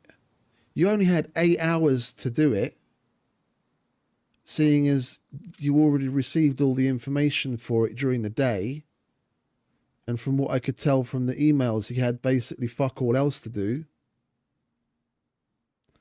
And now he's just kicked the bucket down the road that I should make it. It's like, what are you on, mate?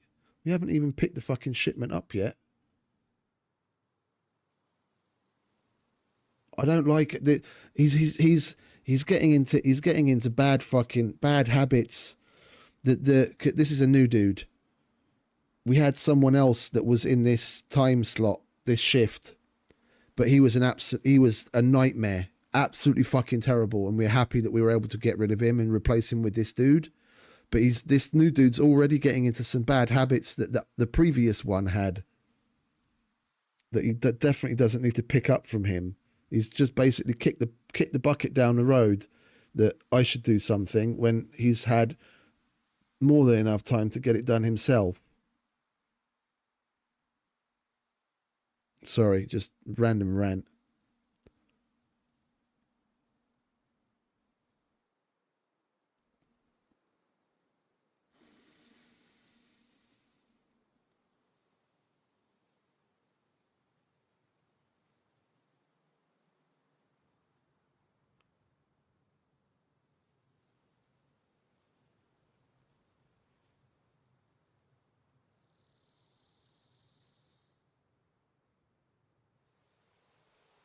And not just that.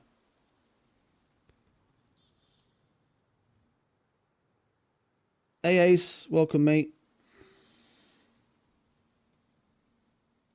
The stone axe. Oh, yeah, that I remember being able to. That I remember being able to uncraft. I don't know if you can still do it, but I do remember being able to. I don't know if it's still a thing. Like regularly, when I was playing more prim, especially in the beginning on like low loot servers, if I wasn't coming across tools, then I'd uncraft the axe before it broke and then recraft it with a fresh stick and things, and it would be okay. I'm all right, mate. I'm well, thank you. We're just getting ready to run into the hospital. Are we good now? It looks like we're good now. Heat-wise.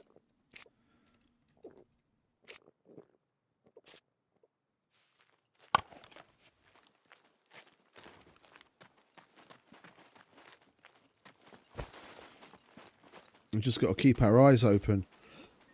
Oh, excuse me.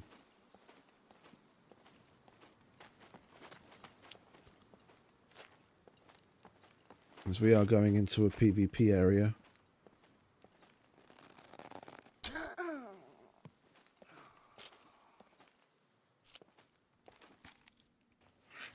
Right, it's not like I can pick anything up, is it? Let's just keep it moving. Try not to alert any more puppets. Get in. Get the fountain that we need and get out without being killed.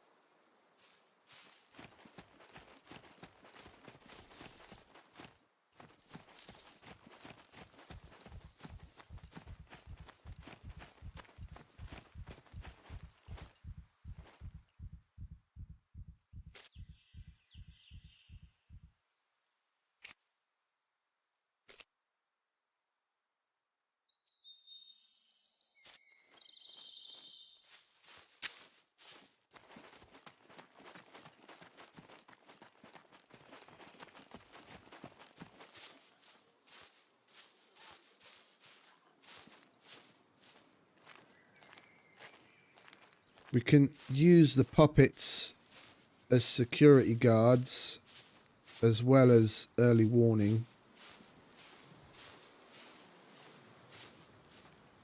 If we go around them and leave them alone.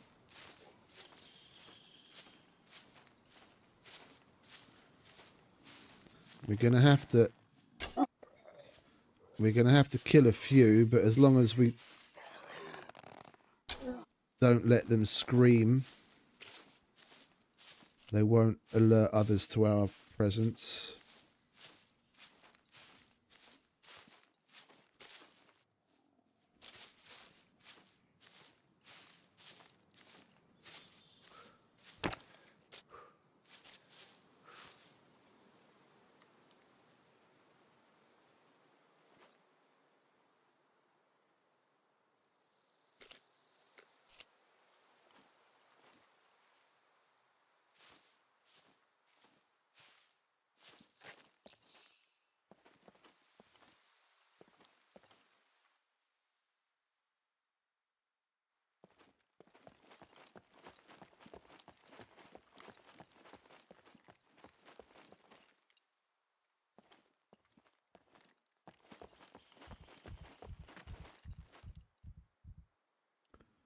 There's one right there.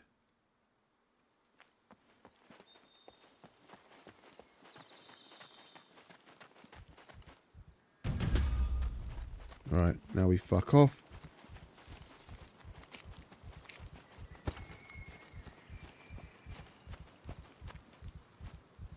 Get back to the bike and carry on our merry way to A0.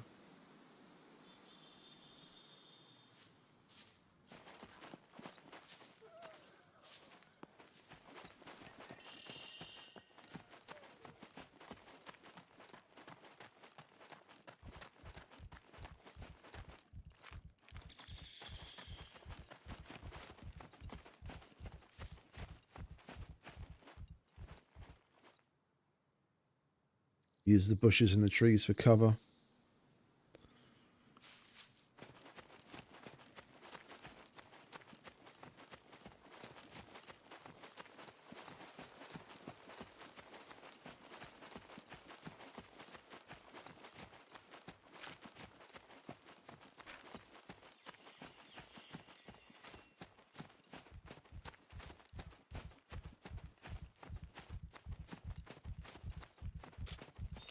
I'm going to ask around a bit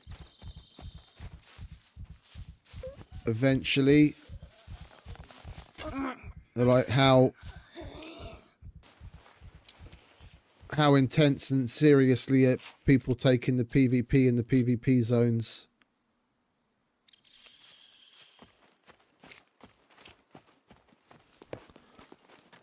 I'm down.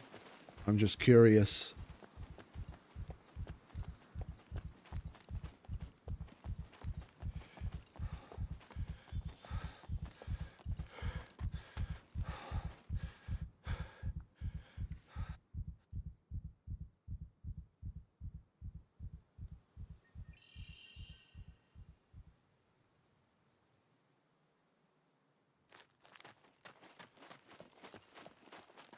Right, we survived that. And we'll go around the other side. We'll YOLO across here and then take that road down. Make our way to the A0 trader.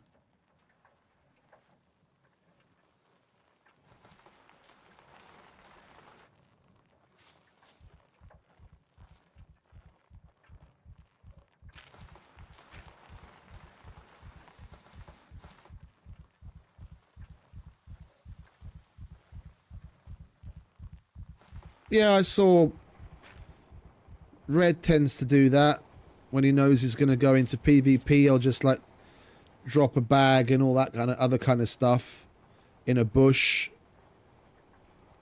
and then go at it. I've never been so active on a PvP server that I was in very many situations where I would have needed to. Like the vast majority of times I've come across PvP, it's just been like a spontaneous random encounter where I don't really have all that much time to do that kind of shit. It's basically, you know, turn a corner and, oh, there's someone there, or, you know, stuff like that. Where more often than not, it's not like I have all that much time to react. I haven't played on PvP servers that much, but even when I do, I tend to be more of an avoider. Like I can hold my own. I'm no great shot, and I'm no PvP strategist, but I can hold my own. I just never really been in all that many situations in survival situations. I've always leaned more towards being an avoider. Being a solo on the majority of servers that have got squads, you're already at a significant disadvantage if you're coming up against, you know, 3-4 plus people. You know, you might... Oh, yeah, the bridges are PvP as well, aren't they?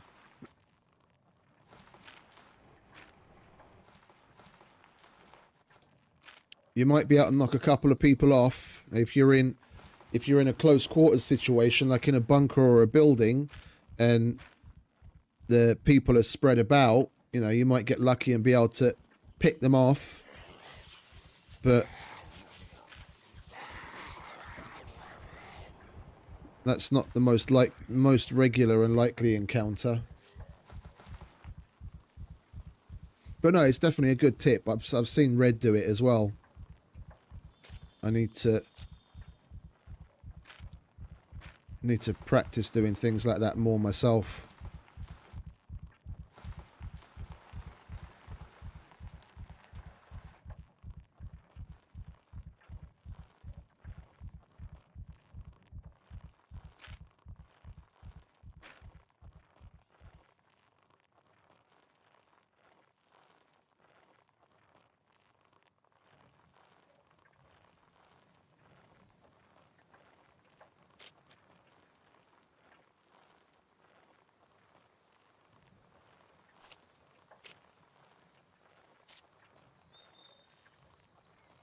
I'm just so surprised at just how strong that bike is for con.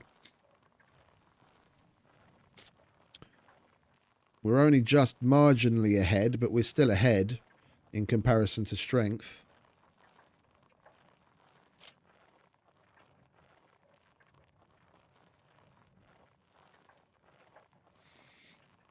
I think I'm going to like biking around.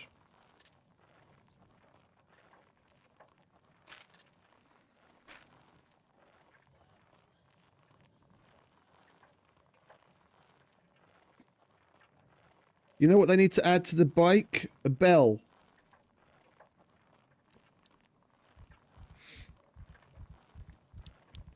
Because the other vehicles have all got a horn. You press H and you can beep your horn. But there's nothing on the bike. Get one of those little rattler things. The little bells that you ring. That would be funny.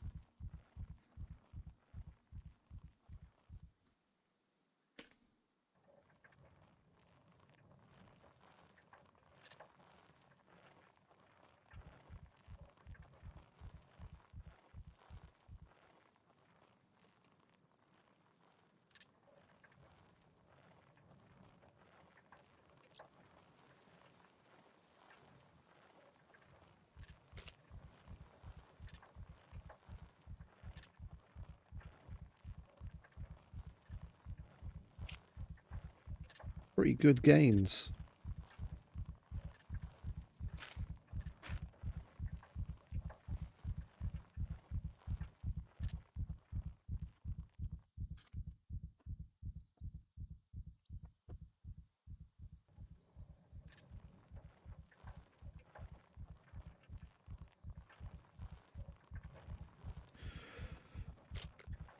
And at least the sun's going down. We're going into the Mediterranean area, but it's going to be less and less of an issue because the sun's slowly going down. We're not going to be too hot. I mustn't forget to check the armourer to see if we have enough fame for the tack vest. I want to see how much it costs. Maybe switch this bulletproof vest for a tack vest.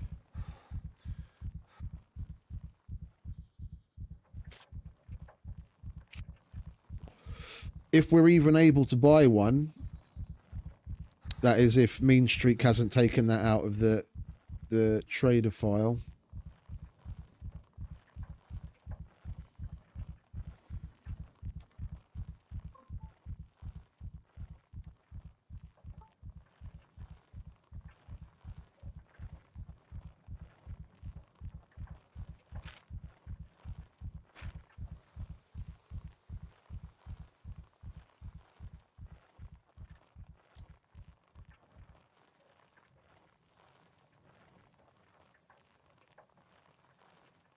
No, I know.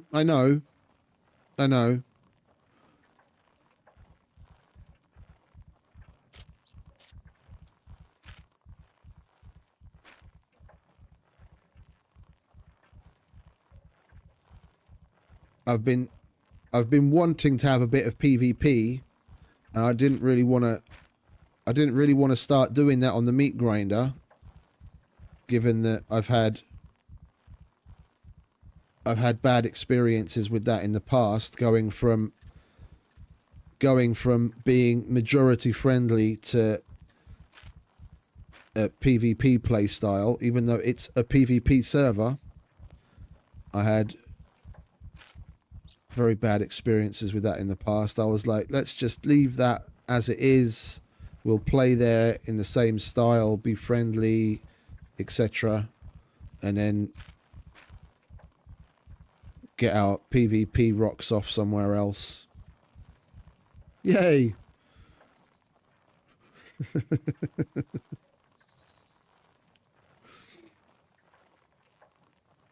Oh, you didn't, mate. Oh, I just saw I won, and then I look up.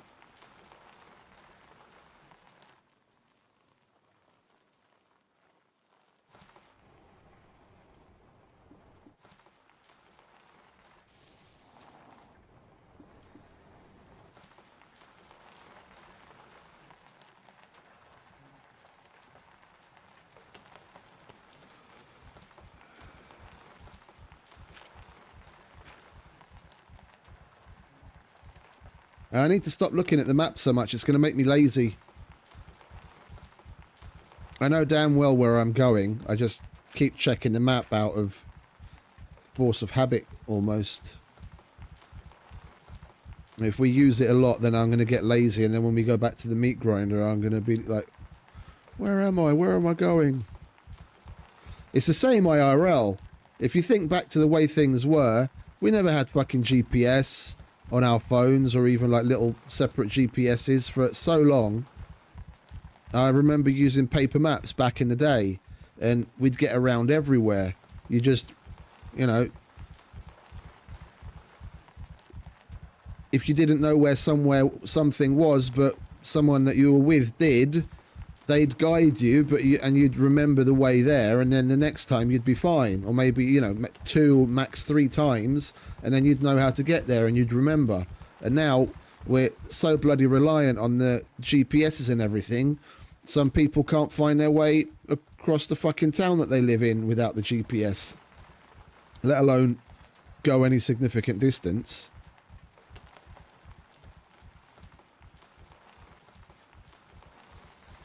It's a good thing. Like, GPS is a great thing, but there's so many aspects of technology that make us lazy, and people don't even develop certain skills because there's something at their fingertips that can make it easy. And then there are those of us that experienced what it was like before, and if you don't keep up with using skills and thinking, then you even start to lose certain abilities if you don't use them. It's like use it or lose it. We're just slowly but surely getting dumber and dumber.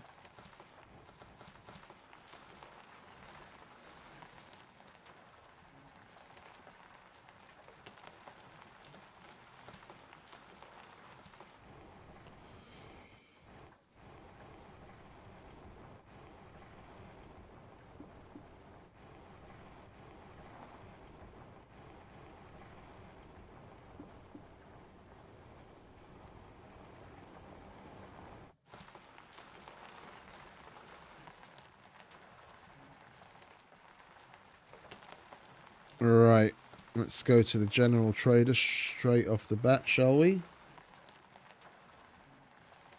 See what we can do here with Fat Man.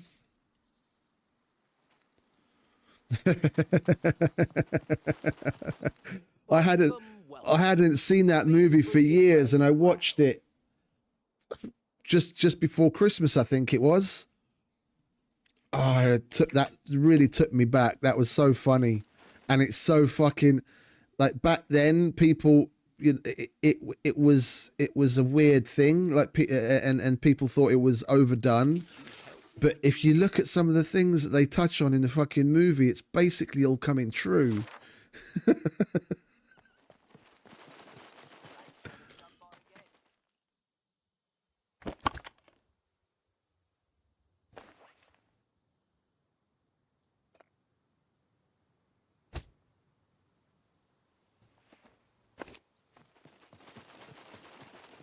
Welcome, welcome.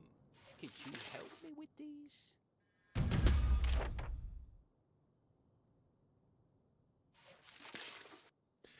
We've got a grindstone, but I don't really relish giving that up just yet. We don't have enough duct tape. We've got sexy shorts.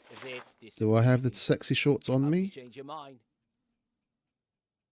No, I think I put those away.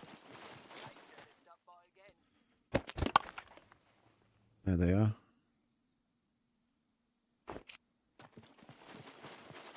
Welcome, welcome. Could you help me with these?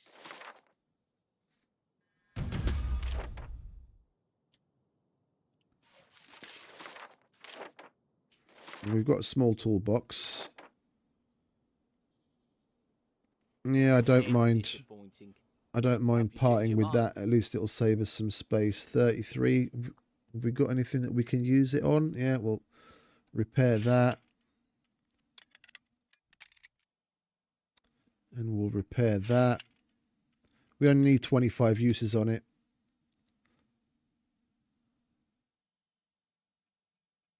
Nothing else that we can repair. No, nothing that won't use too many uses. Right, let's do the small toolbox. And that'll get us some extra space. And we don't need to buy anything from him just yet. Alright, now on to Armourer. He's over here, isn't he? Yep. We're not going to be able to get much done from him. Unless we get lucky with the M9 and the block quests. Looking for work. Here's what I got for you. M9, yep. Let's get rid of that straight off the bat. Come on, please have the block as well. Then with the kill puppets with bows, we could do 3 already.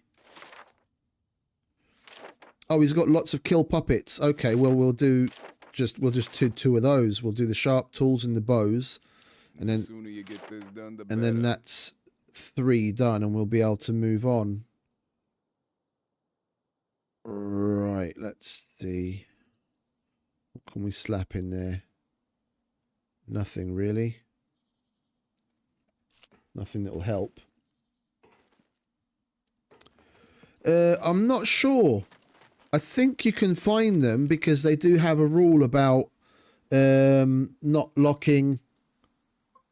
Oh, just a second. Yeah, I'm gonna have to call it. I just had a work mail come in. Client wants to book a shipment that one of my colleagues previously quoted. I have to follow up on that and give them an answer. So I'm gonna have to call it quits for now.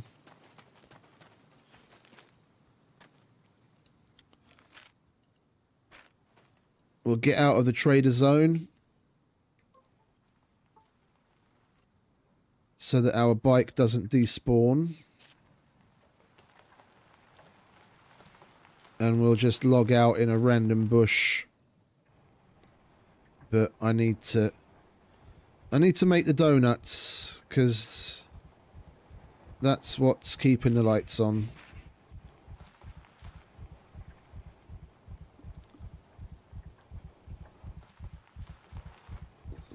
And it's a shame we didn't get a little bit more time. We were just getting into the swing of things. But we've got a nice 4.5 hours behind us. And we've got plenty of things to do to get on with tomorrow.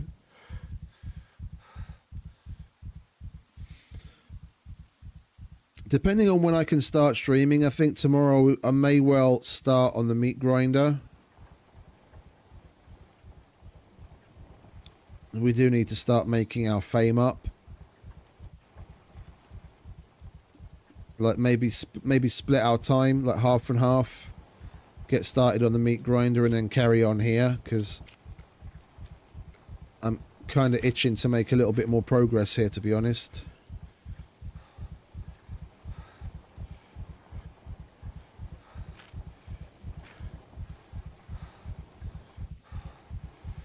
Right, we're in the PVE area.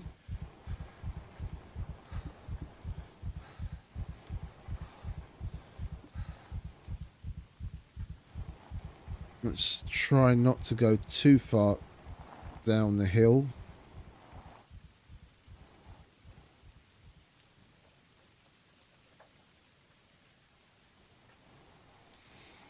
Well, laters, guys. Thank you very much for hanging out.